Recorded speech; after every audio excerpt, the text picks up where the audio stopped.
ਚੜਨ ਵਾਲਿਓ ਹੱਕਾਂ ਦੀ ਪੇਟੀ ਉੱਤੇ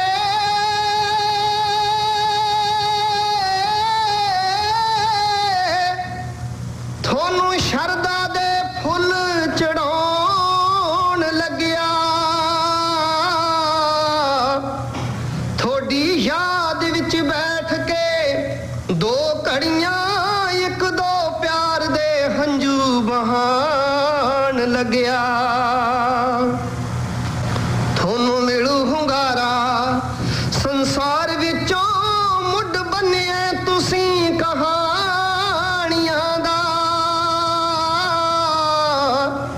ਸੌਂ ਖਾਂਦੇ ਹਾਂ ਅਸੀਂ ਜਵਾਨੀਆਂ ਦੀ ਮੁੱਲ ਤਾਰਾਂਗੇ ਅਸੀਂ ਕੁਰਬਾਨੀਆਂ ਦਾ ਜਿੱਥੇ ਗਏ ਹੋ ਅਸੀਂ ਵੀ ਆਏ ਜਾਣਾ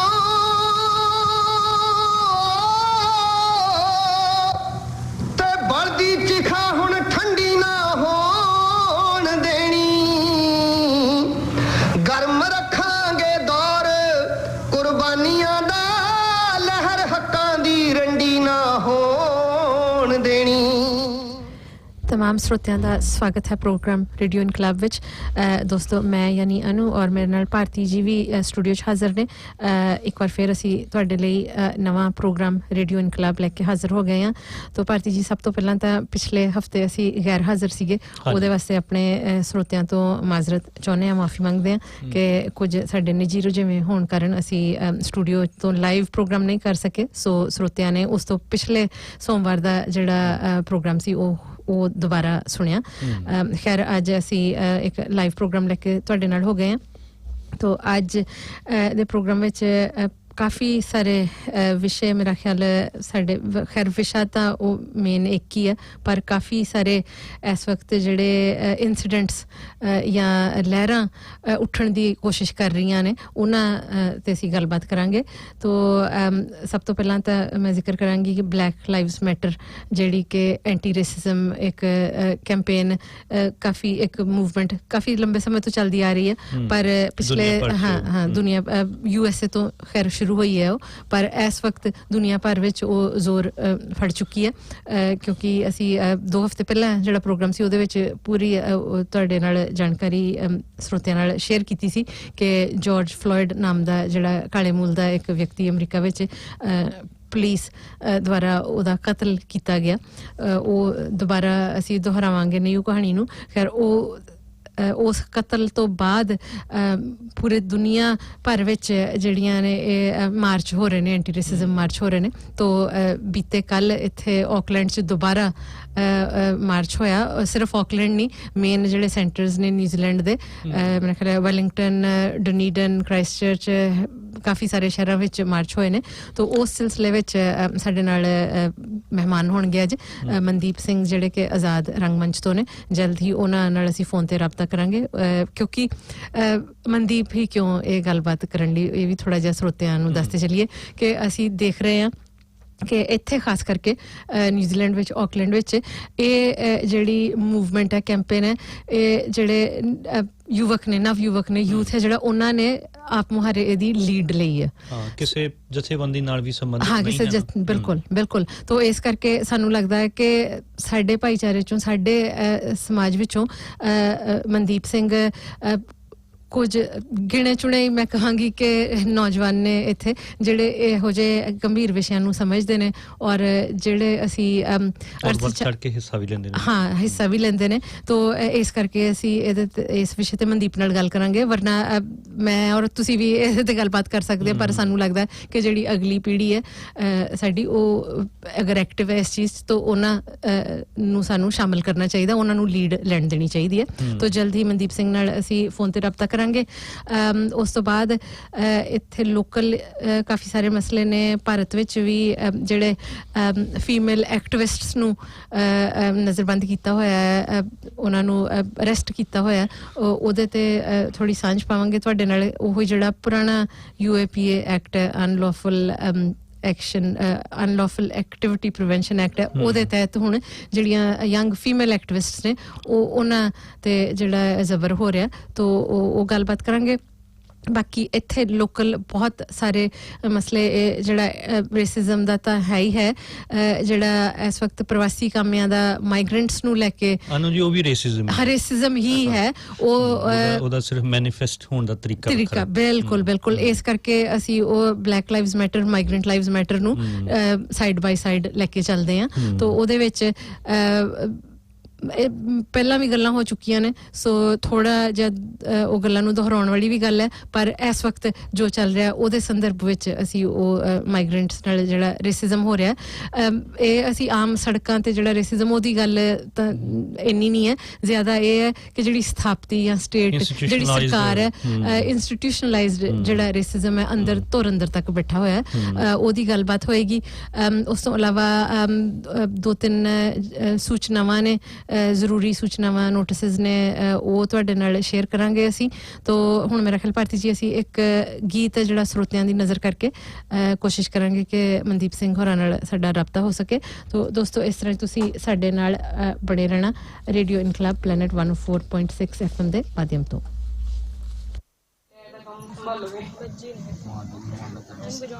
ਹੋ ਪਿੰਜਰ ਪੱਲੇ ਰਹਿ ਗਿਆ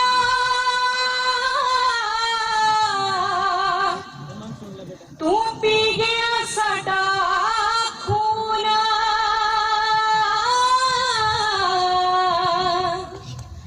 ਵੇ ਮੈਂ ਠੋਕਰ ਤੇ ਰੱਖਦਾ ਹਾਕਮਾਂ ਤੇਰੇ ਕਾਨੂੰਨ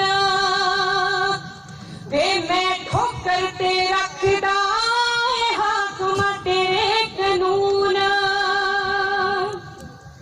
ਜਿੱਤ ਕਮਾਈਆਂ ਕਰਦੇ ਜਿਹੜੇ ਕੱਟਦੇ ਫਾਕੇ ਨੇ ਕਿਰਤ ਕਮਾਈਆਂ ਕਰਦੇ ਜਿਹੜੇ ਕੱਟਦੇ ਫਾਕੇ ਨੇ ਨਿੱਤ ਸਾਡਿਆਂ ਹੱਕਾਂ ਉੱਤੇ ਵੱਜਦੇ ਡਾਕੇ ਨੇ ਨਿੱਤ ਸਾਡਿਆਂ ਹੱਕਾਂ ਉੱਤੇ ਵੱਜਦੇ ਡਾਕੇ ਨੇ ਸੁਣੀ ਨਾ ਕਦੇ ਵੀ ਕਿਸੇ ਅਪੀਲ ਦਲੀਲ ਸਾਡੀ ਸੁਣੀ ਨਾ ਕਦੇ ਵੀ ਕਿਸੇ ਅਪੀਲ ਦਲੀਲ ਸਾਡੀ ਬੋਲੀ ਹੁਣ ਸਰਕਾਰਾਂ ਦੀ ਅਖਬਾਰਾਂ ਬੋਲਦੀਆਂ ਜਦੋਂ ਤੱਕ ਤੇ ਬੈਠਾ ਹਾਕਮ ਬੋਲਾ ਹੋ ਜਾਵੇ ਜਦੋਂ ਤੱਕ ਤੇ ਬੈਠਾ ਹਾਕਮ ਬੋਲਾ ਹੋ ਜਾਵੇ ਫਿਰ ਲੋਕ ਨਾ ਬੋਲਣ ਹੱਥ ਫੜੀਆਂ ਤਲਵਾਰਾਂ ਬੋਲਦੀਆਂ ਜਦੋਂ ਤੱਕ ਤੇ ਬੈਠਾ ਹਾਕਮ ਬੋਲਾ ਹੋ ਜਾਵੇ ਫਿਰ ਲੋਕ ਨਾ ਬੋਲਣ ਹੱਥ ਫੜੀਆਂ ਤਲਵਾਰਾਂ ਬੋਲਦੀਆਂ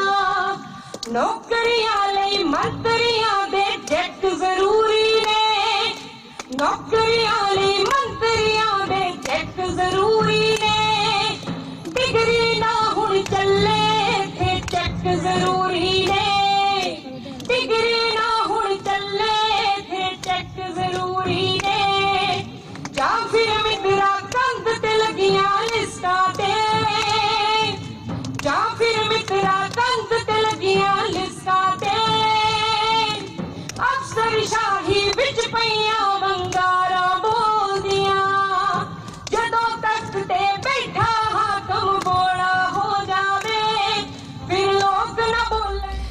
ਇੱਕ ਵਾਰ ਸਾਰੇ ਹੀ ਸਰੋਤਿਆਂ ਦਾ ਫਿਰ ਸਵਾਗਤ ਹੈ ਪ੍ਰੋਗਰਾਮ ਰੇਡੀਓ ਇਨਕਲਾਬ ਵਿੱਚ। ਦੋਸਤੋ ਇਸ ਸਮੇਂ ਸਾਡੇ ਨਾਲ ਫੋਨ ਲਾਈਨ ਤੇ ਸਾਥੀ ਮਨਦੀਪ ਸਿੰਘ ਆਜ਼ਾਦ ਰੰਗਮੰਚ ਤੋਂ ਹੋ ਗਏ ਨੇ। ਤਾਂ ਜਿਸ ਤਰ੍ਹਾਂ ਕਿ ਮੈਂ ਪਹਿਲਾਂ ਇੰਟਰੋਡਕਸ਼ਨ 'ਚ ਦੱਸਿਆ ਕਿ ਮਨਦੀਪ ਕਾਫੀ ਐਕਟਿਵਲੀ ਕੰਮ ਕਰਦੇ ਨੇ, ਜਿੱਥੇ ਕਿਤੇ ਵੀ ਧੱਕਾ ਹੁੰਦਾ ਹੈ ਉਹ ਸਾਰੀ ਗੱਲਬਾਤ ਨੂੰ ਆਪਣੇ ਨਾਟਕਾਂ ਦੇ ਰਾਹੀਂ ਕਲਾ ਦੇ ਰਾਹੀਂ ਵੀ ਦਰਸਾਉਂਦੇ ਨੇ, ਔਰ ਬਕਾਇਦਾ ਜਿੱਥੇ ਵੀ ਕੋਈ ਰੈਲੀਜ਼ ਹੋ ਰਹੀਆਂ ਮਾਰਚਿਸ ਹੁੰਦੀਆਂ ਨੇ ਉੱਥੇ ਸ਼ਿਰਕਤ ਵੀ ਕਰਦੇ ਨੇ। ਤਾਂ ਲਿਖਦੇ ਵੀ ਬਾਖੂਬੀ ਨੇ ਕਵਿਤਾ ਨੈਰੇਟਿਵ। ਸੋ ਇੱਕ ਕਹਾਂਗੇ ਕਿ ਸੰਜੀਦਾ ਕਿਸਮ ਦਾ ਨੌਜਵਾਨ ਹੈ ਜਿਹੜਾ ਕਿ ਅਸੀਂ ਆਸ ਕਰਦੇ ਹਾਂ ਕਿ ਹੋਰ ਵੀ ਸਾਡੀ ਨੌਜਵਾਨ ਪੀੜ੍ਹੀ ਇਸ ਤਰ੍ਹਾਂ ਦੀ ਸੇਧ ਲਏਗੀ। ਤਾਂ ਮਨਦੀਪ ਤੁਹਾਡਾ ਸਵਾਗਤ ਹੈ ਪ੍ਰੋਗਰਾਮ ਰੇਡੀਓ ਇਨਕਲਾਬ ਵਿੱਚ। ਜੀ ਬਹੁਤ ਬਹੁਤ ਧੰਨਵਾਦ। ਪਹਿਲਾਂ ਤਾਂ ਰੇਡੀਓ ਦੀਆਂ ਤਰੰਗਾਂ ਰਾਹੀਂ ਜਿੰਨੇ ਵੀ ਸਰੋਤਿਆਂ ਤੱਕ ਮੇਰੀ ਆਵਾਜ਼ ਪਹੁੰਚ ਰਹੀ ਹੈ ਸਾਰਿਆਂ ਨੂੰ ਮੈਂ ਸਲਾਮ ਆਖਦਾ, ਤੇ ਅਨੂ ਜੀ ਤੇ ਭਾਰਤੀ ਜੀ ਤੁਹਾਡਾ ਬਹੁਤ ਬਹੁਤ ਧੰਨਵਾਦ ਰੇਡੀਓ ਦੇ ਉੱਤੇ ਲੈਣ ਦੇ ਲਈ ਜੀ। ਜੀ ਸ਼ੁਕਰੀਆ। ਤੋ ਵਿਸ਼ਾ ਜਿਹੜਾ ਅੱਜ ਦਾ ਹੈ ਮਨਦੀਪ ਕਿ ਬਲੈਕ ਲਾਈਵਜ਼ ਮੈਟਰ, ਜਿਸ ਤਰ੍ਹਾਂ ਤੁਸੀਂ ਇਹਦੇ ਤੇ ਲਿਖਿਆ ਵੀ ਹੈ ਬਹੁਤ ਵਧੀਆ ਫੋਟੋਗ੍ਰਾਫੀ ਕਰਦੇ ਹੋ, ਤਸਵੀਰਾਂ ਵੀ ਬਹੁਤ ਬਾਖੂਬੀ ਤੁਸੀਂ ਕੈਪਚਰ ਕੀਤੇ ਸਾਰੇ ਮੂਮੈਂਟਸ। ਕੱਲ ਜਿਹੜੀ ਮਾਰਚ ਹੋਈ ਇੱਥੇ ਆਕਲੈਂਡ ਵਿੱਚ, ਤਾਂ ਅਸੀਂ ਖਾਸ ਤੌਰ 'ਤੇ ਸਾਨੂੰ ਚੰਗਾ ਲੱਗਦਾ, ਅਸੀਂ ਪ੍ਰੋਤਸਾਹਿਤ ਕਰਨਾ ਚਾਹੁੰਦੇ ਹਾਂ ਜ਼ਿਆਦਾ ਤੋਂ ਜ਼ਿਆਦਾ ਜਿਹੜਾ ਯੂਥ ਹੈ, ਔਰ ਅਸੀਂ ਦੇਖ ਹੀ ਲਿਆ ਕਿ ਕਿਸ ਤਰ੍ਹਾਂ ਇਸ ਵਕਤ ਵਰਲਡ ਓਵਰ ਜਿਹੜੇ ਯੰਗਸਟਰ ਨੇ ਉਹ ਲੀਡ ਲੈ ਕੇ ਇਸ ਮੂਵਮੈਂਟ 'ਚ ਸ਼ਾਮਲ ਨੇ ਔਰ ਆਪੇ ਹੀ ਔਰਗਨਾਈਜ਼ ਕਰ ਰਹੇ ਨੇ ਰੈਲੀਜ਼। ਤਾਂ ਤੁਸੀਂ ਕੱਲ ਉੱਥੇ ਹੀ ਸੀਗੇ, ਤਾਂ ਮੈਂ ਚਾਹਾਂਗੀ ਕਿ ਤੁਸੀਂ ਤੁਹਾਡੀਆਂ ਜੋ ਭਾਵਨਾਵਾਂ ਨੇ, ਤੁਸੀਂ ਜੋ ਮਹਿਸੂਸ ਕੀਤਾ, ਜੋ ਤੁਹਾਡਾ ਅਹਿਸਾਸ ਹੈ, ਉਹ ਸਾਡੇ ਸਰੋਤਿਆਂ ਨਾਲ ਤੁਸੀਂ ਸਾਂਝ ਪਾਓ। ਜੀ ਜ਼ਰੂਰ। ਸਭ ਤੋਂ ਪਹਿਲਾਂ ਤਾਂ ਮਤਲਬ ਅਸੀਂ ਉਹੀ ਕਿਉਂ ਗਏ ਨਾ, ਜਿੱਦਾਂ ਮੈਂ ਜਾਂ ਸਾਰੇ ਯੂਥ ਜਿਹੜੇ ਲੋਕਾਂ ਦੀ ਆਪ ਮੁਹਾਰੀ ਜਿਹੜੀ ਲਹਿਰ ਹੈ, ਲੋਕਾਂ ਦੇ ਵਿੱਚ ਕਿੰਨਾ ਗੁੱਸਾ ਆ, ਸਾਰੇ ਦੇਸ਼ਾਂ ਦੇ ਵਿੱਚ ਕਿਉਂ ਫੁੱਟ ਗਈ ਨਾ। ਸਭ ਤੋਂ ਪਹਿਲਾਂ ਤਾਂ ਮੈਨੂੰ ਲੱਗਦਾ ਹੁੰਦਾ ਕਿ ਅਸੀਂ ਆ ਜਿਹੜਾ ਸਮਾਜ ਹੈ ਕਿੰਨੇ ਭੈੜੇ ਸਮਾਜ 'ਚ ਰਹਿ ਰਹੇ ਆ ਕਿ ਇੱਕ ਅਲੱਗ ਨਸਲ, ਇੱਕ ਅਲੱਗ ਰੰਗ ਰੂਪ ਹੋਣ ਦੇ ਖਾਤਰ ਹੀ ਕਿਸੇ ਨੂੰ ਕਤਲ ਕਰ ਦਿੱਤਾ ਜਾਂਦਾ ਹੈ। ਤੇ ਉਹ ਕਤਲ ਵੀ ਮਤਲਬ ਸਿਖਰ ਦੁਪਹਿਰ ਸ਼ਰੇਆਮ ਮਤਲਬ ਬਾਜ਼ਾਰ ਦੇ ਵਿੱਚ ਜਾਂ ਮਤਲਬ ਸੜਕ ਤੇ ਹੁੰਦਾ ਹੈ, ਪਰ ਉਹ ਹੁੰਦਾ ਇੱਕ ਸਟੇਟ ਦਾ ਜਿਹੜਾ ਟੂਲ ਹੈ, ਇੱਕ ਮਸ਼ੀਨਰੀ ਹੈ ਜਿਹੜੀ ਪੁਲਿਸ ਹੈ, ਤੇ ਉਹਨਾਂ ਦੁਆਰਾ ਮਤਲਬ ਲੋਕਾਂ ਦਾ ਕਤਲ ਕੀਤਾ ਜਾਂਦਾ। ਤੇ ਕਿੰਨੇ ਭੈੜੇ ਸਮਾਜ ਦੇ ਵਿੱਚ ਰਹਿ ਰਹੇ ਹਾਂ ਅਸੀਂ। ਸਭ ਤੋਂ ਪਹਿਲਾਂ ਤਾਂ ਮਤਲਬ ਇਹ ਸਾਨੂੰ ਜਾਣ ਲੈਣਾ ਚਾਹੀਦਾ ਵੀ ਇਹ ਕਿੰਨਾ ਭੈੜਾ ਸਮਾਜ ਹੈ ਆਮ ਲੋਕਾਂ ਦੇ ਲਈ। ਤੇ ਪਰ ਜਿਹੜੀ ਕੱਲ ਦੀ ਰੈਲੀ ਹੋਈ ਹੈ ਉਹਦੇ ਵਿੱਚ ਜਿਹੜੇ ਨਿਊਜ਼ੀਲੈਂਡ ਦੇ ਲੋਕਾਂ ਨੇ ਜਿਹੜਾ ਹਮਾ ਕੇ ਪਹੁੰਚੇ ਨੇ, ਤੇ ਉਹਨਾਂ ਨੇ ਫੇਰ ਦੁਬਾਰੇ ਸਾਬਿਤ ਕੀਤਾ ਹੈ ਵੀ ਲਹੂ ਵਿੱਚੋਂ ਕਦੇ ਮਤਲਬ ਲਹੂ ਜਿਹੜਾ ਹੈ ਉਹ ਵੰਡਿਆ ਨਹੀਂ ਜਾ ਸਕਦਾ, ਤੇ ਜਿੰਨਾ ਮਰਜ਼ੀ ਮਤਲਬ ਇਹ ਵੰਡਣ ਦੀਆਂ ਕੋਸ਼ਿਸ਼ਾਂ ਹੀ ਹੁੰਦੀਆਂ ਨੇ। ਤੇ ਪਰ ਇਹ ਜਿਹੜਾ ਕੱਲ ਉੱਥੇ ਇੰਨੀਆਂ ਸੋਹਣੀਆਂ ਵਾਈਬਸ ਆ ਰਹੀਆਂ ਸੀ ਮੈਨੂੰ ਬੈਠੇ ਨੂੰ, ਮਤਲਬ ਉੱਥੇ ਜਦੋਂ 2 ਮਿੰਟ ਦੇ ਮੌਨ ਤੋਂ ਬਾਅਦ ਜਿੱਦਾਂ ਮੌਰੀ ਲੋਕਾਂ ਨੇ ਉੱਥੇ ਹਾਕਾ ਕੀਤਾ ਤੇ ਅੰਦਰੋਂ ਮਤਲਬ ਇੱਕ ਇੰਨੀ ਸੋਹਣੀ ਵਾਈਬ ਆਈ ਵੀ ਕਿੱਦਾਂ ਲੋਕ ਤਾਂ ਲੋਕਾਂ ਨਾਲ ਜੁੜ ਕੇ ਹੀ ਰਹਿਣਾ ਚਾਹੁੰਦੇ ਨੇ, ਲੋਕ ਤਾਂ ਲੋਕਾਂ ਦੇ ਹੀ ਮਤਲਬ ਨਾਲ ਖੜਨ ਵਾਲੇ ਨੇ, ਤੇ ਵੰਡਿਆ ਜਾਂਦਾ ਇੱਕ ਸਟੇਟ ਵੱਲੋਂ ਵੰਡਿਆ ਜਾਂਦਾ। ਤੇ ਮਤਲਬ ਇਹੀ ਮੇਰੇ ਮਨ ਦੇ ਵਿੱਚ ਸੀਗਾ ਕਿ ਯਾਰ ਕਿ ਲੋਕ ਹਮੇਸ਼ਾ ਹੀ ਲੋਕਾਂ ਨਾਲ ਖੜੇ ਨੇ, ਤੇ ਜਿਹੜਾ ਵੀ ਅੱਜ ਦਾ ਸਮਾਜ ਜਿਹੜਾ ਬਣਾ ਦਿੱਤਾ ਗਿਆ ਆ, ਇੱਕ ਜਦੋਂ ਇੱਕ ਜਿਹੜਾ ਜਮਾਤੀ ਸਮਾਜ ਹੈ ਉਹਨੂੰ ਚੱਲਦਾ ਰੱਖਣ ਦੇ ਲਈ ਸਾਨੂੰ ਜਿਵੇਂ ਵੰਡਿਆ ਜਾਂਦਾ ਹੈ, ਤੇ ਮੇਰੇ ਮਨ ਦੇ ਵਿੱਚ ਇਹ ਸੀਗਾ ਕਿ ਇਹਦੇ ਖਿਲਾਫ ਤਾਂ ਜ਼ਰੂਰ ਹੀ ਆਵਾਜ਼ ਉੱਠਣੀ ਚਾਹੀਦੀ ਹੈ। ਤੇ ਲੋਕਾਂ ਨੇ ਵੀ ਕੱਲ ਇਹ ਸਾਬਤ ਕੀਤਾ ਕਿ ਜਿਵੇਂ ਪਲੇ ਕਾਰਡ ਲੋਕ ਬਣਾ ਕੇ ਲੈ ਕੇ ਆਏ ਸੀ, ਆਪਣੇ ਪਲੇ ਕਾਰਡ ਉੱਥੇ ਬਣਾ ਕੇ ਲੈ ਕੇ ਆਏ ਸੀਗੇ, ਤੇ ਉਹ ਬਹੁਤ ਹੀ ਖੂਬਸੂਰਤ ਸੀਗੇ, ਸਾਰੇ ਆਪਣਾ ਮੈਸੇਜ ਲੈ ਕੇ ਆਏ ਸੀਗੇ ਉੱਥੇ। ਤੇ ਕੱਲ ਦਾ ਕਾਫੀ ਵਧੀਆ ਮਤਲਬ ਲੱਗਿਆ ਉੱਥੇ ਜਾ ਕੇ। ਬਿਲਕੁਲ ਹਾਂ, ਉਹ ਇਹਨਾਂ ਰੈਲੀਆਂ 'ਚ ਅਸੀਂ ਦੇਖਦੇ ਹਾਂ ਇੱਕ ਤਾਂ ਚਲੋ ਜਿਹੜੇ ਮੈਂ ਕਹਾਂਗੀ ਕਿ ਹਾਰਡਕੋਰ ਐਕਟਿਵਿਸਟ ਨੇ ਉਹਨਾਂ ਕੋਲ ਤੇ ਉਹ ਸਾਰੇ ਰਿਸੋਰਸਿਸ ਹੁੰਦੇ ਨੇ ਕਿ ਪਲੈਕਾਰਡਸ ਨੇ, ਉਹ ਅਸੀਂ ਉਹਨਾਂ ਨੂੰ ਵਾਰ-ਵਾਰ ਇਸਤੇਮਾਲ ਕਰਦੇ ਹਾਂ ਅਲੱਗ-ਅਲੱਗ ਸਲੋਗਨ ਲਿਖ ਕੇ। ਪਰ ਇਹ ਜਿਹੜੇ ਜਨ ਸਧਾਰਨ ਨਵਯੁਵਕ ਨੇ ਉਹਨਾਂ ਨੇ ਬਿਲਕੁਲ ਖੁੱਲ੍ਹ ਕੇ ਆਪਣੀਆਂ ਭਾਵਨਾਵਾਂ ਨੂੰ ਵਿਅਕਤ ਕੀਤਾ, ਕੋਈ ਘੁੱਟਣ ਕਿਸੇ ਕਿਸਮ ਦੀ ਨਹੀਂ ਸੀ, ਕਿਸੇ ਕਿਸਮ ਦਾ ਡਰ ਨਹੀਂ ਸੀਗਾ ਉਹਨਾਂ ਦੇ ਫੇਸ ਤੇ ਕਿਸੇ ਕਿਸਮ ਦੀ, ਸਗੋਂ ਵੱਧ ਤੋਂ ਵੱਧ ਉਹਨਾਂ ਨੇ ਗੁੱਸਾ ਹੀ ਜ਼ਾਹਰ ਕੀਤਾ ਹੈ। ਗੁੱਸਾ ਮਤਲਬ ਆਲ ਓਵਰ ਆਪਾਂ ਵਰਲਡ ਹੀ ਦੇਖ ਸਕਦੇ ਹਾਂ, ਬਹੁਤ ਤੱਕ ਲਾ ਦਿੱਤੇ ਗਏ ਨੇ, ਤੇ ਗੁੱਸਾ ਤਾਂ ਬਹੁਤ ਹੀ ਸੀਗਾ ਕੱਲ ਵੀ ਜਿੱਦਾਂ ਗੁੱਸਾ ਸੀਗਾ। ਪਰ ਸਵਾਲ ਫਿਰ ਮਤਲਬ ਆਪਣਾ ਇਹੀ ਉੱਥੇ ਬਣਦਾ ਹੈ ਕਿ ਇਹ ਕਤਲ ਹੋਇਆ ਕਿਉਂ ਨਾ, ਤੇ ਇਸ ਤਰ੍ਹਾਂ ਦੇ ਕਤਲ ਹੁੰਦੇ ਹੀ ਕਿਉਂ ਆ? ਇਹ ਕਿਹੜਾ ਕੋਈ ਪਹਿਲਾਂ ਕੋਈ ਕਤਲ ਨਹੀਂ ਹੋਇਆ। ਮੈਂ ਮਤਲਬ ਫੇਸਬੁੱਕ ਤੇ ਵੀ ਪਹਿਲਾਂ ਲਿਖਿਆ ਸੀ ਕਿ ਇਹ ਪਹਿਲਾਂ ਕੋਈ ਕਤਲ ਨਹੀਂ ਹੈਗਾ। ਮਤਲਬ ਹਜ਼ਾਰਾਂ ਦੀ ਗਿਣਤੀ ਵਿੱਚ ਪੁਲਿਸ ਵੱਲੋਂ ਮਤਲਬ ਉੱਥੇ ਦੇ ਜਿਹੜੇ ਕਾਲੇ ਅਫਰੀਕਨ ਲੋਕਾਂ ਨੂੰ ਕਤਲ ਕਰ ਦਿੱਤਾ ਗਿਆ ਆ, ਤੇ ਉਹ ਗਿਣਤੀ ਹਜ਼ਾਰਾਂ ਦੀ ਹੈ। ਪਰ ਇਹ ਕਤਲ ਹੁੰਦੇ ਹੀ ਕਿਉਂ ਨੇ ਨਾ? ਜਿਵੇਂ ਮੈਂ ਇਹ ਵੀ ਸੋਚਦਾ ਹੁੰਦਾ ਵੀ ਜਿਵੇਂ ਜਿਹੜਾ ਅੱਜ ਪੰਜਾਬ ਦਾ ਦੌਰ ਸੀਗਾ, ਜਦੋਂ 84 ਦਾ ਦੌਰ ਸੀਗਾ, ਤੇ ਇੱਕ ਪੂਰੀ ਮੈਨੂੰ ਤਾਂ ਸੁਣਨ ਨੂੰ ਹੀ ਮਿਲਦਾ ਉਹ ਕਿ ਇੱਕ ਨੌਜਵਾਨਾਂ ਦੀ ਪੂਰੀ ਪੀੜ੍ਹੀ ਵੀ ਖਤਮ ਕਰ ਦਿੱਤੀ ਗਈ ਸੀ। ਤੇ ਉਸ ਤੋਂ ਬਾਅਦ ਵੀ ਮਤਲਬ ਮੈਨੂੰ ਲੱਗਦਾ ਹੁੰਦਾ ਵੀ 84 ਗਈ ਕਿਤੇ ਨਹੀਂ, 84 ਬਾਹਰ ਆਪਣਾ ਮਤਲਬ ਫੇਸ ਦਿਖਾ ਰਹੀ ਹੈ। 84 ਮਤਲਬ ਉਹ ਕਦੀ 92 ਬਣਦੀ ਹੈ, ਤੇ ਹੁਣ ਦੇਖ ਲਓ ਕਿਵੇਂ 2020 ਦੇ ਵਿੱਚ ਵੀ ਆ ਕੇ ਵੀ ਇੱਥੇ ਲੋਕਾਂ ਦੁਆਰਾ ਕਤਲ ਕੀਤੇ ਜਾਂਦੇ ਨੇ। ਸੋ ਪਰ ਇਹ ਮੈਨੂੰ ਲੱਗਦਾ ਹੁੰਦਾ ਕਿ ਜਿਵੇਂ 2 ਜਮਾਤਾਂ ਨੇ, ਆਪਾਂ ਇਹ ਜਮਾਤੀ ਸਮਾਜ ਦੇ ਵਿੱਚ ਵਿਸ਼ਵਾਸ ਰੱਖਦੇ ਹਾਂ ਕਿ ਇੱਕ ਜਮਾਤ ਲੁੱਟਣ ਵਾਲੀ ਹੈ ਜਿਹੜੀ ਕਿ ਕਿਸੇ ਤੋਂ ਕੰਮ ਲੈਂਦੀ ਹੈ, ਇੱਕ ਜਮਾਤ ਉਹ ਹੈ ਕਿ ਜਿਹੜੀ ਕੰਮ ਕਰਦੀ ਹੈ। ਸੋ ਲੁੱਟਣ ਵਾਲੇ ਲੁੱਟਦੇ ਰਹਿਣ, ਇਸੇ ਕਰਕੇ ਮਤਲਬ ਲੋਕਾਂ ਨੂੰ ਵੰਡਿਆ ਜਾਂਦਾ। ਹੁਣ ਜਦੋਂ ਬੱਚਾ ਕੋਈ ਜੰਮਦਾ ਜਾਂ ਜਾਂ ਇਹ ਤਾਂ ਨਹੀਂ ਦੱਸਤਾ ਜਾਂਦਾ ਵੀ ਜਿਵੇਂ ਉਹਨੂੰ ਇਹ ਪਤਾ ਦੱਸਿਆ ਜਾਂਦਾ ਨਾ ਪਹਿਲਾਂ ਇਹ ਵੀ ਇਹ ਤੇਰਾ ਚਾਚਾ, ਇਹ ਤੇਰਾ ਮਾਮਾ, ਇਹ ਤੇਰਾ ਤਾਇਆ। ਮੈਨੂੰ ਵੀ ਲੱਗਦਾ ਹੁੰਦਾ ਕਿ ਐਵੇਂ ਹੀ ਇੱਕ ਜਦੋਂ ਵੱਡਾ ਹੁੰਦਾ ਜਾਂ ਹੋਰ ਆਲਾ ਦੁਆਲਾ ਉਹਦਾ ਸਮਾਜ ਇੱਕ ਇਹੋ ਜਿਹਾ ਸਿਰਜਿਆ ਜਾਂਦਾ ਜਿਹਦੇ ਵਿੱਚ ਉਹਨਾਂ ਨੂੰ ਵੰਡਿਆ ਜਾਂਦਾ ਕਿ ਤੁਸੀਂ ਇਸ ਰੰਗ ਦੇ ਹੋ, ਤੁਸੀਂ ਇੱਕ ਨਸਲ ਦੇ ਹੋ, ਤੁਸੀਂ ਇੱਕ ਜਾਤ ਦੇ ਹੋ, ਤੁਸੀਂ ਇੱਕ ਧਰਮ ਦੇ ਹੋ, ਤੁਸੀਂ ਫਲਾਣੇ ਦੇਸ਼ ਤੋਂ ਹੋ, ਠੀਕ ਹੈ। ਤੇ ਬਟ ਉਹ ਵੰਡਦਾ ਹੀ ਕੌਣ ਆ ਨਾ, ਇਹਦੇ ਵਿੱਚ ਫਾਇਦਾ ਕਿਹਦਾ ਆ ਵੰਡਣ ਦੇ ਵਿੱਚ? ਕੋਈ ਫਾਇਦਾ ਤਾਂ ਮਤਲਬ ਉਹਨਾਂ ਦਾ ਹੀ ਹੈ ਜਿਨ੍ਹਾਂ ਨੇ ਸਮਾਜ ਨੂੰ ਚੱਲਦਾ ਰੱਖਣਾ ਹੈ, ਜਿਹੜੀ ਜਮਾਤ ਨੇ ਲੁੱਟਦੇ ਰਹਿਣਾ ਆ। ਸੋ ਜੇ ਤਾਂ ਲੋਕ ਇਕੱਠੇ ਹੋ ਗਏ ਤੇ ਉਹ ਤਾਂ ਫਿਰ ਮਤਲਬ ਜਿੱਦਾਂ ਹੁਣ ਆਪਾਂ ਦੇਖਿਆ ਹੀ ਹੈ ਕੱਲ ਕਿ ਉਹ ਤਾਂ ਮਤਲਬ ਮਿੰਟਾਂ 'ਚ ਵੀ ਮਤਲਬ ਤਖਤਾ ਵੀ ਪਲਟ ਕਰ ਦਿੰਦੇ ਨੇ। ਇਹ ਤਾਂ ਮਤਲਬ ਉਦਾਹਰਨਾਂ ਸਾਰੇ ਸਮਾਜ ਦੀਆਂ ਪੂਰੇ ਆਪਣੇ ਦੁਨੀਆ ਦੇ ਵਿੱਚੋਂ ਆਪਣੇ ਸਾਹਮਣੇ ਪਈਆਂ ਆ। ਤੇ ਪਰ ਇਹ ਅਸੀਂ ਸਮਝ ਨਾ ਸਕੀਏ ਜਾਂ ਮਤਲਬ ਆਪਣੇ ਝਮੇਲਿਆਂ ਦੇ ਵਿੱਚ ਪਏ ਰਹੀਏ ਤੇ ਇਸੇ ਕਰਕੇ ਮਤਲਬ ਮੈਨੂੰ ਲੱਗਦਾ ਹੁੰਦਾ ਵੀ ਇਹ ਸਾਨੂੰ ਵੰਡ ਕੇ ਰੱਖਦੇ ਆ। ਬਟ ਸਮਾਂ ਅੱਜ ਦਾ ਸਮਾਂ ਉਹ ਇਜਾਜ਼ਤ ਨਹੀਂ ਦਿੰਦਾ ਕਿ ਅਸੀਂ ਮਤਲਬ ਮੈਨੂੰ ਲੱਗਦਾ ਹੁੰਦਾ ਵੀ ਅਸੀਂ ਮਤਲਬ ਘਰੇ ਬੈਠੀਏ ਜਾਂ ਕਿਉਂਕਿ ਸਾਡੇ ਸਾਹਮਣੇ ਹੋ ਰਿਹਾ ਨਾ ਸਾਰਾ ਕੁਛ।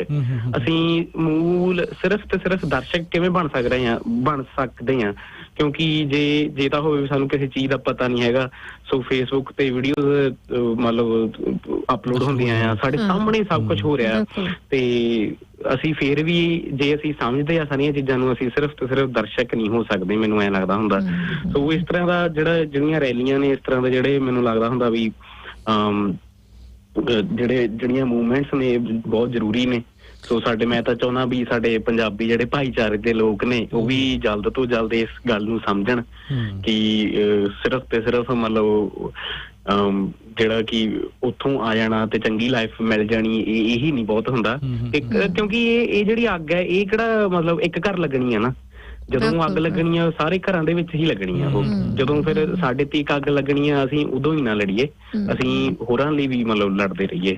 ਬਿਲਕੁਲ ਮੈਂ ਤੇ ਮਨਦੀਪ ਨਹੀਂ, ਮੈਂ ਤੇ ਦੀਪੂ ਕਹੂੰਗਾ ਕਿਉਂਕਿ ਇਹ ਆਪਣਾ ਘਰ ਦਾ ਹੀ ਬੰਦਾ ਵੀ ਹੈ, ਐਕਟਿਵਿਸਟ ਦੇ ਨਾਲ ਪਰਿਵਾਰਕ ਮੈਂਬਰ ਵੀ ਹੈ। ਸੋ ਮਨਦੀਪ ਸਿੰਘ, ਜਦੋਂ ਉਹ ਤੁਹਾਡੀ ਜਿਹੜੀ ਹੁਣੀ ਤੁਸੀਂ ਗੱਲਬਾਤ ਕੀਤੀ ਹੈ ਉਹਨੂੰ ਸਮ ਅਪ ਕਰਨਾ ਹੋਵੇ ਤੇ ਮਾਰਟਿਨ ਲੂਥਰ ਕਹਿੰਦੇ ਨੇ ਕਿ ਦ ਡੇ ਵੀ ਹਾਂਜੀ ਉਹ ਹੈਗਾ ਜੀ the day we become silent no our lives begin to end the day we become silent about things that matter। ਇਹ ਮਾਰਟਿਨ ਲੂਥਰ ਕਿੰਗ ਜੂਨੀਅਰ ਜਿਹੜੇ ਕਿ 1950s 60s ਵਿੱਚ ਅਮਰੀਕਾ 'ਚ ਕਾਲੇ ਮੂਲ ਦੇ ਸਨ ਔਰ ਸਿਵਲ ਰਾਈਟਸ ਮੂਵਮੈਂਟ ਦੇ ਉਹ ਮੋਰੀ ਸਨ। ਉਹਨਾਂ ਦਾ ਵੀ ਕਤਲ ਹੋਇਆ। ਕਤਲ ਬਕਾਇਦਾ ਉਹਨਾਂ ਦਾ ਹੋਇਆ। ਮੈਲਕਮ ਐਕਸ ਦਾ ਵੀ ਉਸ ਇੱਕ ਟਾਈਮ ਤੇ ਕਤਲ ਹੋਇਆ। ਸੋ ਇਹ ਦੋ ਵਿਅਕਤੀ ਲੀਡ ਮੰਨ ਸਕਦੇ ਹਾਂ ਅਸੀਂ ਕਾਲਿਆਂ ਨੂੰ ਹੱਕ ਦਿਵਾਉਣ ਲਈ। ਬਿਲਕੁਲ। ਔਰ ਕੱਲ ਮੇਰੇ ਖਿਆਲ ਦੀਪੂ ਕਾਮਰੇਡ ਚੀ ਦਾ ਵੀ ਬਰਥਡੇ ਸੀਗਾ, ਉਹਨਾਂ ਦਾ ਵੀ ਕਤਲ ਹੋਇਆ ਉਸੇ ਤਰੀਕੇ ਨਾਲ। ਸੋ ਉਹਨਾਂ ਦੀ ਵੀ ਜਿਹੜੀ ਕਟੀਸ਼ਨ ਹੈਗੀ ਮੇਰੇ ਬਾਰ-ਬਾਰ ਦਿਮਾਗ ਦੇ ਵਿੱਚ ਆ ਰਹੀ ਸੀ ਕਿ ਦੁਨੀਆ ਦੇ ਸਭ ਤੋਂ ਅਮੀਰ ਬੰਦੇ ਦੀ ਦੌਲਤ ਨੂੰ 10 ਗੁਣਾ ਵੀ ਕਰ ਦਈਏ ਤਾਂ ਵੀ ਉਹ ਕਿਸੇ ਦੀ ਜਾਨ ਦੇ ਬਰਾਬਰ ਨਹੀਂ ਹੋ ਸਕਦੀ। ਤੇ ਮੈਨੂੰ ਬਾਰ-ਬਾਰ ਕੱਲ ਉੱਥੇ ਯਾਦ ਵੀ ਆ ਰਹੀ ਸੀਗੀ ਉਹ ਕਿ ਕਿਵੇਂ ਅੱਜ ਮਤਲਬ ਉਹਨਾਂ ਦੇ ਕਹੇ ਹੋਏ ਸ਼ਬਦ ਅੱਜ ਦੁਬਾਰੇ ਹਵਾ ਦੇ ਵਿੱਚ ਮਤਲਬ ਆਪਦੇ ਆਪ ਨੂੰ ਜਿਉਂਦਾ ਕਰ ਰਹੇ ਨੇ। ਤੇ ਮਤਲਬ ਇਹ ਤੋਂ ਆਪਾਂ ਨੂੰ ਬਿਲਕੁਲ ਹੀ ਸਾਬਤ ਹੁੰਦੀਆਂ ਵੀ ਕਰਨ ਲਈ ਹਲੇ ਬਹੁਤ ਸਾਰੀਆਂ ਚੀਜ਼ਾਂ ਪਈਆਂ ਨੇ ਸਮਾਜ ਦੇ ਲਈ। ਮਤਲਬ ਇਸ ਤਰ੍ਹਾਂ ਦਾ ਨਹੀਂ ਸੀਗਾ ਸਮਾਜ ਇਹ ਕਿ ਲੋਕਾਂ ਦੇ ਖੂਨ ਦੇ ਪਿਆਸੇ ਸੀਗੇ ਜਾਂ ਲੋਕ ਇਹ ਸਮਝਦੇ ਸੀ ਵੀ ਤੁਸੀਂ ਵੱਖਰੀ ਕੌਮ ਤੋਂ। ਮਤਲਬ ਅਕਸਰ ਹੀ ਸੁਣਨ ਨੂੰ ਮਿਲ ਜਾਂਦਾ ਨਾ ਇਹ ਤਾਂ ਵੀ ਤੇਰਾ ਤਾਂ ਰੰਗ ਹੀ ਵੱਖਰਾ, ਤੇਰਾ ਦੇਸ਼ ਹੀ ਹੈ ਨੀਗਾ ਹਨਾ। ਤੇ ਪਰ ਇਹ ਏਦਾਂ ਦਾ ਨਹੀਂ ਸੀਗਾ ਸਮਾਜ। ਏਦਾਂ ਦਾ ਸਮਾਜ ਇੱਥੇ ਤੱਕ ਲਿਆਂਦਾ ਗਿਆ ਆ ਕਿਵੇਂ? ਪਹਿਲਾਂ ਤਾਂ ਮਤਲਬ ਜੇ ਆਪਾਂ ਸ਼ੁਰੂ ਤੋਂ ਹੀ ਮੁੱਢ ਸਮਾਜ ਦੀ ਗੱਲ ਕਰੀਏ ਤਾਂ ਉਦੋਂ ਕਿੱਥੇ ਸੀਗਾ ਨਾ ਕੋਈ ਕਾਲਾ ਤੇ ਨਾ ਕੋਈ ਗੋਰਾ ਤੇ ਧਰਤੀ ਵੀ ਲੋਕਾਂ ਦੀ ਸਾਰੇ ਸਾਂਝੀ ਹੈ। ਜੇ ਲੋਕ ਹੀ ਇਸ ਜਿਹੜੇ ਮਜ਼ਦੂਰ ਹੀ ਆ ਉਹੀ ਕੋਈ ਦੇਸ਼ ਨੂੰ ਸਿਰਜਦੇ ਨੇ ਤੇ ਫਿਰ ਦੇਸ਼ ਤਾਂ ਮਜ਼ਦੂਰਾਂ ਦਾ ਹੋਇਆ ਨਾ। ਬਿਲਕੁਲ ਦੀਪੂ, ਵੈਸੇ ਜਦੋਂ ਆਪਣੀ ਕੱਲ ਵੀ ਗੱਲਬਾਤ ਮੁਜ਼ਾਹਰੇ 'ਚ ਹੋ ਰਹੀ ਸੀ ਤੇ ਉਹ ਕਹਿੰਦੇ ਨੇ ਵੀ ਜ਼ਖਮ ਅੱਲੇ ਹੁੰਦੇ ਆ ਤੇ ਜਦੋਂ ਇਹੋ ਜਿਹੇ ਇੰਸੀਡੈਂਟ ਸਾਹਮਣੇ ਆਉਂਦੇ ਨੇ ਇਹੋ ਜਿਹੇ ਤੇ ਉਦੋਂ ਉਹ ਸਾਰੀ ਜਿਹੜੀ ਪੁਰਾਣੀਆਂ ਜਿਹੜੀਆਂ ਲੋਕਾਂ ਦੇ ਵਿੱਚ ਹੋ ਕੀ ਕਹਿੰਦੇ ਜਿਵੇਂ ਪੰਜਾਬੀ ਕਹਿੰਦੇ ਰੀਲ ਘੁੰਮ ਜਾਂਦੀ ਹੈ। ਜਿਵੇਂ ਕੱਲ ਵੀ ਆਪਾਂ ਵੇਖਿਆ ਹੁਣ ਵੀ ਜਿਹੜੀ ਇੱਕ ਮੂਵਮੈਂਟ, ਕਿਉਂਕਿ ਜਿਹੜੇ ਇੱਥੇ ਦੇ ਮੌਰੀ ਮੂਲ ਦੇ ਲੋਕ ਨੇ ਉਹਨਾਂ ਨਾਲ ਪਿਛਲੇ ਜਿਹੜੇ ਇਹ ਬਸਤੀਵਾਦ ਲੋਕ ਨੇ ਉਹਨਾਂ ਨੇ ਬਹੁਤ ਲੰਬੇ ਸਮੇਂ ਤੋਂ ਧੱਕਾ ਕੀਤਾ, ਉਹ ਸਾਰਾ ਕੁਝ ਮੁੜ ਕੇ ਸਾਹਮਣੇ ਆ ਰਿਹਾ। ਠੀਕ ਹੈ, ਜ਼ਖਮ ਹਰੇ ਹੋ ਰਹੇ ਨੇ। ਔਰ ਜਦੋਂ ਆਪਣੀ ਕੱਲ ਗੱਲਬਾਤ ਹੋ ਰਹੀ ਸੀਗੀ ਤੇ ਸਾਡੇ ਦਿਮਾਗ 'ਚ ਹਮੇਸ਼ਾ ਇਹ ਆ ਰਿਹਾ ਸੀਗਾ ਕਿ ਯਾਰ ਹਾਂ ਠੀਕ ਹੈ ਇਹ ਗੱਲ, ਇਹ ਅਮਰੀਕਾ ਦੇ ਵਿੱਚ ਕਾਲੇ ਮੂਲ ਦੇ ਲੋਕਾਂ ਨਾਲ ਹੋਇਆ, ਪਰ ਭਾਰਤ ਵਰਗੇ ਮੁਲਕ ਦੇ ਵਿੱਚ ਸਦੀਆਂ ਤੋਂ ਹੋ ਰਿਹਾ ਹੈ ਇੱਕ ਜਿਹੜਾ, ਕਿਉਂਕਿ ਸਾਡੇ ਭਾਰਤ ਦੇ ਵਿੱਚ ਇਕੱਲੀ ਇੱਕ ਕਲਾਸ ਨਹੀਂ ਗੀ, ਉੱਥੇ ਕਾਸਟ ਦਾ ਵੀ ਸਿਸਟਮ ਹੈ ਸਦੀਆਂ ਤੋਂ ਜਿਹੜਾ ਚੱਲਦਾ ਆ ਰਿਹਾ ਹੈ। ਸੋ ਇਹੋ ਜਿਹੇ ਧੱਕੇ ਜਿਹੜੇ ਨੇ ਉਹ ਸਦੀਆਂ ਤੋਂ ਜਿਹਨੂੰ ਆਪਾਂ ਦਲਿਤ ਸਮਾਜ ਕਹਿੰਦੇ ਆ ਉਹਨਾਂ ਨਾਲ ਹੁੰਦੇ ਆ ਰਹੇ ਆ। ਔਰ ਜਿਹੜੀ ਮੈਂ ਤੀਜੀ ਗੱਲ ਮੈਂ ਤੁਹਾਡੇ ਵੀ ਇਹਦੇ ਵਾਸਤੇ ਵਿਚਾਰ ਦੇਣਾ ਚਾਹਾਂਗਾ, ਤੀਜੀ ਗੱਲ ਮੈਂ ਜਿਹੜੀ ਇਹਦੇ ਵਿੱਚ ਜੋੜਨਾ ਚਾਹਾਂਗਾ ਕਿ ਇੱਕ ਦੁਨੀਆ ਪੱਧਰ ਦੇ ਉੱਪਰ ਦੀਪੂ ਜਿਹੜੀ ਮੂਵਮੈਂਟ ਚੱਲ ਚੁੱਕੀ ਹੈ ਕਿ ਜਿਹੜੇ ਬੁੱਤ ਨੇ ਜਿਹੜੇ ਚਰਚਲ ਵਰਗਿਆਂ ਦੇ ਬੁੱਤ ਜਿਹੜੇ ਜਿਹਨੂੰ ਬਹੁਤ ਉਹਨਾਂ ਨੂੰ ਮਹਾਨ ਮੰਨਿਆ ਜਾਂਦਾ ਇੰਗਲੈਂਡ ਦੇ ਵਿੱਚ, ਪਰ ਉਹ ਡਾਇਰੈਕਟਲੀ ਰਿਸਪੌਂਸਿਬਲ ਨੇ ਭਾਰਤ ਦੇ ਵਿੱਚ ਜਿਹੜਾ ਬੰਗਾਲ ਵਾਲਾ ਫੈਮਨ, ਸਭ ਤੋਂ ਤਕੜੀ ਭੁੱਖਮਰੀ, ਹੋਰ ਵੀ ਜਿਹੜਾ ਕਲੋਨੀਅਲ ਜਿਹੜਾ ਬਸਤੀਵਾਦੀ ਲੋਕਾਂ ਜਿਹੜਾ ਧੱਕਾ ਕੀਤਾ, ਉਹ ਬੁੱਤ ਵੀ ਅੱਜ ਨਹੀਂ ਤੇ ਕੱਲ ਉਹ ਢਹਿਣਾ ਹੀ ਢਹਿਣਾ, ਕਿਉਂਕਿ ਉੱਤੇ ਕਵਰ ਤੇ ਇਹਨਾਂ ਨੇ ਕਬਜ਼ ਤੇ ਜ਼ਰੂਰ ਪਾਤਾ।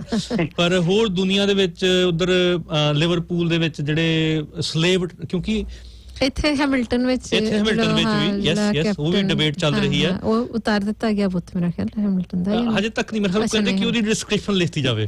ਅੱਛਾ ਠੀਕ ਹੈ, ਹਾਂ ਵੀ ਇਹਨਾਂ ਨੇ ਆ ਉਹ ਹਲਤੇ ਉਹ ਹਾਂ, ਕਿਉਂਕਿ ਮੈਨੂੰ ਵੀ ਇਸ ਤਰ੍ਹਾਂ ਲੱਗਦਾ ਹੁੰਦਾ ਕਿ ਬੁੱਤ ਢੋਣੇ ਨਹੀਂ ਚਾਹੀਦੇ, ਇਹਨਾਂ ਨੂੰ ਉੱਥੋਂ ਹਟਾ ਕੇ ਕਿਸੇ ਇੱਕ ਮਿਊਜ਼ੀਅਮ 'ਚ ਇਕੱਠੇ ਕਰ ਦੇਣਾ ਚਾਹੀਦਾ, ਜਗ੍ਹਾ ਜਗ੍ਹਾ ਉਹਦਾ ਨਾਂ ਹੋਣਾ ਚਾਹੀਦਾ ਮਿਊਜ਼ੀਅਮ ਆਫ ਹਾਰਰਸ, ਤਾਂ ਕਿ ਲੋਕਾਂ ਨੂੰ ਜਿਹੜਾ ਉਹ ਕਲਾ ਇਤਿਹਾਸ ਆ ਉਹ ਯਾਦ ਰਵੇ। ਇਸ ਕਰਕੇ ਯਾਦ ਰਵੇ ਕਿ ਇਹ ਕਾਲਾ ਧੱਬਾ ਸਨ ਲੋਕ ਸਾਡੇ ਇਤਿਹਾਸ ਤੇ, ਔਰ ਅਸੀਂ ਆਉਣ ਵਾਲਾ ਜਿਹੜਾ ਸਾਡਾ ਸਮਾਜ ਹੈ ਜਾਂ ਜਿਹੜੀ ਦੁਨੀਆ ਹੈ ਉਹਦੀ ਸਿਰਜਣਾ ਇਹਦੇ ਤੋਂ ਉਲਟ ਜਾ ਕੇ ਕਰਨੀ ਹੈ। ਇਸ ਤਰ੍ਹਾਂ ਦੇ ਲੋਕ ਨਹੀਂ ਚਾਹੀਦੇ ਸਾਨੂੰ ਫਿਊਚਰ ਵਿੱਚ। ਸੋ ਇਸ ਕਰਕੇ ਇਹ ਢੋਣੇ ਨਹੀਂ, ਮਤਲਬ ਬੁੱਤ ਤੋਂ ਹਟਾਉਣੇ ਚਾਹੀਦੇ ਆ, ਪਰ ਉਹਨਾਂ ਬਾਰੇ ਲੋਕਾਂ ਨੂੰ ਐਜੂਕੇਟਡ ਅਵੇਅਰ ਰੱਖਣਾ ਚਾਹੀਦਾ ਆ। ਸੋ ਤੁਸੀਂ ਇਹਦੇ ਬਾਰੇ ਕੀ ਕਹਿਣਾ ਚਾਹੋਗੇ? ਜਿਵੇਂ ਬੁੱਤ ਲਾਉਣ ਵਾਲੀ ਜਿਹੜੀ ਘਟਨਾ ਹੋ ਰਹੀ ਹੈ, ਲੋਕਾਂ ਦਾ ਜਿਹੜਾ ਗੁੱਸਾ ਹੀ ਇੱਕ ਹਿਸਾਬ ਦਾ ਜ਼ਾਹਿਰ ਹੋਇਆ ਆ। ਉਹਨਾਂ ਨੇ ਮਤਲਬ ਚੱਕ ਕੇ ਜਿਹੜੇ ਸਾਰੇ ਬੁੱਤ ਢਾਹ ਦਿੱਤੇ ਗਏ ਆ, ਤੇ ਇਤੋਂ ਦਾ ਇੱਕ ਬਹੁਤ ਹੀ ਗੱਲ ਸਪਸ਼ਟ ਜ਼ਾਹਿਰ ਹੁੰਦੀ ਹੈ ਕਿ ਜਦੋਂ ਦੁਨੀਆ ਦੇ ਉੱਤੇ ਜ਼ੁਲਮ ਵਧਿਆ ਆ, ਉਹ ਠੱਲਿਆ ਨਹੀਂ ਗਿਆ। ਮਤਲਬ ਜਿਹੜੀ ਸਟੇਟ ਹੈ, ਜਿਹੜੀ ਸਰਕਾਰ ਦੇ ਜਿਹੜੇ ਆਪਣੀ ਆਰਮੀ ਹੋ ਗਈ, ਪੁਲਿਸ ਹੋ ਗਈ, ਇਹ ਸਾਰੇ ਟੂਲਸ ਨੇ, ਇਹਨਾਂ ਨੇ ਸਰਕਾਰਾਂ ਨੇ ਵਰਤ ਕੇ ਲੋਕਾਂ ਦੇ ਖਿਲਾਫ ਹੀ ਵਰਤੇ ਨੇ। ਬਟ ਜਦੋਂ ਇਹ ਵਰਤੇ ਗਏ ਨੇ ਤੇ ਉਹਨਾਂ ਨੂੰ ਲੱਗਿਆ ਵੀ ਅਸੀਂ ਇਹ ਵਰਤ ਕੇ ਇਹਨਾਂ ਨੂੰ ਕੰਟਰੋਲ ਕਰ ਲਵਾਂਗੇ ਲੋਕਾਂ ਨੂੰ, ਪਰ ਲੋਕਾਂ ਨੇ ਉਨਾ ਹੀ ਵੱਧ ਜੋਸ਼ ਦੇ ਨਾਲ ਸਾਹਮਣੇ ਹੋ ਕੇ ਇਹਨਾਂ ਚੀਜ਼ਾਂ ਦਾ ਟੱਕਰ ਕੀਤਾ ਆ। ਜ਼ੁਲਮ ਨੇ ਕਦੀ ਵੀ ਇਸ ਚੀਜ਼ ਨੂੰ ਠੱਲ ਤਾਂ ਪਾਈ ਨਹੀਂ ਹੈਗੀ। ਸੋ ਇਹ ਲੋਕਾਂ ਦੇ ਆਪ ਮੁਹਾਰੇ ਗੁੱਸੇ ਨੇ ਚੱਕ ਕੇ ਜਿਹੜੇ ਮਤਲਬ ਇੱਕ ਹਿਸਾਬ ਨਾਲ ਹੋਈ ਤਾਂ ਇਹ ਵਧੀਆ ਹੀ ਗੱਲ ਹੈ ਕਿ ਉਹਨਾਂ ਦਾ ਜਿਹੜਾ ਗੁੱਸਾ ਆ ਉਹ ਫੁੱਟਿਆ ਆ। ਸੋ ਗੁੱਸਾ ਬੇਸਿਕਲੀ ਤਾਂ ਮਤਲਬ ਸਾਰੀਆਂ ਚੀਜ਼ਾਂ ਦਾ ਹੀ ਆ ਨਾ। ਆਪਾਂ ਜਦੋਂ ਥੋੜੇ ਵੱਡੇ ਪੈਮਾਨੇ ਤੇ ਵੀ ਲੋਕਾਂ ਦੇ ਤਾਂ ਘਰ ਹੀ ਨਹੀਂ ਚੱਲਦੇ ਨਾ, ਲੋਕਾਂ ਦੇ ਆਰਥਿਕ ਜਿਹੜੀਆਂ ਤੰਗੀਆਂ ਤੁਰਸ਼ੀਆਂ ਉਹ ਇੰਨੀਆਂ ਕੁ ਜ਼ਿਆਦਾ ਹੋ ਚੁੱਕੀਆਂ ਕਿ ਉਹ ਆਪਦੀਆਂ ਉਹਨਾਂ ਪਰੇਸ਼ਾਨੀਆਂ ਦੇ ਤੇ ਜਦੋਂ ਸਾਰੀਆਂ ਹੋਰ ਵੀ ਪਰੇਸ਼ਾਨੀਆਂ ਇਕੱਠੀਆਂ ਹੁੰਦੀਆਂ ਤੇ ਉਹਨਾਂ ਦਾ ਇੰਨਾ ਕੁ ਗੁੱਸਾ ਆ ਇਸ ਸਿਸਟਮ ਦੇ ਪ੍ਰਤੀ। ਤੇ ਕੱਲ ਵੀ ਆਪਾਂ ਸਾਰੇ ਪਲੇ ਕਾਰਡ ਜਿਹੜੇ ਆਮ ਲੋਕਾਂ ਨੇ ਫੜੇ ਹੋਏ ਸੀਗੇ, ਤੇ ਵਿੱਚੋਂ ਮੈਨੂੰ ਬਹੁਤ ਸੋਹਣਾ ਇੱਕ ਪਲੇ ਕਾਰਡ ਲੱਗਾ ਵੀ ਉਹ ਕਹਿੰਦਾ ਵੀ COVID-19 ਉਹਨੇ ਮਤਲਬ ਦਾ ਲੀਕ ਮਾਰੀ ਹੋਈ ਸੀ ਵੀ ਆਪਾਂ ਹੋਰ ਕਿਹੜੀਆਂ ਚੀਜ਼ਾਂ ਨਾਲ ਲੜਨਾ ਹੈ ਨਾ। ਤੇ ਇੱਕ ਤਾਂ COVID-19 ਦੇ ਉੱਤੇ ਲੀਕ ਮਾਰ ਕੇ ਥੱਲੇ ਲਿਖਿਆ ਹੋਇਆ ਸੀਗਾ ਵੀ ਰੇਸਿਜ਼ਮ ਤੇ ਥੱਲੇ ਇਨਇਕੁਆਲਿਟੀ। ਲੋਕਾਂ ਦਾ ਆਪਣਾ ਗੁੱਸਾ ਦੇਖੋ ਵੀ ਕਿਸ ਤਰੀਕੇ ਨਾਲ ਫੁੱਟਦਾ ਹੈ ਨਾ। ਤੇ ਇਸ ਤਰ੍ਹਾਂ ਦੇ ਬਹੁਤ ਸਾਰੇ ਹੋਰ ਕਾਰਡ ਸੀਗੇ। ਬਿਲਕੁਲ ਤੁਹਾਡੀ ਗੱਲ ਸਹੀ ਹੈ ਕਿ ਮਤਲਬ ਇਸ ਜਿਵੇਂ ਹੁਣ ਸਾਈਮਨ ਕਮਿਸ਼ਨ ਹੈ ਨਾ, ਸਾਈਮਨ ਕਮਿਸ਼ਨ ਦਾ ਜਿਹੜਾ ਇੱਕ ਇਹ ਸੀਗਾ ਵੀ ਹਾਂ ਵੀ ਭਗਤ ਸਿੰਘ ਹੋਰਾਂ ਨੇ ਮਤਲਬ ਉਹਨਾਂ ਦੇ ਖਿਲਾਫ ਜੰਗ ਲੜੀ ਸੀ ਨਾ, ਤੇ ਉਹ ਸਾਨੂੰ ਯਾਦ ਦਵਾਇਆ ਜਾਂਦਾ ਬਾਰ-ਬਾਰ।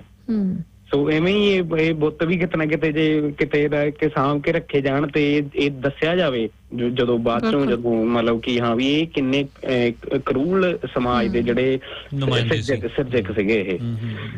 ਬਿਲਕੁਲ ਕੋਈ ਸ਼ੱਕ ਨਹੀਂ ਕਿਉਂਕਿ ਮੇਰੀ ਕਿਸੇ ਨਾਲ ਗੱਲਬਾਤ ਹੋ ਰਹੀ ਸੀਗੀ ਤੇ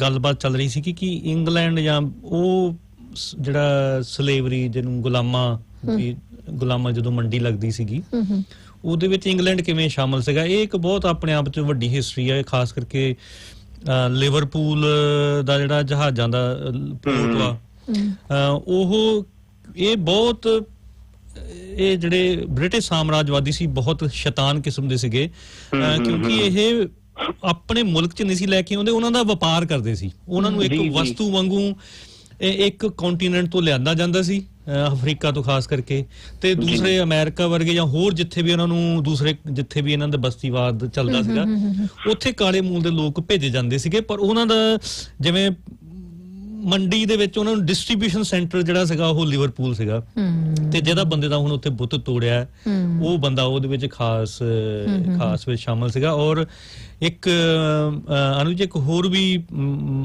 ਮੈਂ ਚਾਹੂੰਗਾ ਸਰੋਤੇ ਵੀ ਉਹਦੇ ਬਾਰੇ ਜ਼ਰੂਰ ਪੜ੍ਹਨ, ਮੇਰੇ ਖਿਆਲ ਉਹਨਾਂ ਦਾ ਨਾਂ ਸੀ ਜੌਨ ਸਮਿਥ, ਉਹ ਵੀ ਲਿਵਰਪੂਲ ਤੋਂ ਹੀ ਸੀਗੇ।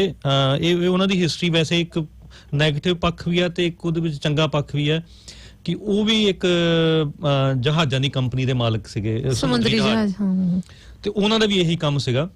ਉਹਨਾਂ ਨੇ ਆਪਣੀ ਕਿਤਾਬ ਵੀ ਲਿਖੀ ਆ ਕਿ ਕਹਿੰਦਾ ਆਈ ਯੂਜ਼ਡ ਟੂ ਪੈਕ them, ਮਤਲਬ ਪੈਕ ਕਰਨਾ ਕਿ ਜਿਹੜੇ ਸਲੇਵ ਜਿਹੜੇ ਕਾਲੇ ਮੂਲ ਦੇ ਲੋਕ ਸੀ ਉਹਨਾਂ ਨੂੰ ਜਹਾਜ਼ਾਂ ਦੇ ਵਿੱਚ ਪੈਕ ਕੀਤਾ ਜਾਂਦਾ ਸੀਗਾ, ਸਮਾਨ ਪੈਕ ਕਰੀਦਾ, ਜਿੱਦਾਂ ਸਮਾਨ ਪੈਕ ਕਰੀਦਾ। ਪਰ ਬਾਅਦ ਦੇ ਵਿੱਚ ਜਿਹੜੇ ਜੌਨ ਸਮਿਥ ਸੀਗੇ, ਜੌਨ ਨਿਊਟਨ, ਮੈਂ ਸੌਰੀ ਕਿਉਂਕਿ ਉਹਨਾਂ ਦਾ ਸਰਨੇਮ, ਉਹਨਾਂ ਨੇ ਅਨੂ ਜੀ ਮੋੜਾ ਲਿਆ ਸੀਗਾ ਬਿਲਕੁਲ। ਔਰ ਉਸ ਤੋਂ ਬਾਅਦ ਉਹ ਪ੍ਰੀਸਟ ਪਾਦਰੀ ਬਣੇ। ਫਿਰ ਉਹਨਾਂ ਨੇ ਉਹਦੇ ਖਿਲਾਫ ਵੀ ਜਿਹੜੀ ਹੈ ਸਲੇਵਰੀ ਦੇ ਖਿਲਾਫ, ਗੁਲਾਮੀ ਦੇ ਖਿਲਾਫ ਉਹਨਾਂ ਨੇ ਬਹੁਤ ਲੰਬੀ ਜੰਗ ਲੜੀ। ਸੋ ਬਿਲਕੁਲ ਆਪਾਂ ਨੂੰ ਇਸ ਜਿੱਦਾਂ ਕੱਲ ਵੀ ਆਪਾਂ ਦੀਪੂ ਜਿਵੇਂ ਵੇਖਿਆ ਕਿ ਕੱਲੇ ਸਿਰਫ ਬਰਾਊਨ ਲੋਕ ਨਹੀਂ ਸੀਗੇ ਜਾਂ ਕਾਲੇ ਲੋਕ ਨਹੀਂ ਸੀਗੇ, ਉਹਦੇ ਵਿੱਚ ਜਿਹੜੇ ਪਾਕੀਹਾ ਮੂਲ ਦੇ ਵੀ ਬਹੁਤ ਵੱਡੀ ਗਿਣਤੀ ਦੇ ਵਿੱਚ ਉਹਦੇ ਵਿੱਚ ਸ਼ਾਮਲ ਹੋਏ। ਹਾਂ, ਕਾਫੀ ਮਿਕਸਡ ਕਰਾਊਡ ਸੀਗਾ ਬਿਲਕੁਲ ਜੀ। ਜਿਵੇਂ ਗੁਲਾਮਾਂ ਦੀ ਗੱਲ ਕੀਤੀ ਹੈ, ਇਸ ਦੇ ਉੱਤੇ BBC ਦੀ ਇੱਕ ਵਧੀਆ ਡਾਕੂਮੈਂਟਰੀ ਬਣਾਈ ਹੋਈ ਹੈ। ਹੁਣ ਜਿਵੇਂ ਜਿਨ੍ਹਾਂ ਦੇ ਬੁੱਤ ਲਾਏ ਉਹਨਾਂ ਨੇ ਸਾਰਾ ਪਹਿਲਾਂ ਦਿਖਾਇਆ ਉਹਨਾਂ ਦਾ ਵੀ ਇਹ ਕਿਵੇਂ ਵਪਾਰ ਕਰਦੇ ਸੀ, ਤੇ ਬਾਅਦ ਚੋਂ ਕਿਵੇਂ ਉਹਨਾਂ ਦੇ ਨਾਮ ਤੇ ਹੀ ਹਸਪੀਟਲ ਖੋਲੇ ਗਏ ਤੇ ਲਾਇਬ੍ਰੇਰੀਆਂ ਖੋਲੀਆਂ ਗਈਆਂ, ਤੇ ਉਹਨਾਂ ਦਾ ਉਹ ਪੱਖ ਕਿ ਇਹ ਵਪਾਰ ਕਰਦੇ ਸੀਗੇ, ਮਤਲਬ ਜਿਸਮਾਂ ਦਾ ਵਪਾਰ ਕਰਦੇ ਸੀ, ਜਿਹੜੇ ਵੇਚਿਆ ਜਾਂਦਾ ਸੀ ਮਨੁੱਖਾਂ ਨੂੰ, ਤੇ ਉਹ ਲੁਕੋ ਲਿਆ ਗਿਆ ਤੇ ਉਹਨਾਂ ਨੂੰ ਬਹੁਤ ਹੀ ਇੱਕ ਖਾਸ ਸ਼ਖਸੀਅਤ ਬਣਾ ਕੇ ਪੇਸ਼ ਕੀਤਾ ਗਿਆ ਸਾਰੇ ਸਮਾਜ ਦੇ ਵਿੱਚ। ਸੋ ਜਿਹੜੀ ਮਤਲਬ ਕਈ ਮੇਰੀ ਅਮਰੀਕਾ ਵੀ ਕਿਸੇ ਨਾਲ ਗੱਲਬਾਤ ਹੋ ਰਹੀ ਸੀਗੀ ਤੇ ਉਹ ਜਿਹੜਾ ਟਿਪੀਕਲ ਇੱਕ ਐਟੀਟਿਊਡ ਹੁੰਦਾ ਵੀ ਇਹ ਤੇ ਜੀ ਕੰਮ ਨਹੀਂ ਕਰਦੇ, ਵਿਹਲੇ ਰਹਿੰਦੇ ਆ, ਕ੍ਰਾਈਮ ਕਰਦੇ ਆ। ਪਰ ਆਪਣੀ ਮੇਰੇ ਖਿਆਲ ਪਿਛਲੇ 15 ਮਿੰਟਾਂ ਦੀ ਗੱਲ ਦੇ ਵਿੱਚ ਅਸੀਂ ਇਹ ਗੱਲ ਕਰ ਚੁੱਕੇ ਕਿ ਇਹ ਕੋਈ ਇੱਕ ਇਨਸੀਡੈਂਸ ਨਹੀਂਗਾ। ਇਹ ਜਦੋਂ ਦੀ ਸਲੇਵਰੀ ਗੁਲਾਮੀ ਜਦੋਂ ਦੀ ਸ਼ੁਰੂ ਹੋਈ ਆ ਪਿਛਲੇ ਕਈ 100 ਸਾਲਾਂ ਤੋਂ, ਸੋ ਇਹ ਪੁਰਾਣੀ ਇਹਦੀ ਇੱਕ ਬਹੁਤ ਪੁਰਾਣੀ ਹਿਸਟਰੀ ਆ। ਉਹਨੂੰ ਸਮਝਿਆ ਬਿਨਾ ਅਸੀਂ ਸਿਰਫ ਇਹ ਕਤਲ ਦਾ ਜਿਹੜਾ ਐਨਾਲਿਸਿਸ ਨਹੀਂ ਚਾਹੀਦਾ। ਹਾਂ, ਇਹਨੂੰ ਇੱਕ ਆਈਸੋਲੇਟਡ ਇਨਸੀਡੈਂਟ ਦੇਖ ਕੇ ਇਹਦਾ ਐਨਾਲਿਸਿਸ ਨਹੀਂ ਹੋਣਾ ਚਾਹੀਦਾ। ਬਿਲਕੁਲ ਨਹੀਂ। ਜਿਵੇਂ ਤੁਸੀਂ ਸ਼ਬਦ ਵਰਤੇ ਸੀਗੇ ਪਹਿਲਾਂ ਕਿ ਇੱਕ ਇੰਸਟੀਟਿਊਸ਼ਨਲ ਰੇਸਿਜ਼ਮ ਦੇ ਤਹਿਤ ਹੀ ਉਹ ਹੋਈ ਸਾਰੀ ਚੀਜ਼। ਬਿਲਕੁਲ। ਔਰ ਈਵਨ ਇੱਥੇ ਵੀ ਚਾਹੇ ਹਾਲਾਤ ਇੰਨੇ ਖਰਾਬ ਨਹੀਂ ਨੇ, ਪਰ ਲੋਕਡਾਊਨ ਦੇ ਦੌਰਾਨ ਉਹ ਜਿਹੜਾ ਇੱਥੋਂ ਦੀ ਪੁਲਿਸ ਦਾ ਹਥਿਆਰਬੰਦ ਜਿਹੜਾ ਉਹ ਇੱਕ ਐਕਸਪੈਰੀਮੈਂਟ ਟ੍ਰਾਇਲ ਚੱਲ ਰਿਹਾ ਸੀਗਾ, ਉਹਦੇ ਤਹਿਤ 3 ਜਾਂ 4 ਲੋਕਾਂ ਦਾ ਕਤਲ ਕੀਤਾ ਗਿਆ, ਬੇਕਸੂਰ ਲੋਕਾਂ ਦਾ, ਔਰ ਉਹ ਸਾਰੇ ਦੇ ਸਾਰੇ ਲੋਕ ਭੂਰੇ ਰੰਗ ਦੇ ਸੀਗੇ, ਮਾਓਰੀ ਜਾਂ ਪੈਸੀਫਿਕ ਆਈਲੈਂਡਰ। ਤੋ ਉਹਨਾਂ ਕੰਮ ਖਰਾਬ ਨਹੀਂ ਹੈ, ਪਰ ਉਸ ਪਾਸੇ ਨੂੰ ਜਾ ਸਕਦਾ ਹੈ। ਬੇਸ਼ੱਕ ਇਹਨਾਂ ਨੇ ਉਸ ਤੋਂ ਬਾਅਦ ਅਨਾਊਂਸਮੈਂਟ ਜ਼ਰੂਰ ਕਰ ਦਿੱਤੀ ਹੈ ਪਿਛਲੇ ਹਫ਼ਤੇ ਵਿੱਚ ਕਿ ਇਹਨਾਂ ਨੇ ਉਹ ਜਿਹੜਾ ਇਹਨਾਂ ਦਾ ਉਹ ਪ੍ਰਯੋਗ ਹੈ ਉਹ ਬੰਦ ਕਰ ਦਿੱਤਾ, ਪਰ ਨਾਲ ਹੀ ਉਸ ਤੋਂ ਅਗਲੇ ਦਿਨ ਇਹ ਅਨਾਊਂਸਮੈਂਟ ਆ ਗਈ ਕਿ ਉਹ ਪਲਾਸਟਿਕ ਬੁਲਟ ਦੀ ਜਗ੍ਹਾ ਹੁਣ ਸਪੰਜ ਬੁਲਟ ਵਰਤਾਂਗੇ, ਜਿਹੜੇ ਕਿ ਉਹ ਐਕਚੁਅਲੀ ਸਪੰਜ ਦੇ ਨਹੀਂ ਬਣੇ ਹੋਏ, ਮਤਲਬ ਕਿ ਉਨੇ ਹੀ ਘਾਤਕ ਔਰ ਨੁਕਸਾਨਦੇਹ ਹੋ ਸਕਦੇ ਨੇ। ਸੋ ਕਿਉਂਕਿ ਕਾਫੀ ਲੋਕ ਇਹ ਵੀ ਜਿਹੜੇ ਦੂਸਰੇ ਪਾਸੇ ਬੈਠੇ ਨੇ, ਰੇਸਿਸਟ ਨੇ ਜਾਂ ਰਾਈਟ ਵਿੰਗ ਨੇ, ਜਾਂ ਉਹਨਾਂ ਨੂੰ ਕੋਈ ਉਹਨਾਂ ਦੇ ਵਿੱਚ ਸਹਾਨੂਭੂਤੀ ਵਾਲੀ ਗੱਲ ਨਹੀਂ ਹੈ, ਉਹ ਇਹ ਪੁਆਇੰਟ ਬੜੀ ਛੇਤੀ ਉਠਾ ਦਿੰਦੇ ਨੇ ਕਿ ਇਹ ਕਤਲ ਅਮਰੀਕਾ 'ਚ ਹੋਇਆ, ਇੱਥੇ ਕਿਉਂ ਮਾਰਚਾਂ ਹੋ ਰਹੀਆਂ ਨੇ ਨਾ, ਇੱਥੇ ਮਾਰਚ ਕਿਉਂ ਹੋ ਰਿਹਾ। ਸੋ ਇਸ ਕਰਕੇ ਸਾਨੂੰ ਉਹ ਜੋ ਇੱਥੋਂ ਦੇ ਮੂਲ ਨਿਵਾਸੀ ਮਾਓਰੀ ਲੋਕਾਂ ਨਾਲ ਜੋ ਧੱਕਾ ਹੋਇਆ, ਔਰ 1970s 'ਚ ਜਿਹੜੇ ਪੈਸੀਫਿਕ ਆਈਲੈਂਡ ਲੋਕ ਜਿਨ੍ਹਾਂ ਉਹਨਾਂ ਤੇ ਛਾਪੇ ਪੈ ਕੇ ਉਹਨਾਂ ਨੂੰ ਡਿਪੋਰਟ ਕੀਤਾ ਗਿਆ, ਔਰ ਅਗਰ ਹੁਣ ਇੱਥੋਂ ਤੱਕ ਆ ਜਾਈਏ, ਹੁਣ ਤਾਂ ਸਾਰੇ ਮਾਈਗ੍ਰੈਂਟਸ ਜਿਹੜੇ ਆ ਉਹਨਾਂ ਨਾਲ ਇੱਕ ਬੜੇ ਵੱਡੇ ਲੈਵਲ ਤੇ ਜਿਹੜਾ ਵਿਤਕਰਾ ਹੋ ਰਿਹਾ। ਤੋ ਇਹ ਸਾਰੀਆਂ ਗੱਲਾਂ ਕਨੈਕਟਡ ਨੇ ਆਪਸ 'ਚ, ਇਸ ਕਰਕੇ ਇੱਥੇ ਇਹ ਮਾਰਚ ਹੁੰਦੇ ਨੇ। ਇਹ ਮੰਨਣਾ ਹੀ ਨਹੀਂ ਚਾਹੀਦਾ ਕਿ ਇਹ ਅਮਰੀਕਾ ਹੋਇਆ। ਮੈਨੂੰ ਤਾਂ ਲੱਗਦਾ ਹੁੰਦਾ ਕਿ ਇਹ ਸਾਡੇ ਸਾਹਮਣੇ ਹੀ ਹੋਇਆ, ਇਹ ਸਾਡੀ ਹੀ ਗਲੀ 'ਚ ਹੋਇਆ, ਇਹ ਸਾਡੇ ਹੀ ਘਰ 'ਚ ਹੋਇਆ।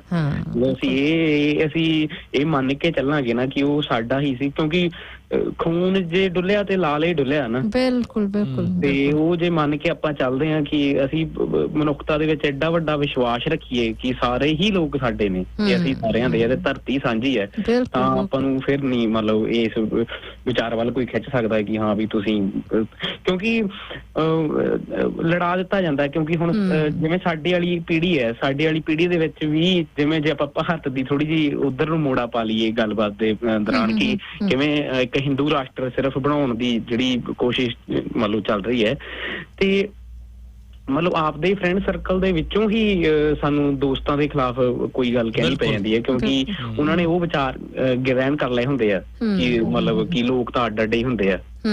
ਸੋ ਇੰਨਾ ਗ੍ਰਸਤ ਚੁੱਕਾ ਹੈ ਇਹ ਵਿਚਾਰ ਮਤਲਬ ਲੋਕਾਂ ਦੇ ਵਿੱਚ, ਤੇ ਇੱਕ ਸਿਸਟਮੈਟਿਕਲ ਵੇ ਦੇ ਨਾਲ ਇਹ ਵਿਚਾਰ ਪਾਇਆ ਜਾ ਰਿਹਾ ਆ। ਸੋ ਮਤਲਬ ਇਹ ਬਹੁਤ ਹੀ ਜ਼ਿਆਦਾ ਸਿਆਣੇ ਹੋ ਕੇ, ਬਹੁਤ ਹੀ ਜ਼ਿਆਦਾ ਇਸ ਦੇ ਨਾਲ ਅੰਗੇਜ ਰਹਿ ਕੇ ਚੀਜ਼ ਦੇ ਨਾਲ, ਤੇ ਵੱਧ ਤੋਂ ਵੱਧ ਪੜ੍ਹ ਕੇ ਵੀ ਸਾਨੂੰ ਮਤਲਬ ਇਹਨੂੰ ਸੋਚਣਾ ਤੇ ਵਿਚਾਰਨਾ ਚਾਹੀਦਾ। ਮੈਂ ਕੱਲ ਫੇਸਬੁੱਕ ਤੇ ਵੀ ਲਿਖਿਆ ਸੀ ਕਿ ਸਾਡੀ ਪੀੜ੍ਹੀ ਤਾਂ ਐ ਹੋ ਗਈ ਆ ਕਿ ਸਿੱਧੂ ਮੂਸੇਵਾਲੇ ਨੇ ਕਿਸੇ ਨੂੰ ਕੀ ਰਿਪਲਾਈ ਕਰਤਾ, ਕੀ ਨਵਾਂ ਗਾਣਾ ਆ ਗਿਆ, ਤੇ ਜਦੋਂ ਮੈਂ ਕਿਤੇ ਜਾਂਦਾ ਤੇ ਮੈਨੂੰ ਪੁੱਛਦੇ ਵੀ ਤੂੰ ਦੇਖਿਆ ਉਹ, ਤੇ ਮੈਂ ਕਿਹਾ ਵੀ ਨਹੀਂ ਯਾਰ, ਵੀ ਮੈਂ ਦੇਖਿਆ ਨਹੀਂ, ਵੀ ਇੱਕ ਤਾਂ ਕੰਮ ਦੇ ਵਿੱਚ ਤੇ ਬਾਕੀ ਮੇਰਾ ਕੋਈ ਏਦਾਂ ਦਾ ਇੰਟਰਸਟ ਵੀ ਨਹੀਂ ਹੈਗਾ। ਤੇ ਉਹ ਕਹਿੰਦੇ ਹੁੰਦੇ ਵੀ ਤੂੰ ਕਿਹੜੀ ਦੁਨੀਆ 'ਚ ਰਹਿਣਾ ਹੁੰਨਾ, ਤੇ ਮੈਂ ਉਹਨਾਂ ਨੂੰ ਜਵਾਬ ਦਿੰਦਾ ਹੁੰਦਾ ਵੀ ਤੁਸੀਂ ਕਿਹੜੀ ਦੁਨੀਆ 'ਚ ਰਹਿੰਦੇ ਆ ਨਾ। ਤੇ ਧਰਾਤਲ ਦੇ ਹਾਲਾਤ ਬਹੁਤ ਹੀ ਵੱਖ ਨੇ। ਜਦੋਂ ਕੋਈ ਲੁੱਟਿਆ ਜਾਂਦਾ ਹੈ, ਕਿਸੇ ਇੱਕ ਮਨੁੱਖ ਨੂੰ ਦੂਸਰੇ ਮਨੁੱਖ ਦੁਆਰਾ ਲੁੱਟਿਆ ਜਾਂਦਾ ਹੈ, ਤੇ ਉਸ ਤੋਂ ਜਿਹੜੀਆਂ ਸਾਰੀਆਂ ਹੀ ਪ੍ਰੋਬਲਮਾਂ ਜਨਮ ਲੈਂਦੀਆਂ ਆ, ਤੇ ਉਹਦੇ ਹਾਲਾਤ ਤੇ ਤੁਹਾਡੇ ਸਿੱਧੂ ਮੂਸੇਵਾਲੇ ਦੀ ਕੋਈ ਲੜਾਈ ਦਾ ਮੇਲ ਹੀ ਹੈ ਨੀ ਗਾ ਨਾ। ਸੋ ਜ਼ਿਆਦਾਤਰ ਮਤਲਬ ਸੱਚ ਦੇ ਨੇੜੇ ਹੀ ਰਹਿ ਕੇ ਜ਼ਿੰਦਗੀ ਜਿਉਣੀ ਚਾਹੀਦੀ ਹੈ। ਇਹ ਤਾਂ ਸਾਰੀਆਂ ਚੀਜ਼ਾਂ ਕਿਵੇਂ ਡਾਇਵਰਟ ਕਰਦੀਆਂ ਆ, ਕਿਵੇਂ ਮਤਲਬ ਜੇ ਇੰਨੀ ਹੌਸਲੇ ਵਾਲੇ ਆ ਨਾ ਅਸੀਂ, ਜੇ ਇੰਨਾ ਹੀ ਗਾਣਿਆਂ ਦੇ ਉੱਤੇ ਅਸੀਂ ਜਾਂਦੇ ਹਾਂ, ਮੈਂ ਫਿਰ ਉੱਤੇ ਪੰਜਾਬੀਅਤ ਤੇ ਹੀ ਲੈ ਆਉਣੀ ਹੈ ਵੀ ਫਿਰ ਤਾਂ ਆਪਾਂ ਵੱਧ ਚੜ ਕੇ ਕੱਲ ਰੈਲੀ 'ਚ ਵੀ ਹਿੱਸਾ ਲੈਂਦੇ ਨਾ। ਹਾਂ, ਉੱਥੇ ਬਹੁਤ ਹੀ ਘੱਟ ਮਤਲਬ ਇਹ ਬਹੁਤ ਹੀ ਅਫਸੋਸ ਦੀ ਗੱਲ ਹੈ ਕਿ ਬਹੁਤ ਹੀ ਘੱਟ ਪੰਜਾਬੀ ਦੇਖਣ ਨੂੰ ਮਿਲੇ। ਜੇ ਗਾਣਿਆਂ ਤੋਂ ਅਸੀਂ ਇੰਨਾ ਪ੍ਰੇਰਿਤ ਹਾਂ, ਜੇ ਅਸੀਂ ਮਤਲਬ ਚੱਕ ਲਓ, ਰੱਖ ਲਓ, ਮਾਰ ਲਓ ਹੀ ਕਰਨੀ ਆ, ਤੇ ਕਿਸੇ ਦਾ ਕਤਲ ਹੋ ਜਾਂਦਾ ਤੇ ਅਸੀਂ ਚੁੱਪ ਕਰਕੇ ਮਤਲਬ ਆਪਦੇ ਘਰਾਂ 'ਚ ਬੈਠੇ ਹਾਂ। ਸੋ ਇਹ ਦੋਗਲੇਪਨ ਨਹੀਂ ਆ ਸਾਡੇ। ਮੈਨੂੰ ਲੱਗਦਾ ਹੁੰਦਾ ਵੀ ਗਾਣਿਆਂ ਦੇ ਵਿੱਚ ਤਾਂ ਐਸ਼ ਆਉਂਦੇ ਆ ਵੀ ਸਾਡੇ ਨਾਲ ਦਾ ਕੋਈ ਹੈ ਹੀ ਨਹੀਂ, ਤੇ ਜਦੋਂ ਐਕਚੁਅਲ ਦੇ ਵਿੱਚ ਕਿਸੇ ਸੱਚ ਦਾ ਸਾਹਮਣਾ ਕਰਨਾ ਪੈ ਜਾਂਦਾ, ਫਿਰ ਉੱਥੇ ਮਤਲਬ ਕਿਵੇਂ ਸਾਰੇ ਪਿੱਛੇ ਨੂੰ ਜਾਂਦੇ ਆ, ਉਹਦਾ ਤਾਂ ਕੋਈ ਮੇਲ ਹੀ ਹੈ ਨੀਗਾ। ਇਹਦੇ 'ਚ ਥੋੜੀ ਜਿਹੀ ਮੇਰਾ ਖਿਆਲ ਹੈ ਕਾਫੀ ਸਾਰੇ ਲੋਕ ਸ਼ਾਇਦ ਉਹ ਮਹਿਸੂਸ ਕਰਦੇ ਵੀ ਹੋਣਗੇ ਕਿ ਗਲਤ ਹੋਇਆ, ਪਰ ਉਹ ਐਕਟਿਵਲੀ ਉਹਦੇ ਬਾਰੇ ਕੁਝ ਮਤਲਬ ਉਹਦੇ ਵਿਰੋਧ 'ਚ ਕੁਝ ਨਹੀਂ ਕਹਿੰਦੇ ਜਾਂ ਕੋਈ ਐਕਸ਼ਨ ਨਹੀਂ ਲੈਂਦੇ, ਕਿਉਂਕਿ ਥੋੜਾ ਜਿਹਾ ਉਹ ਵੀ ਸਾਡੇ ਸਮਾਜ 'ਚ ਇੱਕ ਫੰਡਾ ਹੈਗਾ ਕਿ ਹਾਂ ਭਗਤ ਸਿੰਘ ਜ਼ਰੂਰ ਪੈਦਾ ਹੋਣਾ ਚਾਹੀਦਾ, ਪਰ ਸਾਡੇ ਘਰ ਨਹੀਂ, ਗੁਆਂਢੀ ਦੇ ਪੈਦਾ ਹੋ ਜਾਵੇ ਤੇ ਵਧੀਆ ਰਹੂਗਾ।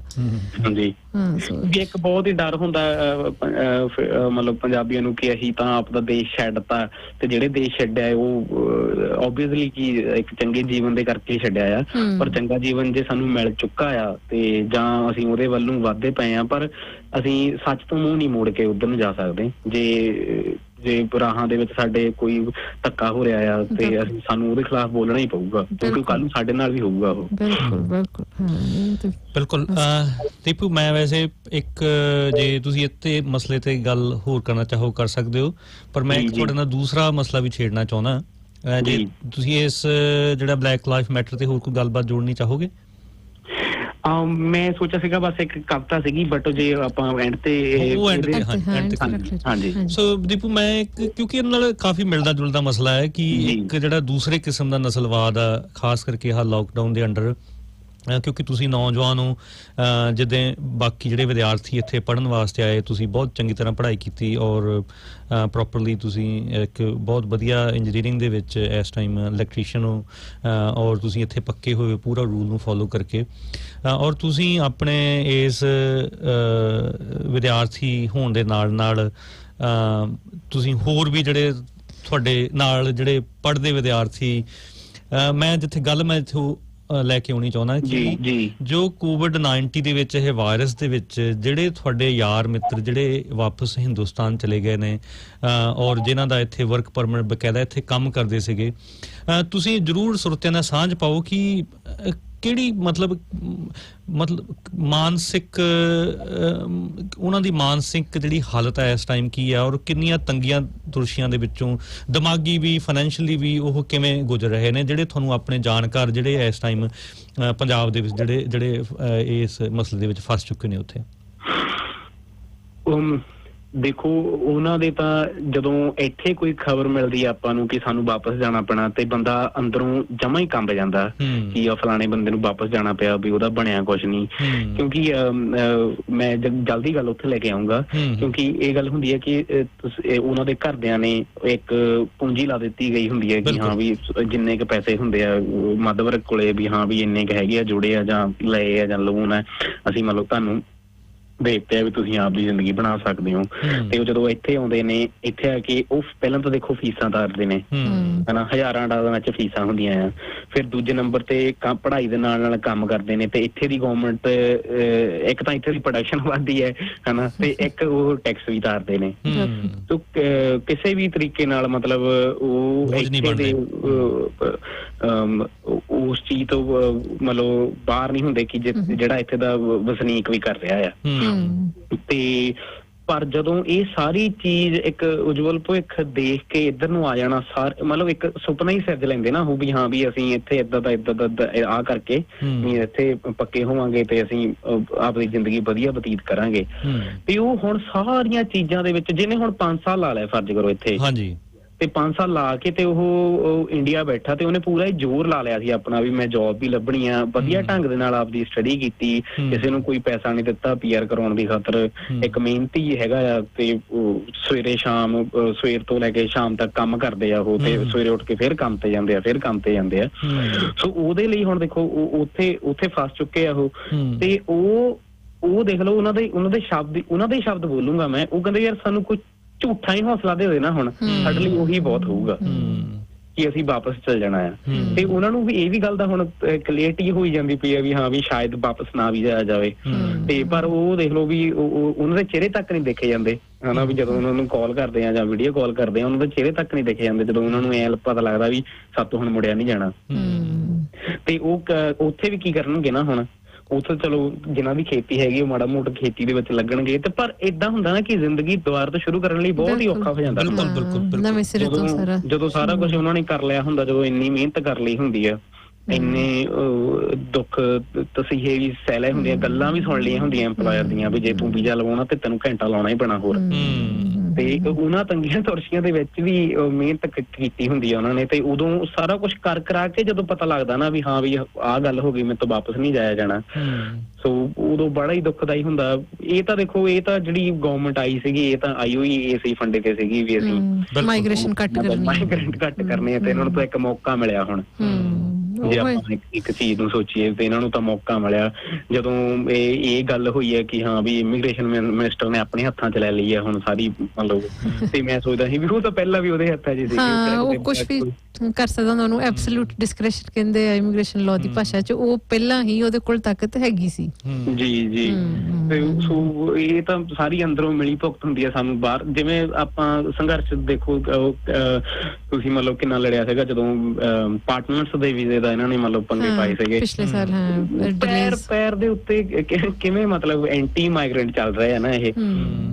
ਤੇ ਕੱਲ ਵੀ ਵਧੀਆ ਲੱਗਾ ਕਿ ਮਤਲਬ ਉੱਥੇ ਸਲੋਗਨ ਸੀਗੇ ਕਿ ਹਾਂ ਮਾਈਗ੍ਰੈਂਟ ਲਾਈਫਸ ਮੈਟਰ ਨਾ, ਕਿ ਸਾਰਿਆਂ ਦੀ ਲਾਈਫ ਜਿੰਨੀਆਂ ਵੀ ਓਪਰੇਸ਼ਨ ਚੱਲ ਰਹੇ ਆ ਲੋਕ, ਉਹਨਾਂ ਦੇ ਮਤਲਬ ਉਹਨਾਂ ਨੂੰ ਇਕਜੁੱਟ ਹੋਣਾ ਹੀ ਪੈਣਾ ਹੁਣ ਇਹ ਅੱਜ ਦੇ ਹਾਲਾਤਾਂ ਦੇ ਵਿੱਚ। ਬਿਲਕੁਲ। ਮੈਂ ਐਕਚੁਅਲੀ ਅਗਲਾ ਸਵਾਲ ਮੇਰਾ ਇਹੀ ਸੀਗਾ ਦੀਪੂ ਕਿ ਵੇਖੋ ਜਦੋਂ ਇੱਥੇ ਦੇ ਜਿਹੜੇ ਹੁਣ COVID-19 ਤੋਂ ਪਹਿਲਾਂ ਦੀ ਵਾਇਰਸ ਤੋਂ ਪਹਿਲਾਂ ਵਾਲੀ ਗੱਲ ਕਰ ਰਹੀ ਹੈ ਕਿ ਜਿਹੜੇ ਇੱਥੇ ਵਿਦਿਆਰਥੀ ਆਏ ਹੋਏ ਸੀਗੇ ਜਾਂ ਵਰਕ ਪਰਮਿਟ ਤੇ ਸੀਗੇ, ਉਹਨਾਂ ਦੇ ਆਪਣੇ ਬਹੁਤ ਜ਼ਿਆਦਾ ਮਸਲੇ ਸੀਗੇ ਇੱਥੇ, ਜਿਹੜੀ ਐਕਸਪਲੋਇਟੇਸ਼ਨ ਦੇ ਮਸਲੇ ਸੀਗੇ, ਜਿਹੜੀਆਂ ਕਾਨੂੰਨ ਬਦਲ ਰਹੀ ਸੀ ਕਿ ਮੀਡੀਅਨ ਵੇਜ ਵਧਾਤੀ, ਤੁਹਾਡਾ ਕੰਮ ਬਣਨੇ ਵਾਲਾ ਹੁੰਦਾ ਤੇ ਉਦੋਂ ਰੂਲ ਬਦਲ ਜਾਂਦੇ ਸੀਗੇ।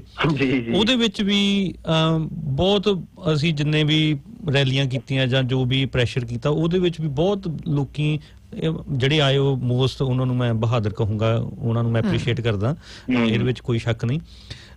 ਪਰ ਇਹ ਜਿਹੜੇ ਹਾਲਾਤ ਬਣ ਗਏ ਨੇ, ਕਿਉਂਕਿ ਜਿਹੜੇ ਤਰਾਸਦੀ ਦੇ ਵਿੱਚ ਗੁਜ਼ਰ ਰਹੇ ਨੇ ਉਹ ਤੇ ਹਿੰਦੁਸਤਾਨ ਬੈਠੇ ਆ, ਹਨਾ।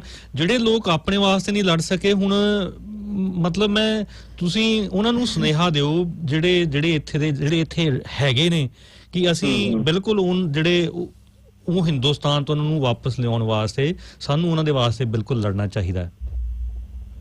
ਬਿਲਕੁਲ ਲੜਨਾ ਚਾਹੀਦਾ। ਇਹ ਤਾਂ ਮੈਨੂੰ ਲੱਗਦਾ ਹੁੰਦਾ ਕਿ ਸਾਡੇ ਇੱਕ ਮਨੁੱਖ ਹੋਣ ਪ੍ਰਤੀ ਦੂਸਰੇ ਮਨੁੱਖ ਲਈ ਫਰਜ਼ ਬਣਦੇ ਨੇ। ਤੇ ਕਈ ਵਾਰੀ ਨਾ ਇਹ ਡਰ ਹੋ ਜਾਂਦਾ ਹੈ ਮਨ ਦੇ ਵਿੱਚ ਕਿ ਐਕਚੁਅਲੀ ਸਭ ਤੋਂ ਪਹਿਲਾਂ ਤਾਂ ਆਪਣੇ ਹੱਕਾਂ ਪ੍ਰਤੀ ਸੁਚੇਤ ਹੁੰਦਾ ਇੱਥੇ ਕੋਈ ਵੀ ਰਹਿੰਦਾ ਜਿਹੜਾ ਭਾਰਤ ਤੋਂ ਆਉਂਦਾ। ਕਈ ਵਾਰੀ ਉਹਦੇ ਮਨ 'ਚ ਡਰ ਹੋ ਜਾਂਦਾ ਹੈ ਕਿ ਯਾਰ ਪਤਾ ਨਹੀਂ ਕੀ ਹੋਊਗਾ, ਮੈਂ ਜੇ ਇਹਦੇ ਖਿਲਾਫ ਬੋਲਿਆ ਤਾਂ ਕਿਤੇ ਮੇਰੀ ਕਿਤੇ ਜੌਬ ਨਾ ਚੱਲ ਜਾਵੇ, ਜਾਂ ਮੈਨੂੰ ਕਿਤੇ ਕੱਲ ਨੂੰ ਵੀਜ਼ੇ 'ਚ ਕੋਈ ਪ੍ਰੋਬਲਮ ਨਾ ਆ ਜਾਵੇ। ਸੋ ਮੈਂ ਦੱਸਦਾ ਇੱਥੇ ਐਕਚੁਅਲੀ ਮੈਂ ਕੋਈ ਮਤਲਬ ਮਹਾਨ ਬਣਨ ਕਰਕੇ ਨਹੀਂ ਉਹ ਚੀਜ਼ ਦੱਸ ਰਿਹਾ, ਪਰ ਮੈਂ ਜਦੋਂ ਕੋਈ ਵੀ ਇਹ ਚੀਜ਼ ਸ਼ੁਰੂ ਕੀਤੀ ਸੀਗੀ ਤੇ ਸਭ ਤੋਂ ਪਹਿਲਾ ਨਾਟਕ ਮੈਨੂੰ ਚੇਤੇ ਆ ਵੀ ਉਹ ਇੱਥੇ ਦੇ ਮੈਂਬਰ ਆਫ ਪਾਰਲੀਮੈਂਟ ਦੇ ਦਫ਼ਤਰ ਦੇ ਮੂਹਰੇ ਕੀਤਾ ਸੀ। ਬਿਲਕੁਲ। ਤੇ ਮੈਂ ਮਤਲਬ ਪੱਕਾ ਵੀ ਹੋ ਗਿਆ ਹੋਇਆ। ਤੇ ਇਹ ਤਾਂ ਤੁਹਾਡਾ ਹੱਕ ਬਣਦਾ ਨਾ ਕਿ ਜੇ ਤੁਸੀਂ ਕੰਮ ਕੀਤਾ ਆ, ਜੇ ਤੁਸੀਂ ਇੰਨੀ ਪੂੰਜੀ ਲਾਈ ਆ, ਇੰਨਾ ਤੁਸੀਂ ਕੰਮ ਕਰ ਲਿਆ, 5-6 ਸਾਲ ਇੱਥੇ ਦੇ ਆਪਦੀ ਜ਼ਿੰਦਗੀ ਨੂੰ ਦੇ ਦਿੱਤੇ ਹੋਏ ਆ, 5-6 ਸਾਲ ਦੇ ਨਹੀਂ, ਉਸ ਉਮਰ ਦੇ ਸਪੈਸੀਫਿਕ ਜਦੋਂ ਤੁਸੀਂ ਮਤਲਬ ਕਰੀਅਰ ਆਪਣਾ ਸੈੱਟ ਹੀ ਕਰਨਾ ਹੁੰਦਾ, ਉਹ ਬਹੁਤ ਹੀ ਔਖੀ ਗੱਲ ਹੁੰਦੀ ਹੈ। ਜੇ ਉਹਦੇ ਵਿੱਚ ਅਨਸਕਸੈਸਫੁਲ ਹੋ ਜਾਵੇ ਬੰਦਾ ਤੇ ਮਤਲਬ ਉਹ ਛੇਤੀ ਕਿਤੇ ਲੀਹ ਤੇ ਆਉਂਦੀ ਨਹੀਂ ਫਿਰ ਗੱਡੀ। ਸੋ ਉਹ ਜੇ ਉਹਦੇ ਵਿੱਚ ਸਾਨੂੰ ਕੁਝ ਨਹੀਂ ਹੋਇਆ ਤੇ ਇਹ ਸਾਨੂੰ ਪਹਿਲੀ ਗੱਲ ਤਾਂ ਇਹ ਹੈ ਕਿ ਸਾਨੂੰ ਡਰਨ ਦੀ ਕੋਈ ਲੋੜ ਨਹੀਂ ਹੁੰਦੀ। ਕਿਉਂਕਿ ਇਹ ਮੈਨੂੰ ਉਦੋਂ ਵੀ ਸੀਗਾ ਕਿ ਮੈਨੂੰ ਵੀ ਬਹੁਤ ਗਿਆ ਵੀ ਹੋ ਜਾਊਗਾ, ਕੁਛ ਹੋ ਜਾਊਗਾ, ਮੈਂ ਕਿਹਾ ਵੀ ਜਿਹੜਾ ਮੇਰਾ ਹੱਕ ਬਣਦਾ ਨਾ ਉਹ ਤਾਂ ਆਪਾਂ ਲੈ ਹੀ ਲੈਣਾ, ਭਾਵੇਂ ਜੋ ਮਰਜ਼ੀ ਹੋ ਜਾਵੇ, ਹਨਾ। ਵੀ ਇਹਦੇ ਕਰਕੇ ਜੇ ਮੈਨੂੰ ਕੱਢਣਗੇ ਵੀ ਤੂੰ ਨਾਟਕ ਕੀਤਾ ਜਾਂ ਕੀ ਕਰਦਾ ਫਿਰਦਾ, ਜਾਂ ਫਿਰ ਮੈਂ ਕਿਹਾ ਵੀ ਮੈਂ ਲਿਖਤੀ ਰੂਪ ਚ ਲਾਉਂਗਾ, ਵੀ ਮੈਨੂੰ ਲਿਖਤੀ ਰੂਪ ਚ ਲਿਖ ਕੇ ਦਿਖਾ ਦਿਓ ਵੀ ਮੈਨੂੰ ਕਿਉਂ ਕੱਢਿਆ ਜਾ ਰਿਹਾ। ਬਿਲਕੁਲ। ਮੈਂ ਸਰੋਤਿਆਂ ਨੂੰ ਦੱਸਣਾ ਚਾਹੁੰਦਾ ਕਿ ਜਿਹੜੀ ਦੀਪੂ ਗੱਲ ਕਰ ਰਿਹਾ ਉਹ ਇਹ ਹੈ ਕਿ ਜਦੋਂ ਇੱਥੇ ਲੰਬਾ ਸੰਘਰਸ਼ ਜਿਹੜੇ ਵਿਦਿਆਰਥੀ ਡਿਪੋਰਟ ਹੋਏ ਸੀਗੇ ਉਹਨਾਂ ਨੂੰ ਵਾਪਸ ਲਿਆਉਣ ਵਾਸਤੇ ਕੀਤਾ ਗਿਆ, ਉਦੋਂ ਦੀਪੂ ਬਿਲਕੁਲ ਇੱਥੇ ਕੱਚਾ ਸੀਗਾ ਔਰ ਬਾਰ-ਬਾਰ ਦੋਸਤਾਂ ਤੋਂ, ਪਰਿਵਾਰ ਤੋਂ ਇਹ ਤੇ ਪ੍ਰੈਸ਼ਰ ਪਾਇਆ ਜਾਂਦਾ ਸੀਗਾ ਕਿ ਤੂੰ ਸੰਘਰਸ਼ ਦੇ ਵਿੱਚ ਸ਼ਾਮਲ ਨਾ ਹੋ ਕਿਉਂਕਿ ਤੇਰੀ PR ਨਹੀਂ ਹੋਣੀ, ਤੈਨੂੰ ਡਿਪੋਰਟ ਕਰਨਗੇ। ਔਰ ਕੱਲਾ ਇਹਨਾਂ ਤੇ ਨਹੀਂ, ਹੋਰ ਵੀ ਜਿਹੜੇ ਇਹ ਇੱਕ ਤਰ੍ਹਾਂ ਦਾ ਜਿਹੜਾ ਇਹ ਬਹੁਤ ਵੱਡਾ ਇਹ ਅੜਿੱਕਾ ਹੈ ਸੰਘਰਸ਼ ਨੂੰ ਗਾਂਹ ਚਲਾਉਣ ਦਾ। ਹਾਂ, ਇਹ ਇਨਸਾਨਾਂ ਨੂੰ ਦੱਬੂ ਬਣਾਉਣ ਦਾ ਬਹੁਤ ਵਧੀਆ ਤਰੀਕਾ ਹੈ ਇਹੋ ਜਿਹੇ ਪ੍ਰੈਸ਼ਰ ਪਾ ਕੇ। ਬਿਲਕੁਲ। ਔਰ ਖਾਸ ਕਰਕੇ ਹੁਣ ਦੇ ਦੀਪੂ ਜਿਹੜਾ ਹੁਣ ਹਾਲਾਤ ਬਣ ਚੁੱਕੇ ਨੇ ਜਿੱਥੇ ਆਲਰੇਡੀ ਲੋਕਾਂ ਦੀਆਂ ਨੌਕਰੀਆਂ ਖੁੱਸ ਰਹੀਆਂ ਨੇ। ਹੁਣ ਰਹਿ ਕੀ ਗਿਆ ਜਿਹੜਾ ਤੁਸੀਂ ਗਵਾ ਲੋਗੇ ਸੰਘਰਸ਼ ਕਰਕੇ। ਯੂ ਹੈਵ, ਮੈਨੂੰ ਮਾਰਕਸ ਹੋਰਾਂ ਦੀ ਦੌਰੇ ਚ ਯਾਦ ਆਉਂਦੀ ਹੈ ਵੀ you have nothing to lose ਨਾ but your chains, workers of the world unite, ਕੁਛ ਰਹਿ ਨਹੀਂ ਜਾਂਦਾ। ਕਿ ਗੱਲ ਫਿਰ ਉੱਥੇ ਜੋੜਦੇ ਆ ਕਿਉਂਕਿ ਇਹਦੇ ਵਿੱਚ ਡਰਨ ਦੀ ਰੱਤੀ ਪਰ ਲੋੜ ਨਹੀਂ ਹੁੰਦੀ। ਜੇ ਵੀ ਸਰੋਤੇ ਦੇ ਵਿੱਚ ਕੋਈ ਵੀ ਨੌਜਵਾਨ ਸੁਣਦਾ ਹੈ ਜਿਹੜਾ ਕੋਈ ਕੱਚਾ ਹੈ ਤਾਂ ਕਿਸੇ ਵੀ ਵੀਜ਼ੇ ਤੇ ਆ, ਸਭ ਤੋਂ ਪਹਿਲਾਂ ਤਾਂ ਆਪਣੇ ਆਪਾਂ ਹੱਕ ਪਛਾਣੀਏ ਵੀ ਜੋ ਬਣਦੇ ਨੇ, ਤੇ ਇਹ ਲੜ ਕੇ ਸਭ ਕੁਝ ਲਿਆ ਜਾ ਸਕਦਾ ਹੁੰਦਾ। ਤੇ ਆਪਣੇ ਸਾਹਮਣੇ ਤਾਂ ਮਤਲਬ ਸੰਘਰਸ਼ਾਂ ਚੋਂ ਐਗਜ਼ਾਮਪਲਾਂ ਵੀ ਹੈਗੀਆਂ ਆ ਬਈ ਇਸ ਤਰ੍ਹਾਂ ਨਹੀਂ ਹੁੰਦਾ ਵੀ ਮਤਲਬ ਕੱਲਾ ਕਈ ਵਾਰੀ ਗੱਲ ਵੀ ਉੱਠਦੀ ਆ ਵੀ ਧਰਨੇ ਲਾਉਣ ਨਾਲ ਕੀ ਹੋ ਜਾਂਦਾ, ਤੇ ਕੱਲਾ ਧਰਨੇ ਨਹੀਂ ਆ, ਜਦੋਂ ਤੁਸੀਂ ਲੋਕ ਸਾਰੇ ਜੁੜਦੇ ਨੇ, ਇਕੱਠੇ ਹੁੰਦੇ ਨੇ, ਤੇ ਇੱਕ ਵੀ 50 ਬੰਦੇ ਵੀ ਜੁੜਦੇ ਆ ਨਾ ਜਦੋਂ, ਤੇ ਵਕਤ ਪੈ ਜਾਂਦਾ ਸਰਕਾਰਾਂ ਨੂੰ ਵੀ ਹੋਇਆ ਕੀ ਹੈ ਤੇ ਇਹ ਕਿਹੜੀ ਕੋਰ ਚੀਜ਼ ਤੋਂ ਜੁੜੇ ਨੇ, ਇਹਨਾਂ ਦੀਆਂ ਕੀ ਮੰਗਾਂ ਆ। ਸੋ ਇਹ ਗੱਲਾਂ ਐਵੇਂ ਨਹੀਂ ਹੁੰਦੀਆਂ ਕਿ ਇਹ ਧਰਨੇ ਲਾਉਣ ਨਾਲ ਕੀ ਹੋ ਜਾਂਦਾ ਜਾਂ ਸੰਘਰਸ਼ ਲੜਨ ਨਾਲ ਕੁਛ ਨਹੀਂ ਹੁੰਦਾ। ਤੇ ਆਪਣੇ ਸਾਹਮਣੇ ਤਾਂ ਐਗਜ਼ਾਮਪਲ ਆ ਵੀ ਜਦੋਂ ਡਿਪੋਰਟ ਹੋਏ ਸਟੂਡੈਂਟ ਉਹਨਾਂ ਵਿੱਚੋਂ ਵੀ ਵਾਪਸ ਆਏ ਨੇ, ਤੇ ਜਦੋਂ ਹੁਣ ਪਾਰਟਨਰਸ ਦੇ ਵੀਜ਼ੇ ਮਤਲਬ ਹੋਏ ਨੇ, ਤੇ ਹੋਰ ਵੀ ਕਿੰਨੇ ਜਿਹੜੇ ਲੁੱਟ ਦੇ ਕੇਸਿਸ ਆਏ ਸੀਗੇ ਤੇ ਉਹਨਾਂ ਨੂੰ ਦੁਬਾਰੇ ਉਹਨਾਂ ਦਾ ਹੱਕ ਮਿਲਿਆ ਆ। ਸੋ ਲੜ ਕੇ ਸਭ ਕੁਝ ਹੀ ਲਿਆ ਜਾ ਸਕਦਾ ਹੁੰਦਾ, ਜਿਹੜੇ ਮਰਜ਼ੀ ਹਾਲਾਤਾਂ 'ਚ ਅਸੀਂ, ਜਿਹੜੇ ਮਰਜ਼ੀ ਵੀਜ਼ੇ ਤੇ ਆ ਅਸੀਂ। ਸੋ ਇਹਦੇ ਵਿੱਚ ਡਰਨ ਦੀ ਕੋਈ ਲੋੜ ਨਹੀਂ ਹੁੰਦੀ। ਸੋ ਨਾਲੇ ਹੁਣ ਇਹਨੂੰ ਸਾਰੇ ਮੁੱਦਿਆਂ ਨਾਲ ਜੋੜ ਕੇ ਦੇਖਣਾ ਚਾਹੀਦਾ। ਜੇ ਸਾਡੇ ਨਾਲ ਧੱਕਾ ਹੁੰਦਾ ਤਾਂ ਵੀ ਲੜਨਾ ਚਾਹੀਦਾ, ਜੇ ਕਿਸੇ ਹੋਰ ਨਾਲ ਧੱਕਾ ਹੁੰਦਾ ਤਾਂ ਵੀ ਲੜਨਾ ਚਾਹੀਦਾ। ਉਹਦੇ ਵਿੱਚ ਵੀ ਸਾਨੂੰ ਕੋਈ ਸਾਡਾ ਵਾਲ ਨਹੀਂ ਵਿੰਗਾ ਕਰ ਸਕਦਾ। ਜੇ ਤੁਸੀਂ ਆਪਣੀ ਜ਼ਿੰਦਗੀ ਵੀ ਬੁਲੰਦ ਹੌਸਲੇ ਨਾਲ ਜਿਉਂਦੇ ਆ ਨਾ, ਵੀ ਅਸੀਂ ਆਪਦਾ ਹੱਕ ਲੈ ਕੇ ਰਹਿਣਾ, ਤੇ ਚਾਹੇ ਜੋ ਮਰਜ਼ੀ ਹੋ ਜਾਏ, ਤੇ ਉਹਦੇ ਵਿੱਚ ਜੋ ਮਰਜ਼ੀ ਹੋ ਜਾਏ ਤੁਹਾਨੂੰ ਤੁਹਾਡਾ ਹੱਕ ਮਿਲ ਕੇ ਰਹਿੰਦਾ ਹੁੰਦਾ ਫਿਰ। ਬਿਲਕੁਲ ਬਿਲਕੁਲ ਪਾਸ਼ ਦੀਆਂ ਲਾਈਨਾਂ ਨੇ ਮੈਨੂੰ ਹੁਣ ਸਾਰੀ ਤਾਂ ਕਵਿਤਾ ਯਾਦ ਨਹੀਂ ਸੀ। ਲੜਾਂਗੇ ਸਾਥੀ ਉਦਾਸ ਮੌਸਮ ਲਈ, ਅਸੀਂ ਲੜਾਂਗੇ ਸਾਥੀ ਕਿ ਲੜਨ ਬਾਝੋਂ ਕੁਝ ਵੀ ਨਹੀਂ ਮਿਲਦਾ, ਏਦਾਂ ਉਹ ਕਾਫੀ ਅੱਗੇ ਤੱਕ ਜਾਂਦੀ ਹੈ ਕਵਿਤਾ। ਲੜਨ ਦੀ ਜਾਂਚ ਨਾ ਹੋਈ ਉਦੋਂ ਲੜਨ ਦੀ ਲੋੜ ਹੋਵੇਗੀ, ਜਦੋਂ ਕੋਲ ਹਥਿਆਰ ਨਾ ਹੋਏ ਤਾਂ ਤਲਵਾਰ ਹੋਵੇਗੀ ਸ਼ਾਇਦ, ਏਦਾਂ ਮੈਨੂੰ ਵੀ ਬਟ ਜੀ ਉਹੀ ਗੱਲ ਹੈ ਕਿ ਮਤਲਬ ਹੁਣ ਉਹੀ ਹੈ ਕਿ ਲੜਨ ਦੀ ਲੋੜ ਬਹੁਤ ਹੀ ਜ਼ਿਆਦਾ ਆ। ਬਿਲਕੁਲ ਬਿਲਕੁਲ ਕ੍ਰਾਈਸਿਸ ਬਹੁਤ ਦੁਨੀਆ ਦੇ ਵਿੱਚ ਵਾਇਰਸ ਦੇ ਨਾਲ ਦੀਪੂ ਬੜਾ ਡੂੰਘਾ ਹੋ ਚੁੱਕਿਆ ਜਿਹੜਾ ਪੂੰਜੀਵਾਦੀ ਦਾ ਕ੍ਰਾਈਸਿਸ ਹੈ, ਔਰ ਬਿਲਕੁਲ ਲੋਕਾਂ ਨੂੰ ਇਕਜੁੱਟ ਹੋ ਕੇ ਦੁਨੀਆ ਦੇ ਵਿੱਚ ਲੜਨਾ ਪੈਣਾ। ਸੋ ਦੀਪੂ ਜਿਹੜੀ ਤੁਸੀਂ ਕਵਿਤਾ ਕਹਿ ਰਹੇ ਸੀਗੇ ਜਿਹੜੀ ਆਖਰ ਵਿੱਚ ਕਵਿਤਾ ਹੋ ਜਾਵੇ ਸਾਰੇ ਸਰੋਤਿਆਂ ਲਈ। ਜੀ ਕਵਿਤਾ ਇੰਝ ਹੈ ਕਿ ਇਹ ਜਿਹੜਾ ਵੀ ਕੁਛ ਚੱਲਦਾ ਆ, ਜੋ ਵੀ ਕੁਛ, ਕਿਉਂਕਿ ਮੈਨੂੰ ਲੱਗਦਾ ਹੁੰਦਾ ਜਿਹੜੀ ਕਵਿਤਾ ਆ ਉਹ ਸਾਡੇ ਸੁਪਨਿਆਂ ਤੇ ਹਕੀਕਤ ਵਿੱਚ ਲਈ ਜਿਹੜੀ ਵਿਰੋਧਤਾ ਹੀ ਹੁੰਦੀ ਹੈ, ਉਹਨੂੰ ਜਦੋਂ ਆਪਾਂ ਕ੍ਰੀਏਟ ਕਰਦੇ ਹਾਂ ਤੇ ਉਹ ਕਵਿਤਾ ਬਣ ਜਾਂਦੀ ਹੈ।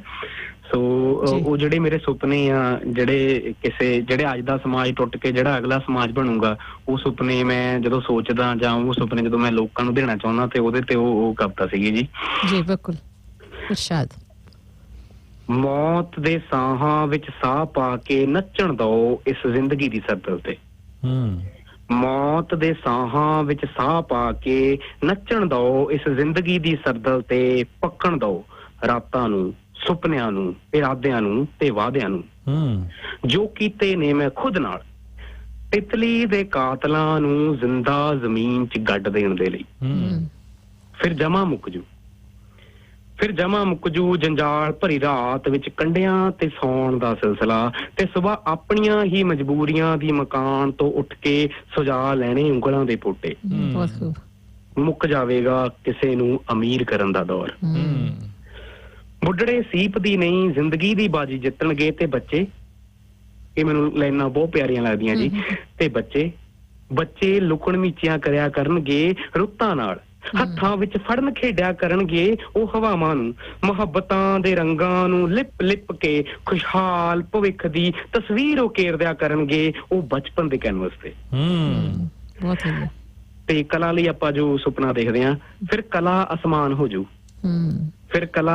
ਹੋ ਜੂ ਜੋ ਮੀਂਹ ਬਣ ਵਰਿਆ ਕਰੂਗੀ ਹਰ ਇੱਕ ਦੇ ਵਿਹੜੇ ਤੇ ਵਿਹੜੇ ਵਾਲੇ ਮਹਿਜ ਸ਼ਬਦ ਹੋਣਗੇ, ਇਸ ਤੋਂ ਅੱਗੇ ਕੁਝ ਨਹੀਂ। ਕਿਆ ਬਾਤ ਹੈ, ਬਹੁਤ ਖੂਬ।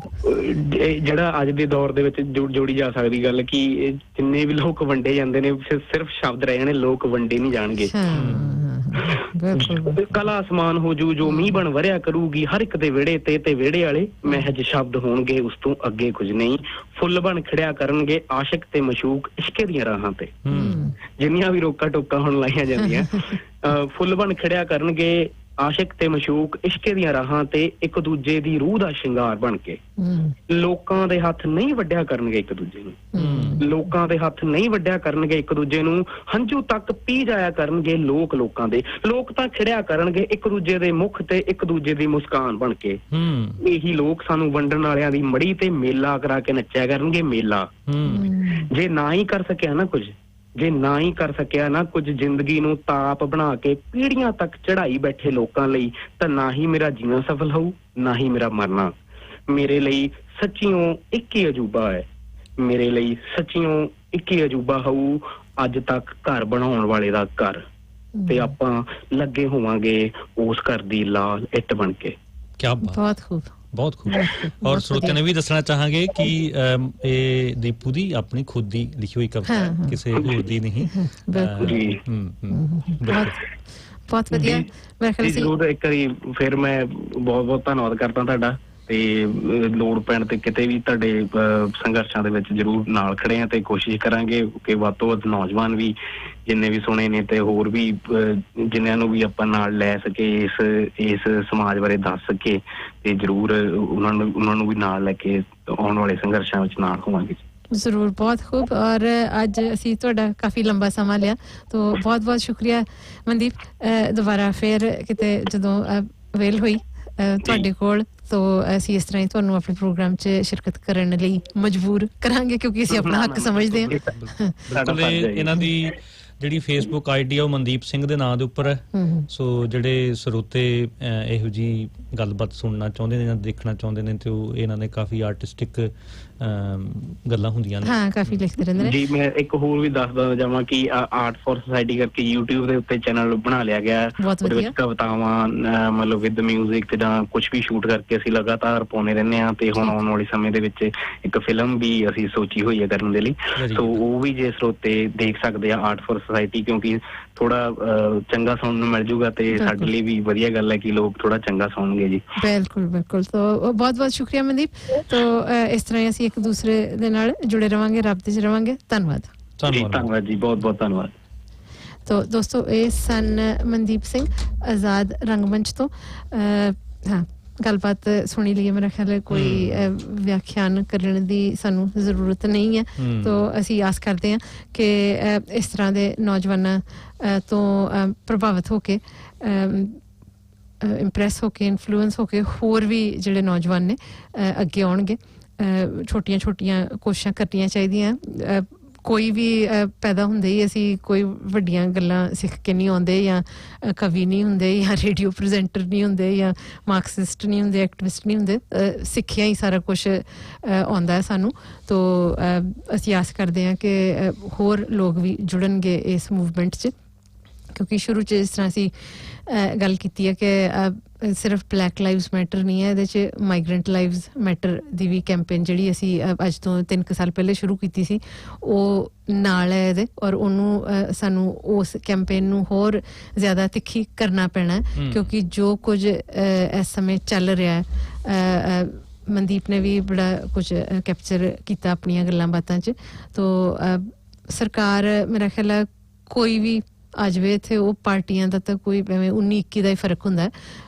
ਅਗਰ ਅਸੀਂ ਇਸ ਤੋਂ ਪਹਿਲਾਂ ਵਾਲੀ ਦੇਖੀਏ ਜਿਹੜੀ 9 ਸਾਲ ਰਹਿ ਕੇ ਗਈ ਹੈ ਲਗਾਤਾਰ ਨੈਸ਼ਨਲ ਪਾਰਟੀ ਦੀ ਸਰਕਾਰ, ਉਹਨਾਂ ਲੋਕਾਂ ਨੂੰ ਔਨ ਦ ਸਰਫੇਸ ਲੱਗਦਾ ਕਿ ਉਹ ਮਾਈਗ੍ਰੈਂਟਸ ਦੇ ਅਨੂ ਜੀ ਉਹਨਾਂ ਨੇ ਲਿਆਂਦੇ ਬਹੁਤ ਨੇ, ਪਰ ਧਿਆਨ ਲੁਕਾਫਟ ਨਹੀਂ ਕੀਤੀ, ਉਹਨਾਂ ਦੀਆਂ ਜ਼ਿੰਦਗੀਆਂ ਰੋਲੀਆਂ ਨੇ। ਹਾਂ, ਔਰ ਉਹਨਾਂ ਨੇ ਜਿਹੜਾ ਉਹ ਐਜੂਕੇਸ਼ਨ ਸੈਕਟਰ ਸੀਗਾ ਉਹ ਤਹਿਸ ਨਹਿਸ ਕਰਕੇ ਰੱਖਿਆ ਕਿ ਇੰਨੇ ਜ਼ਿਆਦਾ ਉਹ ਡੋਜੀ ਕਿਸਮ ਦੇ ਕਾਲਜ ਜਿਹੜੇ ਆ ਉਹ ਪ੍ਰਫੁੱਲਤ ਹੋਣ ਦਿੱਤੇ ਜਸਟ ਦੁਕਾਨਾਂ ਦੇ ਰੂਪ ਵਿੱਚ।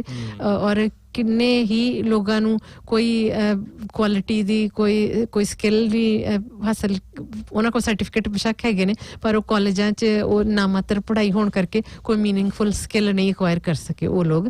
ਜਸਟ ਇੱਕ ਇੱਥੇ ਰਹਿਣ ਦਾ ਉਹਨਾਂ ਨੂੰ ਤਰੀਕਾ ਦਿੱਤਾ ਗਿਆ ਸੀਗਾ, ਸਿੱਧੇ ਸ਼ਬਦਾਂ 'ਚ ਇਹੋ ਕਹਾਂਗੇ ਅਸੀਂ। ਔਰ ਪਿਛਲੀ ਸਰਕਾਰ ਨੇ ਤੇ for time period English language the requirement we relax ਕਰ ਦਿੱਤੀ, ਉਹ ਵੀ ਕੋਈ ਵਧੀਆ ਚੀਜ਼ ਨਹੀਂ ਹੈ। ਅਗਰ ਇੰਗਲਿਸ਼ ਸਪੀਕਿੰਗ ਇੱਥੇ ਬੇਸ਼ੱਕ ਮਾਉਰੀ ਹੋਣੀ ਚਾਹੀਦੀ ਹੈ ਮੇਨ ਲੈਂਗੁਏਜ ਇਸ ਦੇਸ਼ ਦੀ, ਪਰ ਇਹ ਸਾਨੂੰ ਪਤਾ ਹੈ ਕਿ ਇੰਗਲਿਸ਼ ਫਸਟ ਲੈਂਗੁਏਜ ਹੈ। ਤਾਂ ਉਸ ਦੇਸ਼ ਵਿੱਚ ਤੁਸੀਂ ਕਹਿੰਦੇ ਹੋ ਕਿ ਤੁਹਾਨੂੰ ਇੰਗਲਿਸ਼ ਆਉਣ ਦੀ ਕੋਈ ਰਿਕੁਆਇਰਮੈਂਟ ਨਹੀਂ ਹੈ, ਤਾਂ ਉਹ ਤਾਂ ਸਰਾਸਰ setting up people for failure ਹੈ ਨਾ। ਮਜ਼ਦੂਰ ਚਾਹੀਦੇ ਸੀ। ਹਾਂ, ਬਿਲਕੁਲ। ਔਰ ਉਸ ਤੋਂ ਬਾਅਦ ਲਿਸਟ ਬਥੇਰੀ ਲੰਬੀ ਹੈ ਉਹ ਪਿਛਲੀ ਸਰਕਾਰ ਦੀ ਵੀ, ਪੇਰੈਂਟ ਵੀਜ਼ਾ ਕੈਟੇਗਰੀ ਬੰਦ ਕਰ, ਹੋਰ ਡਿਪੋਰਟ ਔਨ ਮੈਸ ਡਿਪੋਰਟ ਕਰ ਲੋਕਾਂ ਨੂੰ। ਤੋ ਇਹ ਜਿਹੜੀ ਹੁਣ ਵਾਲੀ ਸਰਕਾਰ ਹੈ, ਉਹ ਮਨਦੀਪ ਦੀ ਗੱਲ ਸਹੀ ਸੀ ਕਿ ਇਹਨਾਂ ਨੇ ਇਲੈਕਸ਼ਨ ਹੀ ਇਸ ਮੁੱਦੇ ਤੇ ਲੜੀ ਹੈ, ਜਾਂ ਵਨ ਆਫ ਦ ਪੁਆਇੰਟਸ ਕਿ ਅਸੀਂ ਮਾਈਗ੍ਰੈਂਟ ਨੰਬਰ ਜਿਹੜਾ ਉਹ ਘਟਾਵਾਂਗੇ। ਤੋ ਇਹਨਾਂ ਲਈ ਤੇ ਸੋਨੇ ਤੇ ਸੁਹਾਗਾ ਹੋ ਗਿਆ ਹੈ ਜਿਹੜਾ COVID-19 ਕਰਕੇ ਬਾਰਡਰ ਬੰਦ ਹੋਣ ਕਰਕੇ ਜਿਹੜੇ ਦੱਸਿਆ ਜਾ ਰਿਹਾ ਕਿ 62,000 ਦੇ ਕਰੀਬ ਲੋਕ ਨੇ ਟੈਂਪਰੇਰੀ ਵੀਜ਼ਾਸ ਵਾਲੇ ਜਿਹੜੇ ਇਸ ਵਕਤ ਨਿਊਜ਼ੀਲੈਂਡ ਤੋਂ ਬਾਹਰ ਨੇ। ਉਹਦੇ ਵਿੱਚ 20,000 ਉਹ ਕਹਿੰਦੇ ਨੇ ਕਿ ਇੱਕ ਪਾਸੇ ਕੱਢ ਕੇ ਰੱਖ ਲਓ, ਕਿਉਂਕਿ ਉਹ 20,000 ਉਹ ਲੋਕ ਨੇ ਜਿਨ੍ਹਾਂ ਦੇ ਵੀਜ਼ਾਸ ਅਪਰੂਵ ਹੋ ਗਏ ਨੇ, ਟੈਂਪਰੇਰੀ ਵੀਜ਼ਾਸ, ਪਰ ਹਲੇ ਉਹ ਨਿਊਜ਼ੀਲੈਂਡ ਕਦੀ ਉਹਨਾਂ ਨੇ ਐਂਟਰ ਨਹੀਂ ਕੀਤਾ। ਸੋ ਅਸੀਂ ਉਹਨਾਂ ਨੂੰ ਇਹ ਨਹੀਂ ਕਹਿ ਸਕਦੇ ਕਿ ਇੱਥੋਂ ਗਏ ਸੀ ਤੇ ਸਟਕ ਹੋ ਗਏ ਨੇ, ਉਹਨਾਂ ਨੇ ਹਲੇ ਪਹਿਲੀ ਵਾਰੀ ਟਰੈਵਲ ਕਰਨਾ ਹੈ। ਸੋ 42,000 ਲੈ ਕੇ ਚੱਲੋ, ਮਤਲਬ ਕਿ ਕਾਫੀ ਵੱਡਾ ਨੰਬਰ ਆ 42,000।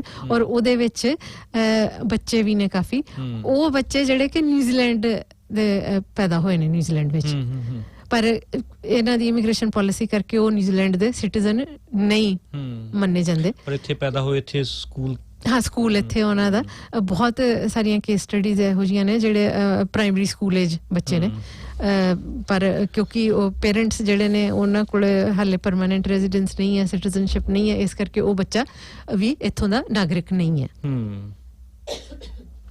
ਤੋ ਇਹਦੇ ਵਿੱਚ ਸਰਾਸਰ ਅਸੀਂ ਪਿਛਲੇ ਸਾਲ 1.5 ਸਾਲ ਲਗਾਤਾਰ ਵੀ ਦੇਖਿਆ ਜਿਹੜਾ ਮੁਜ਼ਾਹਰੇ ਹੋਏ ਵੀਜ਼ਾ ਪ੍ਰੋਸੈਸਿੰਗ ਡਿਲੇਜ਼ ਨੂੰ ਲੈ ਕੇ, ਉਹਦੇ ਵਿੱਚ ਵੀ ਇਹਨਾਂ ਦੀ ਰੇਸਿਜ਼ਮ ਸਾਫ਼ ਜ਼ਾਹਿਰ ਸੀਗੀ, ਇੰਸਟੀਟਿਊਸ਼ਨਲਾਈਜ਼ਡ ਰੇਸਿਜ਼ਮ, ਕਿ ਜਿਹੜੇ ਭਾਰਤੀ ਮੂਲ ਦੇ ਐਪਲੀਕੈਂਟ ਸਨ ਉਹਨਾਂ ਨੂੰ ਸਭ ਤੋਂ ਜ਼ਿਆਦਾ ਡਿਲੇ ਦਾ ਸਾਹਮਣਾ ਕਰਨਾ ਪੈ ਰਿਹਾ ਸੀ, ਔਰ ਉਹ ਭਾਰਤੀ ਮੂਲ ਦੇ ਐਪਲੀਕੈਂਟਸ ਜਿਹੜੇ ਸਨ ਉਹਨਾਂ ਦੀਆਂ ਐਪਲੀਕੇਸ਼ਨ ਸਭ ਤੋਂ ਜ਼ਿਆਦਾ ਡਿਕਲਾਈਨ ਹੋ ਰਹੀਆਂ ਸੀ। ਸੋ ਇਹਨੂੰ ਹੁਣ ਰੇਸਿਜ਼ਮ ਨਹੀਂ ਕਵਾਂਗੇ ਤੇ ਅਸੀਂ ਕੀ ਕਵਾਂਗੇ? ਤਾਂ ਹੁਣ ਤਾਂ ਖੈਰ ਉਹ ਨੈਸ਼ਨੈਲਿਟੀ ਦੇ ਆਧਾਰ ਤੇ ਵਿਤਕਰਾ ਰਹਿ ਹੀ ਨਹੀਂ ਗਿਆ, ਹੁਣ ਤਾਂ ਉਹ ਬਹੁਤ ਸਾਰੀਆਂ ਅਲੱਗ-ਅਲੱਗ ਨੈਸ਼ਨੈਲਿਟੀਜ਼ ਦੇ ਮਾਈਗ੍ਰੈਂਟਸ ਜਿਹੜੇ ਨੇ ਉਹ ਓਵਰਸੀਜ਼ ਸਟਕ ਨੇ। ਤੋ ਇਹਨਾਂ ਨੇ ਜਿਸ ਤਰ੍ਹਾਂ ਮਨਦੀਪ ਕਹਿ ਰਹੇ ਸੀਗੇ ਕਿ ਉਹ ਜਦੋਂ ਗੱਲ ਕਰਦੇ ਨੇ ਉਹ ਆਪਣੇ ਦੋਸਤਾਂ ਨਾਲ ਜਿਹੜੇ ਫਸੇ ਹੋਏ ਨੇ ਭਾਰਤ, ਉਹ ਇਸ ਵਕਤ ਉਹਨਾਂ ਦੇ ਇਹ ਤਾਸੁਰ ਨੇ, ਇਹ ਹਾਲਾਤ ਨੇ ਕਿ ਉਹ ਕਹਿੰਦੇ ਕਿ ਸਾਨੂੰ ਕੋਈ ਥੋੜੀ ਬਹੁਤੀ ਆਸ ਹੀ ਦਿਖਾ ਦੇਣ, ਮਤਲਬ ਕਿ ਇੰਨਾ ਹੀ ਕਹਿ, ਕਈ ਤਰੀਕੇ ਨੇ ਐਕਚੁਅਲੀ ਇਸ ਮਸਲੇ ਨੂੰ ਹੱਲ ਕਰਨ ਦੇ, ਕਈ ਸਾਰੇ ਤਰੀਕੇ ਨੇ ਅਗਰ ਇਹ ਸਰਕਾਰ ਹੱਲ ਕਰਨਾ ਚਾਹਵੇ। ਇੱਕ ਜਿਹੜਾ ਅਸੀਂ ਮੰਗ ਰੱਖੀ ਸੀ ਕੁਛ ਚਿਰ ਪਹਿਲਾਂ ਲੋਕਡਾਊਨ ਦੇ ਦੌਰਾਨ ਹੀ ਸੀ, ਇੱਕ ਓਪਨ ਚਿੱਠੀ, ਖੁੱਲੀ ਚਿੱਠੀ ਜਸਿੰਡਾ ਅਰਡਰਨ ਨੂੰ, ਕਿ ਜਿਹੜੇ ਆਲਰੇਡੀ ਆ ਚੁੱਕੇ ਨੇ ਜਾਂ ਜਿਨ੍ਹਾਂ ਨੂੰ ਇਜਾਜ਼ਤ ਮਿਲ ਚੁੱਕੀ ਹੈ ਇੱਥੇ ਆਉਣ ਦੀ, ਉਹ ਐਮਨੈਸਟੀ ਕਰੋ, ਉਹਨਾਂ ਨੂੰ ਇੱਕ ਵਨ ਆਫ ਸਪੈਸ਼ਲ ਕੇਸ ਕਰਕੇ ਪਰਮਾਨੈਂਟ ਕਰ ਦਿਓ ਉਹਨਾਂ ਨੂੰ। ਮੈਂ ਇੱਕ ਵਿੱਚ ਇੱਕ ਗੱਲ ਜੋੜਨੀ ਚਾਹੁੰਦਾ, ਖਾਸ ਕਰਕੇ ਉਹਨਾਂ ਸੱਜਣਾਂ ਲਈ ਕਿ ਜਿਨ੍ਹਾਂ ਨੇ ਇੱਕ ਸਾਨੂੰ ਟਰੋਲ ਕਰਦੇ ਨੇ ਕਿ ਤੁਸੀਂ ਮੁਜ਼ਾਹਰੇ ਕਰਨ ਤੁਰ ਪੈਂਦੇ ਹੋ। ਸੋ ਉਹ ਜਿਹੜੀ ਚਿੱਠੀ ਸੀਗੀ ਇੱਕ ਬਹੁਤ ਪੈਸ਼ਨੇਟ ਹੋ ਕੇ ਲਿਖੀ ਸੀਗੀ ਕਿ ਇਹਨਾਂ ਲੋਕਾਂ ਨੂੰ, ਹਾਂ, ਕਿ ਮੁਜ਼ਾਹਰਿਆਂ ਤੋਂ ਇਲਾਵਾ ਹੋਰ ਵੀ ਤਰੀਕੇ ਹੈਗੇ ਨੇ, ਸੋ ਸਾਰੇ ਤਰੀਕੇ ਅਪਣਾਏ ਗਏ ਆ। ਬਾਕੀ ਜਿਹੜੇ ਯੂਨੀਅਨ ਦੇ ਸਾਥੀ ਨੇ ਉਹ ਡਾਇਰੈਕਟਲੀ ਮਿਨਿਸਟਰ ਨਾਲ ਵੀ ਗੱਲਬਾਤ ਕਰਦੇ ਨੇ। ਆਉਂਦੇ ਵੀਰਵਾਰ ਮਨਦੀਪ ਸਿੰਘ ਬਿੱਲਾ ਜਿਹੜੇ ਕਿ ਇੰਡੀਅਨ ਵਰਕਰਸ ਐਸੋਸੀਏਸ਼ਨ ਤੋਂ ਨੇ, ਉਹਨਾਂ ਦੀ ਮੀਟਿੰਗ ਹੈ ਈਐਨ ਲੀਸ ਗੈਲੋਵੇ ਨਾਲ। ਉਹਨਾਂ ਨੇ ਬਕਾਇਦਾ ਉਹ ਪਬਲਿਕਲੀ ਸੋਸ਼ਲ ਮੀਡੀਆ ਤੇ ਲਿਖਿਆ ਹੋਇਆ, ਸਾਰਿਆਂ ਕੋਲੋਂ ਉਹ ਫੀਡਬੈਕ ਸਵਾਲ ਲੈ ਰਹੇ ਨੇ ਕਿ ਮੈਂ ਜਾਣਾ, ਸੋ ਮੈਂ ਤੁਹਾਨੂੰ ਸਾਰਿਆਂ ਨੂੰ ਰਿਪਰੈਜ਼ੈਂਟ ਕਰਨਾ ਚਾਹੁੰਦਾ, ਕਿਸ ਤਰ੍ਹਾਂ ਦੇ ਸਵਾਲ ਨੇ ਤੁਹਾਡੇ। ਸੋ ਮੀਟਿੰਗਸ ਵੀ ਹੁੰਦੀਆਂ ਨੇ, ਯੂਨੀਅਨਿਸਟਸ ਦੀਆਂ ਕਾਫੀ ਵਾਰੀ ਮੀਟਿੰਗ ਹੁੰਦੀਆਂ ਨੇ, ਕਿਉਂਕਿ ਉਹ ਈਐਨ ਲੀਸ ਗੈਲੋਵੇ ਮੇਰੇ ਖਿਆਲ ਸ਼ਾਇਦ ਹੁਣ ਵੀ ਨੇ, ਇੰਪਲੋਇਮੈਂਟ ਮਿਨਿਸਟਰ ਵੀ ਨੇ ਸ਼ਾਇਦ। ਸੋ ਉਹ ਜਿਹੜੇ ਸਾਡੇ ਸੁਹਿਰਦ ਯੂਨੀਅਨਿਸਟ ਨੇ, ਉਹ ਮੀਟਿੰਗ ਚਾਹੇ ਇੰਪਲੋਇਮੈਂਟ ਇਸ਼ੂਜ਼ ਨੂੰ ਲੈ ਕੇ ਹੋਏ, ਉਹ ਇਮੀਗ੍ਰੇਸ਼ਨ ਵਾਲੀ ਗੱਲ ਕਿਤੇ ਨਾ ਕਿਤੇ ਕਰ ਹੀ ਲੈਂਦੇ ਨੇ ਉਹਨਾਂ ਦੇ ਨਾਲ, ਫਿਰ ਵੀ ਬੇਸ਼ੱਕ ਏਜੰਡੇ ਤੇ ਨਾ ਵੀ ਹੋਵੇ ਉਹ। ਸੋ ਮਤਲਬ ਅਜੇ ਤੱਕ ਕਿਸੇ ਪਾਸੇ ਗੱਲ ਲਾ ਨਹੀਂ ਰਹੇ, ਕਿਉਂਕਿ ਉਹ ਇਹਨਾਂ ਦੀ ਮਨਸ਼ਾ ਨਹੀਂ ਆ, ਇਹਨਾਂ ਦੀ ਇੰਟੈਂਸ਼ਨ ਸਹੀ ਨਹੀਂ ਆ। ਕਿਉਂਕਿ ਜਿਹੜੀ ਮੈਂ ਗੱਲ ਕਰ ਰਹੀ ਸੀਗੀ ਕਿ ਇਹਨਾਂ ਨੇ ਕਿ ਸਰਲ ਹੱਲ ਹੈਗੇ ਨੇ ਇਸ ਪ੍ਰੋਬਲਮ ਦੇ। ਇੱਕ ਐਮਨੈਸਟੀ ਵਾਲਾ ਹੈਗਾ, ਜੇ ਇਹਨਾਂ ਨੂੰ ਉਹ ਬਹੁਤ ਜ਼ਿਆਦਾ ਲੱਗਦਾ ਕਿ ਉਹ ਰੈਡੀਕਲ ਆ, ਕਿ ਉਹ ਹੱਲਾ ਮੱਚ ਜੂਗਾ ਬਾਕੀ ਵੋਟ ਪਾਉਣ ਵਾਲੇ ਜਿਹੜੇ, ਉਹਨਾਂ 'ਚ ਵੀ ਆਹ ਕੀ ਕਰ ਦਿੱਤਾ, ਇੰਨੇ ਸਾਰੇ ਹਜ਼ਾਰਾਂ ਲੋਕਾਂ ਨੂੰ ਇੱਕਦਮ ਪਰਮਾਨੈਂਟ ਕਰ ਦਿੱਤਾ, ਉਹ ਨਹੀਂ ਕਰਨਾ ਤੁਸੀਂ। ਕਮ ਸੇ ਕਮ ਜਿਹੜੇ ਵੈਲਿਡ ਵੀਜ਼ਾਸ ਵਾਲੇ ਨੇ, ਜਿਹੜੇ ਸਟਕ ਨੇ ਓਵਰਸੀਜ਼, ਉਹਨਾਂ ਦੀਆਂ ਜੌਬਸ ਵੀ ਜਾ ਰਹੀਆਂ ਨੇ, ਬੜੀ ਤੇਜ਼ੀ ਨਾਲ ਜੌਬਸ ਜਾ ਰਹੀਆਂ ਨੇ। ਹੁਣ ਉਹ ਵਿਚਾਰੇ ਇੰਪਲੋਇਰ ਵੀ ਕੀ ਕਰਨ, ਉਹਨਾਂ ਨੂੰ, ਇੰਪਲੋਇਰਸ ਨੂੰ ਵੀ। ਜਾਂ ਤੇ ਹੁਣ ਦੇਖੋ, ਇਸ ਇਕੱਲੇ ਮਾਈਗ੍ਰੈਂਟਸ ਦੀ ਪ੍ਰੋਬਲਮ ਨਹੀਂ ਆ, ਇਹ ਇੰਪਲੋਇਰਸ ਦੀ ਵੀ ਬਹੁਤ ਵੱਡੀ ਸਮੱਸਿਆ ਬਣ ਚੁੱਕੀ ਆ। ਕਿਉਂਕਿ ਜਾਂ ਤਾਂ ਸਰਕਾਰ ਜਿਹੜੀ ਹੈ ਉਹ ਕਿਸੇ ਤਰ੍ਹਾਂ ਦਾ ਆਸ਼ਵਾਸਨ ਦੇਵੇ ਕਿ ਅਸੀਂ 1 ਮਹੀਨੇ ਬਾਅਦ ਜਾਂ 2 ਮਹੀਨੇ ਬਾਅਦ ਬਾਰਡਰ ਖੋਲ ਦੇਵਾਂਗੇ, ਜਾਂ ਸਾਨੂੰ ਪਤਾ ਨਹੀਂ ਕਦੋਂ ਬਾਰਡਰ ਖੋਲਣਾ, ਪਰ ਇਹ ਜਿਨ੍ਹਾਂ ਦੇ ਵੀਜ਼ਾਸ ਹੈਗੇ ਨੇ ਉਹ ਰਿਮੇਨਿੰਗ ਡਿਊਰੇਸ਼ਨ ਲਈ ਉਹਨਾਂ ਨੂੰ ਓਪਨ ਕਰ ਦਿੱਤਾ ਜਾਵੇ, ਤਾਂ ਕਿ ਅਗਰ ਉਹਨਾਂ ਦੀਆਂ ਜੌਬ ਚੱਲੀਆਂ ਗਈਆਂ ਨੇ, ਜਦੋਂ ਉਹ ਵਾਪਸ ਪਰਤਦੇ ਨੇ ਨਿਊਜ਼ੀਲੈਂਡ, ਉਹ ਹੋਰ ਕੰਮ ਲੱਭ ਸਕਣ। ਜਾਂ ਮਤਲਬ ਕੁਝ ਨਾ ਕੁਝ ਤੁਸੀਂ ਸੇਧ ਕੋਈ ਡਾਇਰੈਕਸ਼ਨ ਤੇ ਦਿਓ ਨਾ ਇੰਪਲੋਇਰਸ ਨੂੰ ਤੇ ਮਾਈਗ੍ਰੈਂਟਸ ਨੂੰ। ਲੋਕਾਂ ਨੂੰ ਕਮਰੇ ਬਣਾਉਣ ਲਈ ਵਿੰਸਟਨ ਪੀਟਰ ਤੇ ਉਹ ਜਿਹੜਾ ਸ਼ੇਨ ਜੋਨਸ ਕੋਈ ਹੋਰ ਬਿਆਨ ਦਿੰਦੇ ਨੇ, ਪ੍ਰਧਾਨ ਮੰਤਰੀ ਜੀ ਕੋਈ ਹੋਰ ਬਿਆਨ ਦਿੰਦੇ ਨੇ, ਈਐਨ ਲੀਸ ਗੈਲੋਵੇ ਕੋਈ ਹੋਰ ਬਿਆਨ ਦਿੰਦੇ ਨੇ, ਖੱਬਾ ਸੱਜਾ ਕਿਸੇ ਇੱਕ ਦੂਜੇ ਨਾਲ ਗੱਲ ਨਹੀਂ ਕਰਦੇ ਪਏ। ਮੈਨੂੰ ਲੱਗਦਾ ਕਿ ਇਹ ਕੁਦਰਤੀ ਨਹੀਂ ਹੋ ਰਿਹਾ ਇਹ ਸਟ੍ਰੈਟਜੀ ਦੇ ਤਹਿਤ, ਕਿ ਬਿਲਕੁਲ ਲੇਬਰ ਫਿਰ ਵੀ ਚੰਗੀਆਂ ਬੁੱਕਸ ਦੇ ਵਿੱਚ ਰਹੇ, ਤੇ ਜਿਹੜੀ ਹੈਗੀ ਆ ਨਿਊਜ਼ੀਲੈਂਡ ਫਸਟ ਜਿਹੜੀ ਉਹ ਤੇ ਸਾਰਾ ਕੁਝ ਉਹ ਹਮੇਸ਼ਾ ਸ਼ੁਰੂ ਤੋਂ ਉਹਨਾਂ ਤੇ ਹੋਰ ਨਹੀਂ ਚੱਲ ਸਕਦਾ, ਬਹੁਤ ਹੋ ਗਿਆ ਡਰਾਮਾ। ਸੋ ਇਹ ਹੁਣ ਇਸ ਵਕਤ ਇੰਪਲੋਇਰਸ ਨੂੰ ਇਹਨਾਂ ਨੇ ਇਹ ਇੱਕ ਭੰਬਲ ਭੂਸੇ ਚ ਪਾਇਆ ਹੋਇਆ ਕਿ ਕੀਵੀ ਜਿਹੜੇ ਵਰਕਰ ਨੇ ਉਹਨਾਂ ਨੂੰ ਪਹਿਲ ਦਿੱਤੀ ਜਾਏ, ਤਰਜੀਹ ਦਿੱਤੀ ਜਾਏ ਇੰਪਲੋਇਮੈਂਟ ਲਈ। ਸੋ ਅੱਜ ਹੀ ਮੈਂ ਸਾਡੇ ਇੱਕ ਖਾਸ ਜਾਣਕਾਰ ਨੇ ਉਹਨਾਂ ਦੇ ਕਮੈਂਟ ਪੜ੍ਹ ਰਹੀ ਸੀ, ਮਨਦੀਪ ਸਿੰਘ ਬਿੱਲਾ ਦੀ ਪੋਸਟ ਦੇ ਥੱਲੇ ਸੀਗਾ, ਜਿੱਥੇ ਉਹ ਪੁੱਛ ਰਹੇ ਨੇ ਮੈਂ ਕੀ ਸਵਾਲ ਰੱਖਾਂ। ਉਹਨਾਂ ਨੇ ਬਹੁਤ ਸੋਹਣਾ ਲਿਖਿਆ ਸੀ, ਉਹਨੇ ਕਿਹਾ ਕਿ ਉਹਨਾਂ ਨੂੰ ਪੁੱਛਿਆ ਜਾਵੇ ਕਿ ਇਹ ਜਿਹੜਾ ਕੀਵੀਜ਼ ਫਸਟ ਵਾਲੀ ਗੱਲਬਾਤ ਹੈ, ਜਿਹੜੇ ਲੋਕ 5-5, 10-10 ਸਾਲ ਤੋਂ ਇੱਕੋ ਹੀ ਕੰਪਨੀ 'ਚ ਜੌਬ ਕਰ ਰਹੇ ਨੇ ਔਰ ਉਹਨਾਂ ਦੀ ਪਰਫਾਰਮੈਂਸ 'ਚ ਕੋਈ ਇਸ਼ੂ ਨਹੀਂ ਆ, ਇੰਪਲੋਇਰ ਨੂੰ ਵੀ ਕੋਈ ਪ੍ਰੋਬਲਮ ਨਹੀਂ ਆ ਉਸ EMPLOYEE ਨਾਲ। ਸੋ ਕੀ ਇਹ ਹੁਣ ਉੱਥੋਂ ਉਹਨਾਂ ਨੂੰ ਵੀ ਹਟਾ ਕੇ ਕਿ ਇੱਥੇ ਕੀ ਵੀ ਜਿਹੜੇ ਵਰਕਰ ਨੇ ਭਰਤੀ ਕਰਨੇ, ਮਤਲਬ ਕਿ ਸਾਰਾ ਕੁਝ ਡਿਸਰਪਟ ਕਰਨਾ ਆ ਜਾਂ समझ नहीं आ रही कि की चीज़ है। और बहुत सारे केसेस ਇਹੋ ਜਿਹੇ ਨੇ ਡੇਅਰੀ ਫਾਰਮਸ ਹੋਰ 2-4 ਹਫ਼ਤਿਆਂ ਤੱਕ ਉਹਨਾਂ ਦਾ ਜਿਹੜਾ ਉਹ ਕਾਵਿੰਗ ਸੀਜ਼ਨ ਆ ਉਹ ਸ਼ੁਰੂ ਆ ਔਰ ਉਹਨਾਂ ਦੇ ਜਿਹੜੇ ਟੈਂਪਰੇਰੀ ਮਾਈਗ੍ਰੈਂਟ ਫਾਰਮ ਮੈਨੇਜਰ ਨੇ ਕਾਫੀ ਸਾਰੇ ਜਿਹੜੇ ਇਹ ਸੀਜ਼ਨ ਸ਼ੁਰੂ ਹੋਣ ਤੋਂ ਪਹਿਲਾਂ ਛੁੱਟੀਆਂ ਲੈ ਕੇ ਹਮੇਸ਼ਾ ਹੀ ਜਾਂਦੇ ਨੇ ਕਿ ਜਦੋਂ ਬਿਜ਼ੀ ਹੋ ਗਏ ਸੀਜ਼ਨ 'ਚ ਫਿਰ ਤੁਸੀਂ ਬ੍ਰੇਕ ਨਹੀਂ ਲੈ ਸਕਦੇ, ਇਸ ਲਈ ਪਹਿਲਾਂ ਛੁੱਟੀਆਂ ਕਰ ਲਓ। ਜ਼ਿਆਦਾ ਗਿਣਤੀ ਫਿਲੀਪੀਨੋ ਵਰਕਰਸ ਨੇ, ਹਾਂ ਫਿਲੀਪੀਨਸ 'ਚ ਜਿਹੜੇ ਸਟਕ ਨੇ। ਸੋ ਉਹ ਜਿਹੜੇ ਫਾਰਮ ਮੈਨੇਜਰ ਨੇ ਉਹ ਕਹਿੰਦੇ ਨੇ ਕਿ ਅਸੀਂ ਰਾਤੋਂ ਰਾਤ ਜਾਂ ਦਿਨਾਂ ਦੇ ਵਿੱਚ ਤਿਆਰ ਨਹੀਂ ਕਰ ਸਕਦੇ, ਟ੍ਰੇਨ ਨਹੀਂ ਕਰ ਸਕਦੇ ਕੀਵੀ ਵਰਕਰਸ ਨੂੰ, ਕਿ ਉਹ ਹੁਣ ਉਹ ਕਾਵਿੰਗ ਸੀਜ਼ਨ ਹੈ ਜਿਹੜਾ ਉਹ ਜਿਸ ਤਰ੍ਹਾਂ ਮਨੁੱਖ ਦਾ ਬੱਚਾ ਪੈਦਾ ਕਰਦੀਆਂ ਨੇ ਦਾਈਆਂ, ਉਹੋ ਹੀ ਕੰਮ ਆ। ਉਸੇ ਤਰ੍ਹਾਂ ਹੀ ਗਾਵਾਂ ਮੱਝਾਂ ਦੇ ਬੱਚੇ ਜਿਹੜੇ ਉਹ ਦੁਨੀਆ 'ਚ ਉਹ ਪੈਦਾ ਹੁੰਦੇ ਨੇ, ਉਹੋ ਜਿਹੀ ਹੀ ਗੱਲ ਆ। ਸਗੋਂ ਮੈਂ ਕਹੂੰਗੀ ਸ਼ਾਇਦ ਉਸ ਤੋਂ ਵੀ ਜ਼ਿਆਦਾ ਸੀਰੀਅਸ ਆ। ਜਿਹੜੇ ਮਨੁੱਖ ਨੇ, ਔਰਤ ਅਗਰ ਕਿਸੇ ਬੱਚੇ ਨੂੰ ਜਨਮ ਦੇ ਰਹੀ ਹੈ, ਉਹ ਜ਼ੁਬਾਨ ਹੈ ਉਹਦੇ ਕੋਲੋਂ, ਬੋਲ ਕੇ ਸ਼ਾਇਦ ਆਪਣਾ ਦੁੱਖ ਵਿਅਕਤ ਕਰ ਸਕੂਗੀ, ਦੱਸ ਸਕੂਗੀ ਦਾਈ ਨੂੰ, ਮਿਡਵਾਈਫ ਨੂੰ। ਜਿਹੜਾ ਜਾਨਵਰ ਆ ਉਹ ਨਹੀਂ ਦੱਸ ਸਕਦਾ। ਇਸ ਕਰਕੇ ਉਹ ਜਿਹੜੇ ਲੋਕ ਨੇ ਵੈਟਰਨੇਰੀਅਨ ਨੇ ਜਾਂ ਫਾਰਮ ਮੈਨੇਜਰ ਨੇ, ਉਹ ਹੋਰ ਵੀ ਜ਼ਿਆਦਾ ਸੂਖਮਤਾ ਨਾਲ ਔਰ ਹੋਰ ਜ਼ਿਆਦਾ ਉਹਨਾਂ ਦੀ ਪਕੜ ਹੈ ਉਸ ਚੀਜ਼ 'ਚ ਕਿ ਕਿਸ ਤਰ੍ਹਾਂ ਸਮਝਣਾ ਕਿ ਜਾਨਵਰ ਨੂੰ ਹੁਣ ਕੀ ਤਕਲੀਫ ਹੋ ਰਹੀ ਹੈ, ਕੀ ਜ਼ਰੂਰਤ ਹੈ।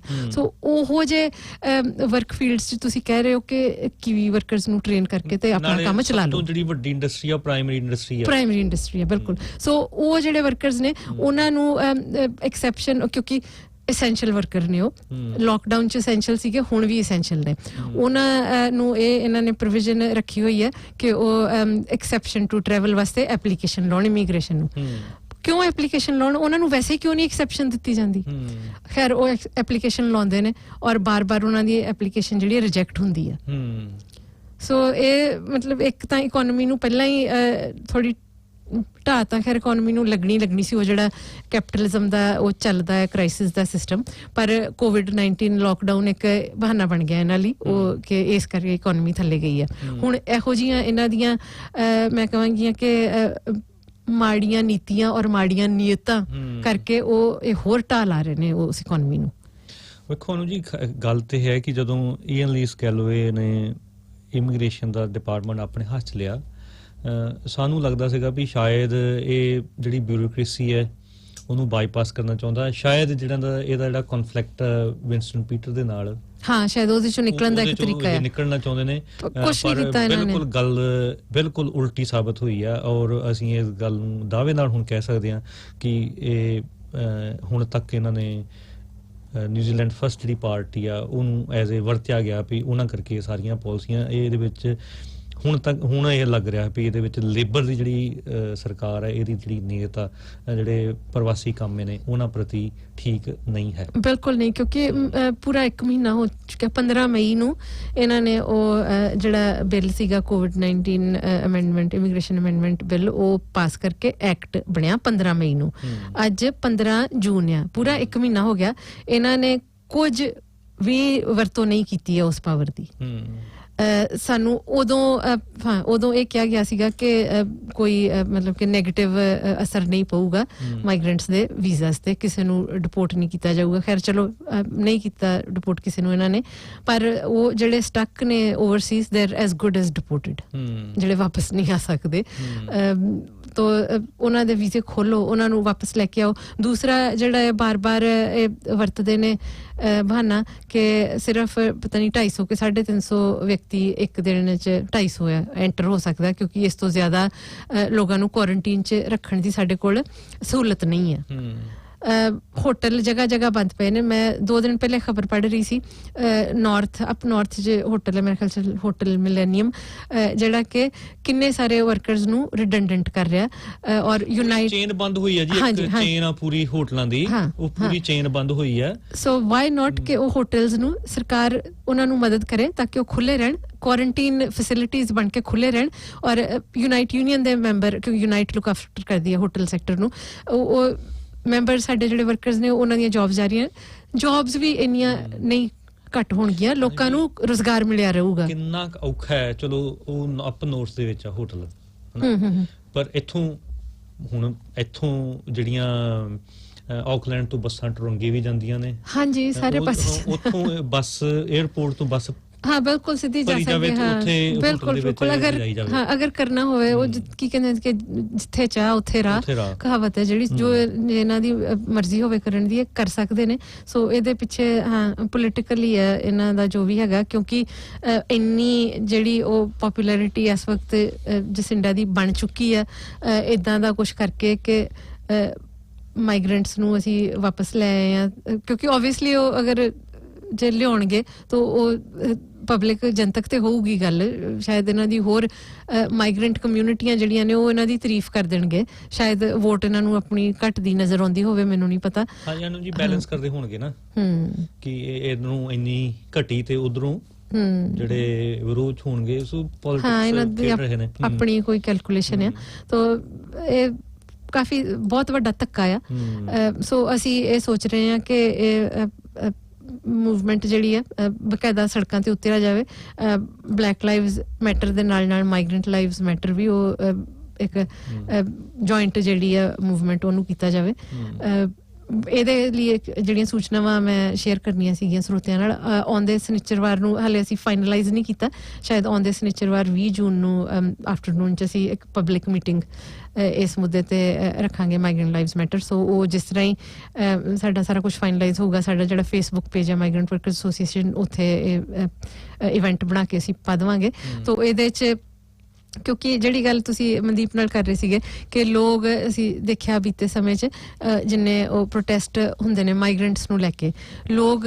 ਬਹੁਤ ਡਰਦੇ ਨੇ ਸੜਕਾਂ ਤੇ ਉਤਰਨ ਨੂੰ ਉਹਨਾਂ ਨੂੰ ਲੱਗਦਾ ਕਿ ਮਨਦੀਪ ਨੇ ਵੀ ਕੀਤੀ ਗੱਲ ਕਿ ਮੇਰਾ ਨੁਕਸਾਨ ਹੋਏਗਾ ਅਗਲਾ ਵੀਜ਼ਾ ਇਹ ਉਹ ਕੋਈ ਕੁਛ ਹੋ ਜਾਊਗਾ ਤਾਂ ਉਹ ਜਿਹੜੇ ਉਸ ਵਕਤ ਪ੍ਰੋਟੈਸਟ ਹੋਏ ਨੇ ਉਹ ਲੋਕ ਜਿਹੜੇ ਖੁਦ ਪੀੜਤ ਸਨ ਉਹ ਬਾਹਰ ਆਉਣ ਤੋਂ ਡਰਦੇ ਸਨ ਪ੍ਰੋਟੈਸਟ ਵਾਸਤੇ ਤਾਂ ਇਹ ਤੇ ਅਸੀਂ ਉਹਨਾਂ ਲੋਕਾਂ ਲਈ ਪ੍ਰੋਟੈਸਟ ਕਰਨਾ ਜਿਹੜੇ ਇਸ ਵਕਤ ਦੇਸ਼ 'ਚ ਨਹੀਂ ਨੇ ਆਫਸ਼ੋਰ ਬੈਠੇ ਨੇ ਸੋ ਲੋਕ ਜਿਹੜੇ ਆਪਣੇ ਹੱਕਾਂ ਲਈ ਬਾਹਰ ਆਉਣ ਤੋਂ ਜਾਂ ਆਵਾਜ਼ ਉਠਾਉਣ ਤੋਂ ਡਰਦੇ ਨੇ ਉਹ ਕਿਸੇ ਲਈ ਕਿਉਂ ਆਉਣਗੇ ਸੜਕਾਂ ਤੇ ਸੋ ਸਾਨੂੰ ਇਸ ਕਰਕੇ ਥੋੜਾ ਜਿਹਾ ਲੱਗਦਾ ਹੈ ਕਿ ਇਹ ਪਤਾ ਨਹੀਂ ਕਿੰਨੇ ਕੁ ਲੋਕ ਆਉਣਗੇ ਸੋ ਇਸ ਕਰਕੇ ਅਸੀਂ ਸੋਚਿਆ ਕਿ ਪਹਿਲਾਂ ਪਬਲਿਕ ਮੀਟਿੰਗ ਰੱਖ ਕੇ ਦੇਖੀਏ ਕੌਣ ਆਉਂਦਾ ਕਿੰਨੇ ਲੋਕ ਆਉਂਦੇ ਨੇ ਔਰ ਉਹ ਕੀ ਕਰਨਾ ਚਾਹੁੰਦੇ ਨੇ ਕਿਉਂਕਿ ਅਸਲ ਦੇ ਵਿੱਚ ਜਿਹੜੀਆਂ ਤੁਹਾਨੂੰ ਰਿਕੁਐਸਟ ਆ ਰਹੀਆਂ ਨੇ ਜਿਹੜੇ ਮੈਸੇਜ ਆ ਰਹੇ ਜਿਹੜੇ ਫਸੇ ਹੋਏ ਨੇ ਉਹਨਾਂ ਦੇ ਆ ਰਹੇ ਹਾਂ ਉਹਨਾਂ ਦੇ ਆ ਰਹੇ ਨੇ ਕੁਝ ਕਰੋ ਸਾਡੇ ਵਾਸਤੇ ਬੜੀਆਂ ਹੰਬਲ ਤਰੀਕੇ ਦੇ ਨਾਲ ਬਿਲਕੁਲ ਬੇਨਤੀਆਂ ਕਰੋ ਔਰ ਅਸੀਂ ਉਹਨਾਂ ਨਾਲ ਪਿਆਰੇ ਮਿੱਤਰੋ ਤੁਹਾਡੇ ਨਾਲ ਅਸੀਂ ਪੂਰੀ ਸਹਾਨੁਭੂਤੀ ਅਸੀਂ ਸਿੰਪਥੀ ਰੱਖਦੇ ਹਾਂ ਔਰ ਅਸੀਂ ਤੇ ਘੱਟੋ ਘੱਟ ਤੁਹਾਡੇ ਨਾਲ ਖੜੇ ਹਾਂ ਪਰ ਬਾਕੀਆਂ ਨੂੰ ਇਹਨਾਂ ਦੇ ਵਾਸਤੇ ਖੜਾ ਕਰਨ ਨਾਲ ਉਹ ਇੱਕ ਚੈਲੰਜ ਵਾ ਹਾਂ ਕਿਉਂਕਿ ਮੇਰਾ ਖਿਆਲ ਹੈ ਇਹਦੇ ਚੋਂ ਇਹ ਵੀ ਇੱਕ ਪੋਜ਼ਿਟਿਵ ਚੀਜ਼ ਇਹ ਹੈ ਕਿ ਜਦੋਂ ਬਲੈਕ ਲਾਈਵਜ਼ ਮੈਟਰ ਦੀਆਂ ਇੰਨੀਆਂ ਹਜ਼ਾਰਾਂ ਲੋਕਾਂ ਦੀਆਂ ਮਾਰਚਸ ਲੋਕ ਦੇਖਦੇ ਨੇ ਰੈਲੀਜ਼ ਜਿਹੜੀ 2 ਹਫ਼ਤੇ ਪਹਿਲਾਂ ਹੋਈ ਸੀ ਉਹਦੇ 'ਚ ਮੈਨੂੰ ਲੱਗਦਾ 8-10 ਹਜ਼ਾਰ ਦੇ ਕਰੀਬ ਲੋਕ ਸਨ ਜਿਹੜੀ ਇੱਥੇ ਆਕਲੈਂਡ ਬੀਤੇ ਕੱਲ ਹੋਈ ਹੈ ਉਹਦੇ 'ਚ ਵੀ 5,000 ਤੇ ਹੋਣਗੇ ਘੱਟ ਸੀਗੇ ਥੋੜੇ ਪਿਛਲੀ ਵਾਲੀ ਨਾਲੋਂ ਔਰ ਜਿਹੜੀ ਪਹਿਲੀ ਸੀਗੀ ਉਹ ਲੈਵਲ 2 ਦੇ ਦੌਰਾਨ ਹੋਈ ਹੈ ਜਦੋਂ ਕਿ 100 ਤੋਂ ਵੱਧ ਲੋਕਾਂ ਦਾ ਇਕੱਠ ਇਹਨੂੰ ਮਨਜ਼ੂਰੀ ਨਹੀਂ ਸੀ ਮਤਲਬ ਕਿ ਲੋਕਾਂ 'ਚ ਇੰਨਾ ਗੁੱਸਾ ਔਰ ਇੰਨਾ ਰੋ ਉਹਦੇ ਵਿੱਚ ਮੈਨੂੰ ਮੈਂ ਗੱਲ ਐਡ ਕਰਨੀ ਚਾਹੁੰਦਾ ਜਿਨ੍ਹਾਂ ਨੇ ਉਹਦੇ ਵਿੱਚ ਵੀ ਸਾਡੀਆਂ ਲੱਤਾਂ ਖਿੱਚੀਆਂ ਵੀ ਤੁਸੀਂ ਉਹ ਪਹਿਲੀ ਗੱਲ ਤੇ ਅਸੀਂ ਉਸ ਰੈਲੀ ਤੇ ਅਸੀਂ ਉਹਦੇ ਵੀ ਨਹੀਂ ਸੀਗੇ ਕੱਲ ਵਾਲੀ ਦੇ ਵੀ ਨਹੀਂ ਸੀ ਅਸੀਂ ਸਮਰਥਕ ਸਾਰੀ ਯੂਨੀਅਨ ਜਿਹੜੀ ਮੂਵਮੈਂਟ ਹੈ ਉਹਨਾਂ ਨੂੰ ਸਪੋਰਟ ਕਰਦੀ ਹੈ ਔਰ ਇਹ ਤੇ ਤੁਸੀਂ ਕਹਿਤਾ ਵੀ ਲੈਵਲ 2 ਦੇ ਵਿੱਚ ਵੀ ਤੁਸੀਂ ਸਾਰੇ ਇਕੱਠੇ ਹੋ ਕੇ ਇਹਦੇ ਵਿੱਚ ਕੋਵਿਡ ਫੈਲ ਸਕਦਾ ਸੀਗਾ ਪਰ ਇਹ ਗੱਲ ਕਿਸੇ ਨੂੰ ਸਮਝ ਨਹੀਂ ਆਈ ਭਈ ਸਾਨੂੰ ਵੀ ਆਪਣੀ ਜਾਨ ਪੈ ਰਹੀ ਆ ਅਸੀਂ ਵੀ ਉੱਥੇ ਗਏ ਆ ਆਪਣੀਆਂ ਜ਼ਿੰਦਗੀਆਂ ਦਾਅ ਲਾ ਕੇ ਅਸੀਂ ਜਿੰਨੇ ਵੀ ਉੱਥੇ ਲੋਕੀ ਹਜ਼ਾਰਾਂ ਦੇ ਵਿੱਚ ਆਏ ਆ ਉਹ ਉੱਥੇ ਆਏ ਆ ਸੋ ਹਰ ਗੱਲ ਦੇ ਵਿੱਚ ਸਿਰਫ ਤੇ ਸਿਰਫ ਜਿਨ੍ਹਾਂ ਦਾ ਹਮੇਸ਼ਾ ਹੀ ਇੱਕ ਪਾਰਟਿਕੂਲਰ ਗਰੁੱਪ ਨੇ ਜਿਨ੍ਹਾਂ ਦਾ ਇਹ ਹੈ ਕਿ ਇਹ ਸਮਾਂ ਠੀਕ ਨਹੀਂਗਾ ਇਹ ਸਮਾਂ ਠੀਕ ਨਹੀਂ ਗਾ ਰੈਲੀ ਵਾਸਤੇ ਕਦੇ ਵੀ ਨਹੀਂ ਠੀਕ ਹੋਣਾ ਤੁਹਾਡੇ ਹਿਸਾਬ ਨਾਲ ਤੇ ਉਹ ਜਿਨ੍ਹਾਂ ਨੇ ਨਹੀਂ ਕੁਝ ਕਰਨਾ ਹੁੰਦਾ ਉਹਨਾਂ ਕੋਲ ਬਹਾਨੇ ਹੁੰਦੇ ਆ ਕਿ ਸਮਾਂ ਠੀਕ ਨਹੀਂ ਆ ਤਾਂ ਹਾਂਜੀ ਹਾਂ ਮੈਂ ਉਹ ਵੀ ਗੱਲ ਕਰ ਰਹੀ ਸੀਗੀ ਕਿ ਅਸੀਂ ਇਹ ਜਿਹੜੀ ਪਬਲਿਕ ਮੀਟਿੰਗ ਹੈ ਆਉਂਦੇ ਸ਼ਨੀਚਰਵਾਰ ਲੱਗਦਾ ਕਿ 4 ਵਜੇ ਤੋਂ 6 ਵਜੇ ਤੱਕ ਹੋਏਗੀ ਕਿਸ ਏਰੀਆ ਦੇ ਵਿੱਚ ਇਹ ਅਸੀਂ ਕੋਸ਼ਿਸ਼ ਕਰ ਰਹੇ ਹਾਂ ਕਿ ਮਾਊਂਟ ਈਡਨ ਵਾਰ ਮੈਮੋਰੀਅਲ ਹਾਲ ਹੈ ਜਿਹੜਾ ਕਿਉਂਕਿ ਅਸੀਂ ਸੋਚ ਰਹੇ ਕਿ ਥੋੜਾ ਸੈਂਟਰਲ ਹੋਵੇ ਕਿਉਂਕਿ ਇਹ ਸਿਰਫ ਭਾਰਤੀ ਮੂਲ ਦੇ ਮਾਈਗ੍ਰੈਂਟਸ ਜਾਂ ਪੰਜਾਬੀ ਮੂਲ ਦੇ ਮਾਈਗ੍ਰੈਂਟਸ ਨਹੀਂ ਸਾਰੇ ਮਾਈਗ੍ਰੈਂਟਸ ਅਫੈਕਟਡ ਨੇ ਅਲੱਗ-ਅਲੱਗ ਦੇਸ਼ਾਂ ਤੋਂ ਸੋ ਇਸ ਲਈ ਅਸੀਂ ਕੋਸ਼ਿਸ਼ ਕਰਾਂਗੇ ਥੋੜੀ ਸੈਂਟਰਲ ਹੋਵੇ ਤਾਂ ਕਿ ਸਾਰਿਆਂ ਨੂੰ ਆਉਣ 'ਚ ਸੌਖ ਰਵੇ ਤਾਂ ਹਾਂ ਅਸੀਂ ਕਿਉਂਕਿ ਸਾਨੂੰ ਜਿਹੜੇ ਵੀ ਕਿਸੇ ਕਾਜ਼ ਲਈ ਜਾਂ ਜਿੱਥੇ ਕਿਤੇ ਕੋਈ ਧੱਕਾ ਹੁੰਦਾ ਹੈ ਜਿਹੜਾ ਸਾਨੂੰ ਲੱਗਦਾ ਕਿ ਇਹ ਧੱਕਾ ਹੋਇਆ ਇਹਦੇ ਖਿਲਾਫ ਆਵਾਜ਼ ਉਠਾਉਣੀ ਚਾਹੀਦੀ ਹੈ, ਸਾਨੂੰ ਕੋਈ 2 ਵਾਰੀ ਸੋਚਣ ਦੀ ਲੋੜ ਨਹੀਂ ਪੈਂਦੀ, ਅਸੀਂ ਤੁਰ ਪੈਂਦੇ ਆ ਉਸ ਧੱਕੇ ਦੇ ਖਿਲਾਫ ਆਵਾਜ਼ ਉਠਾਉਣ ਲਈ। ਪਰ ਇਹ ਸਿਰਫ ਸਾਡਾ ਮਸਲਾ ਨਹੀਂ ਹੈ, ਜਿਹੜੇ ਪੀੜਤ ਨੇ ਉਹਨਾਂ ਦਾ ਵੀ ਇਹ ਮਸਲਾ ਹੈ। ਸੋ ਅਗਰ ਉਹ ਨਾਲ ਨਹੀਂ ਹੁੰਦੇ ਤਾਂ ਉਹ ਕੋਈ ਗੱਲ ਕੋਈ ਬਣਦੀ ਨਹੀਂ ਹੈ ਗੱਲ ਕਿ ਅਸੀਂ ਉੱਠ ਕੇ ਇਦਾਂ ਹੀ ਤੁਰ ਪਈਏ। ਬਿਲਕੁਲ ਜੀ, ਮੈਂ ਸਰੋਤਿਆਂ ਨੂੰ ਇਹ ਵੀ ਦੱਸਣਾ ਚਾਹਾਂਗਾ ਕਿ ਜਦੋਂ ਅਨੂ ਹੁਣਾਂ ਨੇ ਬੜੀ ਪੈਸ਼ਨੇਟ ਜਿਹੜੀ ਚਿੱਠੀ ਪ੍ਰਧਾਨ ਮੰਤਰੀ ਨੂੰ ਲਿਖੀ ਸੀਗੀ ਕਿ ਇਹ ਲੋਕਾਂ ਦਾ ਇਹ ਕੰਮ ਇਹਦਾ ਧਿਆਨ ਕੀਤਾ ਜਾਵੇ ਜਿਹੜੇ ਉੱਥੇ ਹਿੰਦੁਸਤਾਨ ਚਲੇ ਗਏ ਨੇ, ਔਰ ਉਹਦੀ ਨਾਲ ਦੀ ਨਾਲ ਇੱਕ ਵਕੀਲਾਂ ਦੀ ਸੰਸਥਾ ਨਾਲ ਮਿਲ ਕੇ ਵੀ ਅਪਰੋਚ ਕਰਨ ਦੀ ਕੋਸ਼ਿਸ਼ ਕੀਤੀ ਗਈ ਹਾਂ, ਚੱਲ ਰਹੀ ਹੈ ਕੋਸ਼ਿਸ਼, ਹਜੇ ਤੱਕ ਵੀ ਚੱਲ ਰਹੀ ਹੈ। ਔਰ ਉਹਦੇ ਵਿੱਚ ਵੀ ਕਾਫੀ ਮਿਹਨਤ ਹੋਈ ਸੀ ਕਿ ਉਹ ਕੱਲੇ ਵਰਕਰ ਦੀ ਉਹ ਕਿਸ ਤਰ੍ਹਾਂ ਹਾਂ ਮੈਂ ਕਿਹਾ 200-300 ਦੇ ਕਰੀਬ ਸਾਨੂੰ ਈਮੇਲਸ ਆਈਆਂ ਮਾਈਗ੍ਰੈਂਟ ਵਰਕਰ ਐਸੋਸੀਏਸ਼ਨ ਤੇ, ਔਰ ਉਹ ਮੇਰੇ ਕੋਲ ਸਿਰਫ 24 ਘੰਟਿਆਂ ਦਾ ਟਾਈਮ ਸੀ ਉਹ ਸਾਰੀਆਂ ਕੇਸ ਸਟੱਡੀਜ਼ ਨੂੰ ਪੜ੍ਹ ਕੇ ਔਰ ਉਹਨਾਂ ਦੀ ਸਮਰੀ ਬਣਾ ਕੇ ਔਰ ਜਿਹੜੇ ਕੇਸਿਸ ਉਹਦੇ ਚ ਸਭ ਤੋਂ ਜ਼ਿਆਦਾ ਸਵੀਅਰ ਸਨ ਉਹਨਾਂ ਨੂੰ ਹਾਈਲਾਈਟ ਕਰਨਾ ਵਿਦਆਊਟ ਕੰਪਰੋਮਾਈਜ਼ਿੰਗ देयर ਪ੍ਰਾਈਵੇਸੀ, ਕਿਉਂਕਿ ਅਸੀਂ ਉਹ ਇਹ ਨਹੀਂ ਹੈ ਕਿ ਇੰਡੀਵਿਜੂਅਲ ਕੇਸਿਸ ਪਾਰਲੀਮੈਂਟ ਨੂੰ ਭੇਜੇ ਨੇ, ਅਸੀਂ ਇੱਕ ਸਨੈਪਸ਼ਾਟ ਉਹਨਾਂ ਨੂੰ ਕਰਕੇ ਦੇਣਾ ਸੀਗਾ ਕਿ ਆ ਕੁਝ ਚੱਲ ਰਿਹਾ ਮਾਈਗ੍ਰੈਂਟਸ ਨਾਲ। ਸੋ ਉਹ ਹਾਂ ਮਿਹਨਤ ਆਉਂਦੀ ਹੈ, ਲੱਗਦੀ ਹੈ। ਤੁਸੀਂ ਇੱਕ ਆਪਣੇ ਦਿਮਾਗ ਦੇ ਵਿੱਚ ਕਿਆਸ ਕਰਕੇ ਵੇਖੋ ਕਿ ਅਸੀਂ ਜਦੋਂ ਇਹਨਾਂ ਕਾਮਿਆਂ ਦੇ ਵਾਸਤੇ ਅਸੀਂ ਲੜਾਈ ਦੀ ਹਰ ਇੱਕ ਅਸੀਂ ਐਕਸਪਲੋਰ ਕਰੀਦਾ ਹਰ ਇੱਕ ਤਰੀਕਾ ਜਿਹੜਾ ਆ, ਔਰ ਸਾਡੇ ਚ ਕਿੰਨੀ ਫਰਸਟ੍ਰੇਸ਼ਨ ਹੁੰਦੀ ਹੈ, ਸਾਨੂੰ ਫਿਰ ਲੱਗਦਾ ਕਿ ਯਾਰ ਚਲੋ ਹੁਣ ਸੜਕਾਂ ਤੇ ਚਲੋ ਫਿਰਨਾ ਨਹੀਂ।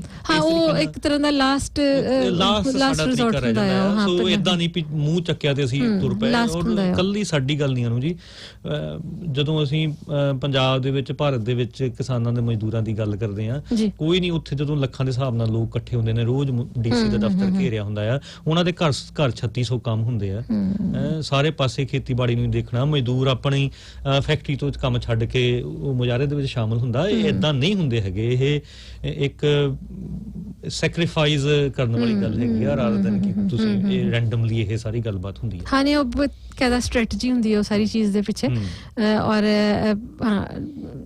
ਬੈਠ ਕੇ ਲੋਕਾਂ ਨੇ ਉਹਨੂੰ ਸਟ੍ਰੈਟੇਜਾਈਜ਼ ਕੀਤਾ ਹੁੰਦਾ ਕਿ ਅਸੀਂ ਆਹ ਕਰਾਂਗੇ, ਇਸ ਤਰ੍ਹਾਂ ਹੋਏਗਾ, ਇਸ ਤੋਂ ਬਾਅਦ ਆਹ ਕਰਾਂਗੇ ਏਦਾਂ ਪਾਗਲਾਂ ਵਾਂਗੂ ਉੱਠ ਕੇ ਨਹੀਂ ਲੋਕ ਤੁਰ ਪੈਂਦੇ। ਔਰ ਜਿਹੜੀ ਤੁਸੀਂ ਉਹ ਓਪਨ ਲੈਟਰ ਦੀ ਗੱਲ ਕਰ ਰਹੇ ਸੀਗੇ, ਉਹ ਵੀ ਮਿਲ ਕੇ ਇੱਕ ਗਰੁੱਪ ਨੇ ਉਹ ਚਿੱਠੀ ਲਿਖੀ ਹੈ, ਮੈਂ ਇਕੱਲੀ ਨੇ ਨਹੀਂ, ਹਾਂ ਯੋਗਦਾਨ ਸੀਗਾ, ਉਹ ਟੀਮ ਵਰਕ ਸੀਗਾ ਉਹਦੇ 'ਚ। ਤੋ ਉਹ ਜਿਹੜਾ ਬਾਰ-ਬਾਰ ਕੁਝ ਲੋਕ ਜਿਹੜੇ ਸ਼ਰਾਰਤੀ ਅਨਸਰ ਹੀ ਨੇ ਪੁੱਛ ਰਹੇ ਤੁਹਾਡੀ ਚਿੱਠੀ ਦਾ ਜਵਾਬ ਆ ਗਿਆ, ਚਾਹੇ ਉਹ ਫੇਸਬੁੱਕ ਪੋਸਟ ਦਾ ਉਸ ਚੀਜ਼ ਨਾਲ ਸੰਬੰਧ ਹੋਵੇ ਚਾਹੇ ਨਾ ਹੋਵੇ, ਉਹ ਮੋੜ ਘਿੜ ਕੇ ਉਹ ਨਾ ਬੋਰਡ ਥੱਲੇ ਆਉਣਾ ਹੁੰਦਾ ਸਰਟਨ ਜਾਨਵਰਾਂ ਨੇ। ਮੈਂ ਇਹੋ ਕਹੂੰਗੀ, ਮੈਂ ਕੋਈ ਅਪੋਲੋਜੀ ਨਹੀਂ ਕਰਨੀ ਆਪਣੇ ਸ਼ਬਦਾਂ ਲਈ। ਤੋ ਉਹ ਬਾਰ-ਬਾਰ ਇਹੋ ਕਿ ਤੁਹਾਡੀ ਚਿੱਠੀ ਦਾ ਜਵਾਬ ਆ ਗਿਆ। ਉਹਨਾਂ ਨੂੰ ਬਹੁਤੇ ਸਿਆਣਿਆਂ ਨੂੰ ਇਹ ਸਮਝਣਾ ਚਾਹੀਦਾ ਕਿ ਜਿਹੜੀਆਂ ਓਪਨ ਚਿੱਠੀਆਂ ਹੁੰਦੀਆਂ ਨਾ ਉਹਦਾ ਜਵਾਬ ਲੈਣ ਵਾਸਤੇ ਨਹੀਂ ਲਿਖੀਆਂ ਜਾਂਦੀਆਂ ਹੁੰਦੀਆਂ, ਉਹ ਇੱਕ ਪੈਂਤੜਾ ਹੁੰਦਾ ਜਾਂ ਇੱਕ ਸਟ੍ਰੈਟਜੀ ਹੁੰਦੀ ਹੈ ਲੋਕਾਂ ਦੇ ਵਿੱਚ ਗੱਲ ਪਹੁੰਚਾਉਣ ਦਾ ਤਰੀਕਾ ਹੁੰਦਾ। ਇਕੱਠੇ ਹੋਵੋ, ਇਹਨਾਂ ਦੇ ਇਹ ਮਤਲਬ ਬਹੁਤ ਧੱਕਾ ਹੋ ਰਿਹਾ ਆ। ਔਰ ਚਿੱਠੀ ਕੱਲੀ ਅਸੀਂ ਨਹੀਂ ਲਿਖੀ ਨੂੰ ਜੀ, ਜਿਹੜੀ ਬਹੁਤ ਲੋਕ ਇਸੇ ਮਸਲੇ ਤੇ ਬਹੁਤ ਲੋਕਾਂ ਨੇ ਓਪਨ ਚਰਚ ਵਾਲਿਆਂ ਨੇ ਬਹੁਤ ਲੋਕਾਂ ਨੇ ਲਿਖੀ, ਉਹਨਾਂ ਨੇ ਇੱਕ ਬਹੁਤ ਵੱਡੀ ਚਿੱਠੀ ਲਿਖੀ ਹੋਈ ਕਿ ਮਾਈਗ੍ਰੈਂਟ ਵਰਕਰਾਂ ਨਾਲ ਧੱਕਾ ਹੋ ਰਿਹਾ, ਬਹੁਤ ਲੋਕਾਂ ਨੇ ਲਿਖੀਆਂ ਨੇ। ਸੋ ਇਹ ਇੱਕ ਸਰਚ ਕਰ ਲੈਣ ਜਾ ਕੇ ਲੋਕਾਂ ਦੇ ਵਿੱਚ ਗੱਲ ਰੱਖਣ ਦਾ ਇੱਕ ਤਰੀਕਾ ਹੁੰਦਾ ਹੈ। ਹੋਰ ਜਿਹੜੇ ਜਿਵੇਂ ਦੀਪੂ ਵੀ ਕਹਿ ਰਿਹਾ ਸੀਗਾ ਕਿ ਇੱਕ ਸਟੇਜ ਡਰਾਮੇ ਹੁੰਦੇ ਨੇ, ਕੋਈ ਕਵਿਤਾ ਲਿਖੀ ਜਾਂਦੀ ਹੈ, ਹੁਣੀ ਜਿਹੜੀ ਕਵਿਤਾ ਸੁਣਾਈ ਹੈ, ਇਹ ਸਿਰਫ ਤੇ ਸਿਰਫ ਇੱਕ ਮਸਲਾ ਰੱਖਣ ਦਾ ਲੋਕਾਂ ਦੇ ਅਲੱਗ-ਅਲੱਗ ਤਰੀਕੇ ਨੇ, ਅਲੱਗ-ਅਲੱਗ ਤਰੀਕੇ ਨੇ। ਉਹ ਮੈਂ ਉਹ ਵੀ ਕਹਿੰਦੀ ਹੁੰਦੀ ਹਾਂ ਕਿ ਸਾਡੇ ਕੋਲ ਟੂਲ ਬਾਕਸ 'ਚ ਬਹੁਤ ਸਾਰੇ ਟੂਲਸ ਨੇ ਜਿਹੜੇ ਕਿ ਅਲੱਗ-ਅਲੱਗ ਫੇਜ਼ਸ ਵਿੱਚ ਅਸੀਂ ਵਰਤਦੇ ਹਾਂ। ਸੋ ਔਰ ਗਾਲੀ ਗਲੋਚ ਵੀ ਕਰਦੇ ਨੇ ਜੀ ਇਹ ਲੋਕ ਬਹੁਤ। ਚਲੋ ਉਹਨਾਂ ਦਾ ਹੱਕ ਆ, ਉਹ ਗਾਲੀ ਗਲੋਚ ਕਰਦੇ ਨੇ, ਆਪਣੀ ਜ਼ੁਬਾਨ ਗੰਦੀ ਕਰਦੇ ਨੇ, ਉਹਦੇ ਨਾਲ ਉਹਨਾਂ ਦਾ ਆਪਣੀ ਮਾਨਸਿਕਤਾ ਦਾ ਪਤਾ ਲੱਗਦਾ ਆ।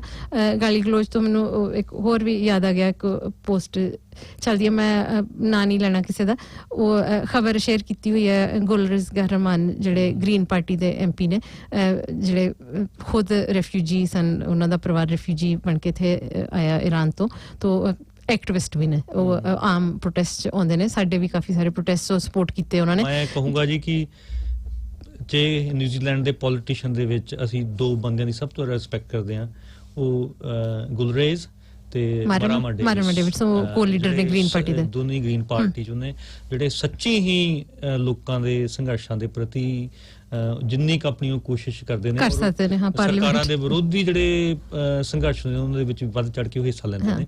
ਸੋ ਬੜਾ ਦੁੱਖ ਲੱਗਦਾ ਜਦੋਂ ਇਦਾਂ ਦੀ ਉਹਨਾਂ ਦੇ ਨਿਊਜ਼ ਆਰਟੀਕਲ ਜਿਹੜਾ ਸ਼ੇਅਰ ਕੀਤਾ ਸੀਗਾ, ਉਹ ਨਿਊਜ਼ ਆਰਟੀਕਲ ਤਾਂ ਸੀਗਾ ਕਿ ਜਿਹੜੇ ਬੁੱਤ ਜਿਨ੍ਹਾਂ ਦੀ ਅਸੀਂ ਗੱਲ ਕਰਕੇ ਹਟੇ ਹਾਂ, ਕਿ ਜਿਹੜੇ ਬੁੱਤ ਬਸਤੀਵਾਦ ਦਾ ਜਾਂ ਰਿਪਰੈਸ਼ਨ ਦਾ ਜਾਂ ਸਲੇਵਰੀ ਦਾ ਜਿਹੜੇ ਸਿੰਬਲ ਨੇ, ਚਿੰਨ੍ਹ ਨੇ, ਉਹ ਬੁੱਤ ਹਟਾਏ ਜਾ ਰਹੇ ਨੇ। ਔਰ ਉਹਨਾਂ ਦਾ ਓਬਵੀਅਸਲੀ ਇਹ ਮੰਨਣਾ ਕਿ ਹਾਂ ਉਹ ਹਟਾਏ ਜਾਣੇ ਚਾਹੀਦੇ ਨੇ, ਸਾਨੂੰ ਉਹ ਸਲੇਵਰੀ ਦੇ ਚਿੰਨ੍ਹ ਅਸੀਂ ਹੀਰੋ ਨਹੀਂ ਬਣਾ ਕੇ ਰੱਖਣੇ। ਤੋ ਉਹ ਖਬਰ ਸੀ। ਤੋ ਸ਼ੇਅਰ ਕਰਨ ਵਾਲੇ ਨੇ ਲਿਖਿਆ ਅੰਗਰੇਜ਼ੀ ਸਕ੍ਰਿਪਟ ਪਰ ਪੰਜਾਬੀ ਚ ਕਿ ਸਾਨੂੰ ਤੇ ਆ ਜਿਹੜੀ ਆ ਇਹ ਪ੍ਰਧਾਨ ਮੰਤਰੀ ਚਾਹੀਦੀ ਆ, ਤੇ ਜਿਹੜੀ ਖਬਰ ਆ ਸਾਡਾ ਉਹਦੇ ਨਾਲ ਕੋਈ ਲੈਣਾ ਦੇਣਾ ਨਹੀਂ ਆ, ਜਿਹੜੀ ਉਹ ਖੁਦ ਖਬਰ ਸ਼ੇਅਰ ਕਰ ਰਹੇ ਨੇ। ਤੋ ਉਹ ਮਤਲਬ ਅੱਗੇ ਚੱਲਦੇ ਚੱਲਦੇ ਉਹ ਕਿਸੇ ਹੋਰ ਵਿਅਕਤੀ ਨੇ ਕਮੈਂਟ ਕੀਤਾ, ਪੋਲੀਟੀਕਲ ਕਮੈਂਟ ਕੀਤਾ ਕਿ ਹਾਂ ਇਹ ਪ੍ਰਧਾਨ ਮੰਤਰੀ ਬਣ ਸਕਦੀ ਹੈ, ਪਰ ਇਹਦੀ ਪਾਰਟੀ ਹਲੇ ਤੇ ਇਹ ਖੁਦ ਇੰਨੀ ਮੈਚਿਓਰ ਨਹੀਂ ਆ ਏਦਾਂ ਨਾ। ਉਹਨਾਂ ਨੇ ਬਕਾਇਦਾ ਐਨਾਲਿਸਿਸ ਕੀਤਾ ਕਿ ਗੁਲਰੇਜ਼ ਪ੍ਰਧਾਨ ਮੰਤਰੀ ਬਣਨ ਦੇ ਕਾਬਿਲ ਹਲੇ ਹੈ ਕਿ ਨਹੀਂ। ਤਾਂ ਉਹ ਜਿਨ੍ਹਾਂ ਦੀ ਪੋਸਟ ਸੀ ਉਹਨਾਂ ਨੇ ਥੱਲੇ ਲਿਖਤਾ ਕਿ ਨਹੀਂ, ਮੈਂ ਤੇ ਉਹਦੀ ਖੂਬਸੂਰਤੀ ਦੀ ਤਾਰੀਫ ਕਰ ਰਿਹਾ। तो वो अगे चल थले होर क्या माल है, हाँ क्या माल है। फिर कोई जेड़े भारत बैठे हुए ने इनू इत्थे भेजो, ओदे जवाब च पोस्ट पाने वाले ने लिखता कि नहीं नहीं तुसी ते भारत भेजी ते बच्ची मार देनी आ। सो मतलब कि ਇਹਦੇ ਚ ਮੈਂ ਖੁੱਲੇ ਸ਼ਬਦਾਂ ਚ ਇਹ ਕਹਾਂਗੀ ਕਿ ਜਦੋਂ ਸਾਡੇ ਦੇਸ਼ ਚ ਹਰ ਫਿਊ ਸੈਕਿੰਡਸ ਬਾਅਦ ਔਰਤ ਦਾ ਬਲਾਤਕਾਰ ਹੁੰਦਾ ਆ, ਸਾਨੂੰ ਹੈਰਾਨ ਨਹੀਂ ਹੋਣਾ ਚਾਹੀਦਾ। ਜਦੋਂ ਇਹ ਜਿਨ੍ਹਾਂ ਲੋਕਾਂ ਦੀ ਮੈਂ ਗੱਲ ਕਰ ਰਹੀ ਹਾਂ, ਇਹ ਪੜ੍ਹੇ ਲਿਖੇ ਮੱਧ ਵਰਗੀ ਲੋਕ ਨੇ, ਕਿਉਂਕਿ ਇੱਕ ਇਹ ਵੀ ਨੈਰੇਟਿਵ ਪ੍ਰਮੋਟ ਕੀਤਾ ਜਾਂਦਾ ਕਿ ਉਹ ਜਿਹੜੇ ਗਰੀਬ ਕਿਸਮ ਦੇ ਲੋਕ ਨੇ, ਜਿਹੜੇ ਜੱਡ ਨੇ, ਜਿਨ੍ਹਾਂ ਨੂੰ ਕੋਈ ਪੜ੍ਹੇ ਲਿਖੇ ਨਹੀਂ ਆ, ਕੋਈ ਅਕਲ ਨਹੀਂ ਆ, ਉਹ ਇਦਾਂ ਦੇ ਕ੍ਰਾਈਮ ਕਰਦੇ ਨੇ। ਇਹ ਹੁਣ ਕਿਉਂਕਿ ਜਿਹੜਾ ਬਲਾਤਕਾਰ ਆ ਉਹ ਇੱਕ ਸਿਰਫ ਇੱਕ ਫਿਜ਼ੀਕਲ ਕ੍ਰਾਈਮ ਨਹੀਂ ਆ, ਇੱਕ ਸੋਚ ਵੀ ਆ। ਸੋ ਇਹ ਲੋਕ ਨੇ ਜਿਨ੍ਹਾਂ ਦੀ ਬਲਾਤਕਾਰੀ ਸੋਚ ਆ। ਸੋ ਹਾਂ ਇਹਨਾਂ ਕੋਲੋਂ ਕੀ ਆਸ ਕੀਤੀ ਜਾ ਸਕਦੀ ਆ। ਸੋ ਇਹਨਾਂ ਨੇ ਓਪਨ ਚਿੱਠੀਆਂ ਦੇ ਜਵਾਬ ਹੀ ਭਾਲਣੇ ਆ। ਇਹਨਾਂ ਨੂੰ ਵਿਚਾਰਿਆਂ ਨੂੰ ਭੋਲੇ ਤੇ ਨਹੀਂ ਕਹਿਣਾ ਚਾਹੀਦਾ, ਇਹਨਾਂ ਨੂੰ ਨਹੀਂ ਇਹ ਸਮਝ ਆ ਸਕਣੀ ਕਿ ਓਪਨ ਚਿੱਠੀ ਦਾ ਕੀ ਮਤਲਬ ਹੁੰਦਾ ਆ। ਤੋ ਹਾਂ ਖੈਰ ਅਸੀਂ ਆਪਣੀ ਗੱਲ ਵੱਲ ਮੁੜੀਏ, ਜ਼ਿਆਦਾ ਡਿਸਟਰੈਕਟ ਹੋ ਜੀ ਮਸਲਾ। ਹਾਂਜੀ ਹਾਂ, ਕਿਉਂਕਿ ਇਹ ਕਾਫੀ ਮਾੜੀ ਗੱਲ ਹੈ। ਚਲੋ ਉਹ ਗੁਲਰੇਜ਼ ਤੇ ਚਲੋ ਸਾਡੇ ਵਾਲੀ ਜਿਹੜੀ ਪੋਲਿਟਿਕਸ ਆ, ਖੱਬੇ ਪੱਖੀ ਆ, ਐਕਟਿਵਿਜ਼ਮ ਆ, ਉਹਦਾ ਕਾਫੀ ਵੱਡਾ ਹਿੱਸਾ ਆ। ਅਗਰ ਕੋਈ ਹੋਰ ਵੀ ਔਰਤ ਹੁੰਦੀ, ਕੋਈ ਹੋਰ ਵੀ ਲੜਕੀ ਹੁੰਦੀ, ਮੈਨੂੰ ਇੰਨਾ ਹੀ ਬੁਰਾ ਲੱਗਣਾ ਸੀਗਾ। ਮੈਨੂੰ ਇਸ ਲਈ ਤਕਲੀਫ ਨਹੀਂ ਹੋਈ ਕਿ ਉਹ ਇੱਕ ਫੈਲੋ ਐਕਟਿਵਿਸਟ ਆ, ਇਸ ਲਈ ਜ਼ਿਆਦਾ ਤਕਲੀਫ ਹੋਈ ਹੈ ਕਿ ਇੱਕ ਔਰਤ ਬਾਰੇ ਸਾਡੇ ਸਮਾਜ 'ਚ ਮਰਦਾਂ ਦੀ ਮਾਨਸਿਕਤਾ ਇਸ ਕਿਸਮ ਦੀ ਆ। ਬਿਲਕੁਲ ਜੀ। ਸੋ ਹਾਂਜੀ, ਅਗਲੀ ਜਿਹੜੀ ਗੱਲਬਾਤ ਆ, ਹਾਂਜੀ ਇਹਨਾਂ ਨੇ ਪਿਛਲੇ ਹਫਤੇ ਦੇ ਵਿੱਚ ਨਵੀਆਂ ਇਮੀਗ੍ਰੇਸ਼ਨ ਅਨਾਉਂਸਮੈਂਟਸ ਕੀਤੀਆਂ ਨੇ, ਇਮੀਗ੍ਰੇਸ਼ਨ ਨਿਊਜ਼ੀਲੈਂਡ ਨੇ, ਉਹ ਵੀ ਸਾਰਿਆਂ ਨਾਲ ਸ਼ੇਅਰ ਕਰ ਲਈਏ। ਉਹਦੇ ਵਿੱਚ ਵੀ ਕੋਈ ਮਤਲਬ ਮਾਈਗ੍ਰੈਂਟਸ ਦੇ ਪੱਖ ਦੀ ਕੋਈ ਗੱਲ ਨਹੀਂ ਹੈਗੀ। ਸੋ ਇਹਨਾਂ ਨੇ ਇਹ ਅਨਾਉਂਸ ਕੀਤਾ ਹੈ ਕਿ ਅਗਲੇ 1 ਸਾਲ ਲਈ ਜਿਹੜਾ ਉਹ ਵਰਕ ਵੀਜ਼ਾ ਜਾਂ ਵਰਕ ਆ, ਉਹਨੂੰ ਅਸੈਂਸ਼ੀਅਲ ਵਰਕ ਦੀ ਡੈਫੀਨੇਸ਼ਨ ਦਿੱਤੀ ਜਾਊਗੀ। ਇਹ ਹੁਣ ਇੱਥੇ ਅਸੈਂਸ਼ੀਅਲ ਵਰਕ ਵੀਜ਼ਾ ਐਜ਼ ਸੱਚ ਨਹੀਂ ਹੈ ਮੇਰਾ ਖਿਆਲ, ਅਸੈਂਸ਼ੀਅਲ ਵਰਕ। ਤੋ ਉਹਦੇ ਵਿੱਚ 2 ਕੈਟੇਗਰੀ ਹੋਣਗੀਆਂ ਬਰੋਡ, ਇੱਕ ਸ਼ਾਰਟ ਟਰਮ ਹੋਏਗਾ ਵਰਕ ਵੀਜ਼ਾ, ਇੱਕ long term. So anything up to 6 months ਆ ਜਿਹੜਾ ਉਹ ਸਰਟਨ ਉਹ ਕੈਟੇਗਰੀਜ਼ ਨੇ, ਉਹਦੇ ਵਿੱਚ ਤੁਸੀਂ ਕੰਮ ਕਰ ਸਕੋਗੇ। ਜਿਸ ਤਰ੍ਹਾਂ ਇਨਫਰਾਸਟ੍ਰਕਚਰ ਦਾ ਕੋਈ ਪ੍ਰੋਜੈਕਟ ਚੱਲ ਰਿਹਾ, ਤਾਂ ਉਹਦੇ ਵਿੱਚ ਤੁਹਾਡੇ ਕੋਲ ਇਹੋ ਜਿਹੇ ਸਕਿੱਲਸ ਨੇ ਜਿਹੜੇ ਕਿਸੇ ਕੀਵੀ ਵਰਕਰ ਕੋਲ ਨਹੀਂ ਹੈਗੇ, ਤਾਂ ਤੁਹਾਨੂੰ ਉਹ 6 ਮਹੀਨੇ ਦਾ ਐਸੈਂਸ਼ੀਅਲ ਵਰਕਰ ਦੱਸ ਕੇ ਵਰਕ ਵੀਜ਼ਾ ਦਿੱਤਾ ਜਾ ਸਕਦਾ ਆ। ਉਸ ਤੋਂ ਬਾਅਦ ਜਿਹੜਾ ਲੌਂਗ ਟਰਮ ਆ, ਉਹ 6 ਮਹੀਨੇ ਤੋਂ ਲੈ ਕੇ 12 ਮਹੀਨੇ ਦਾ ਵੀਜ਼ਾ ਹੋ ਸਕਦਾ ਹੈ। ਤਾਂ ਉਹਦੇ ਵਿੱਚ ਅਗੇਨ ਉਹ ਜਿਹੜੀ ਪਹਿਲੀ ਕੈਟੇਗਰੀ ਕਿ ਤੁਹਾਡੇ ਕੋਲ ਇਸ ਤਰ੍ਹਾਂ ਦੇ ਕੋਈ ਸਕਿੱਲ ਨੇ ਕਿ ਜਿਹੜੇ ਇੱਥੋਂ ਦੇ ਵਰਕਰਸ ਨਹੀਂ ਹੈਗੇ, ਤੇ ਨਾਲ ਇਹ ਆ ਕਿ ਪਲੱਸ ਤੁਹਾਡੀ ਜਿਹੜੀ ਤਨਖਾਹ ਆ ਉਸ ਨੌਕਰੀ ਤੋਂ ਉਹ double of the median wage ਹੋਣੀ ਚਾਹੀਦੀ ਹੈ। ਮਤਲਬ ਕਿ ਤੁਹਾਨੂੰ ਘੱਟੋ ਘੱਟ $51 ਪਰ ਆਵਰ ਤੁਹਾਡਾ ਰੇਟ ਹੋਊਗਾ, ਤਾਂ ਉਹ ਤੁਹਾਡਾ 6 ਤੋਂ 12 ਮਹੀਨੇ ਵਾਲਾ ਵਰਕ ਵੀਜ਼ਾ ਤੁਸੀਂ ਲੈ ਸਕਦੇ ਹੋ। ਸੋ ਇਹਨਾਂ ਨੂੰ ਕੋਈ ਪੁੱਛੇ ਕਿ ਇਸ ਵਕਤ ਇਕਨੋਮੀ ਜਿੰਨੀ ਡਾਊਨ ਆ ਫॉर ਵਟਐਵਰ ਰੀਜ਼ਨ ਅਸੀਂ ਉਧਰ ਨੂੰ ਨਹੀਂ ਜਾਂਦੇ COVID-19 ਚ ਕਿੰਨੇ ਸਾਰੇ ਬਿਜ਼ਨੈਸਸ ਆਪਣੇ ਆਪ ਨੂੰ ਬੰਦ ਕਰ ਗਏ ਆ ਰਿਡੰਡੈਂਸੀਜ਼ ਕਰ ਗਏ ਜਾਏ ਉਹਨਾਂ ਨੇ ਦੁਬਾਰਾ ਫਿਰ ਆਪਣੀ ਦੁਕਾਨ ਖੋਲਣੀ ਆ ਕੌਣ ਕਿਸੇ ਵਰਕਰ ਨੂੰ $51 ਪਰ ਆਵਰ ਆਫਰ ਕਰੂਗਾ ਅਨਲੈਸ ਕਿ ਤੁਹਾਡੇ ਕੋਲ ਕੋਈ ਇਹੋ ਜਿਹਾ ਸਕਿੱਲ ਆ ਕਿ ਤੁਸੀਂ ਦੁਨੀਆ ਭਰ ਵਿੱਚ ਗਿਣੇ ਚੁਣੇ ਲੋਕਾਂ ਦੇ ਵਿੱਚ ਆਉਂਦੇ ਹੋ ਬਿਲਕੁਲ ਸੋ ਉਹ ਤਾਂ ਕਿੰਨੇ ਤੁਸੀਂ 10-12 ਮੇਰੇ ਖਿਆਲ ਡਬਲ ਡਿਜਿਟਸ ਤੋਂ ਅੱਗੇ ਨਹੀਂ ਜਾਣਗੇ ਲੋਕ ਉਹ ਇੰਨੇ ਘੱਟ ਹੋਣਗੇ ਤੋ ਇਹ ਹੁਣ ਵਿਤਕਰਾ ਨਹੀਂ ਤੇ ਕੀ ਹੈ ਬਿਲਕੁਲ ਬਿਲਕੁਲ ਹੈ ਜੀ ਕੋਈ ਸ਼ੱਕ ਨਹੀਂ ਇਹਦੇ ਵਿੱਚ ਔਰ ਹੋਰ ਵੀ ਇਹਨਾਂ ਨੇ ਸੈਕਟਰਸ ਜਿਹੜੇ ਆ ਉਹਦੇ ਚ ਲਿਸਟ ਕੀਤੇ ਨੇ ਕਿ ਆ ਹੋਵੇ ਪਰ ਹਰ ਇੱਕ ਥਾਂ ਤੇ ਉਹ ਹੀ ਆ ਕਿ ਜਿਹੜੀ ਪਹਿਲ ਆ ਕੀਵੀ ਵਰਕਰਸ ਨੂੰ ਦਿੱਤੀ ਜਾਵੇ ਠੀਕ ਆ ਕਰਕੇ ਦੇਖ ਲੈਣ ਇਸ ਸਿਲਸਿਲੇ ਚ ਵੀ ਇੱਕ ਜਗ੍ਹਾ ਤੇ ਫੇਸਬੁੱਕ ਤੇ ਸੀਗੇ ਇੱਕ ਵਿਅਕਤੀ ਲੱਗੇ ਹੋਏ ਮੈਂ ਨਾਂ ਉਹਨਾਂ ਦਾ ਵੀ ਨਹੀਂ ਲੈਣਾ ਉਹ ਆਪਣੇ ਆਪ ਨੂੰ ਯੂਨੀਅਨਿਸਟ ਦੱਸਦੇ ਨੇ ਤਾਂ ਉਹ ਕਾਫੀ ਉਹਨਾਂ ਨੇ ਸ਼ੇਅਰ ਕੀਤਾ ਕੰਪਨੀਜ਼ ਦਾ EMPLOYMENT ਰਿਲੇਸ਼ਨ ਅਥਾਰਟੀ ਚ ਮੇਰਾ ਆਹ ਵਾਲੇ EMPLOYER ਨਾਲ ਕੇਸ ਚੱਲ ਰਿਹਾ ਮਤਲਬ ਸਾਰੇ ਮਾਈਗ੍ਰੈਂਟ EMPLOYERS ਉਹਨਾਂ ਨੇ ਕੱਢ ਕੇ ਲਿਆਂਦੇ ਤਾਂ ਜਿਹੜੇ ਐਕਸਪਲੋਇਟ ਕਰਦੇ ਨੇ ਉਹ ਐਕਸਪਲੋਇਟੇਸ਼ਨ ਕਰਨ ਵਾਲਿਆਂ ਦਾ ਮੇਰਾ ਖਿਆਲ ਹੈ ਕੋਈ ਨੈਸ਼ਨੈਲਿਟੀ ਨਹੀਂ ਆ ਕੋਈ ਐਥਨਿਸਿਟੀ ਨਹੀਂ ਆ ਹਾਂ ਜਿਸ ਤਰ੍ਹਾਂ ਅਸੀਂ ਪਹਿਲੇ ਗੱਲ ਕਰ ਰਹੀ ਕਿ ਉਹ ਇੱਕ ਜਮਾਤ ਆ ਜਿਹੜੀ ਲੁੱਟਦੀ ਆ ਸੋ ਉਹ ਜਮਾਤ ਆ ਲੁੱਟਣ ਵਾਲਿਆਂ ਦੀ ਤਾਂ ਉਹ ਉਹਨਾਂ ਨੇ ਸ਼ੇਅਰ ਕਰਕੇ ਤੇ ਇਨ ਦੀ ਐਂਡ ਮੈਂ ਉਹਨਾਂ ਨੂੰ ਜਿਹੜੀ ਸਰਕਾਰ ਨੇ ਪਿਛਲੇ ਸਾਲ ਰਿਸਰਚ ਕਮਿਸ਼ਨ ਕੀਤੀ ਸੀ ਐਕਸਪਲੋਇਟੇਸ਼ਨ ਕਿ ਮਾਈਗ੍ਰੈਂਟ ਐਕਸਪਲੋਇਟੇਸ਼ਨ ਵਿੱਚ ਰਿਸਰਚ ਕੀਤੀ ਜਾਵੇ ਕਿਸ ਤਰ੍ਹਾਂ ਹੁੰਦੀ ਹੈ ਉਹ ਰਿਪੋਰਟ ਪਿਛਲੇ ਸਾਲ ਆਈ ਜੁਲਾਈ ਵਿੱਚ ਤਾਂ ਉਹ ਜਿਹੜੇ ਦੋ ਪ੍ਰੋਫੈਸਰ ਸਨ ਫ੍ਰਾਂਸਿਸ ਕੋਲਿਨਸ ਔਰ ਕ੍ਰਿਸਟੀਨਾ ਸਟ੍ਰਿੰਗਰ ਉਹਨਾਂ ਦੀਆਂ 6-7 ਫਾਈਂਡਿੰਗ ਸੀਗੀਆਂ and one of the findings was ਕਿ ਜਦੋਂ ਵੀਜ਼ੇ EMPLOYER ਨਾਲ ਅਟੈਚ ਕੀਤੇ ਜਾਂਦੇ ਆ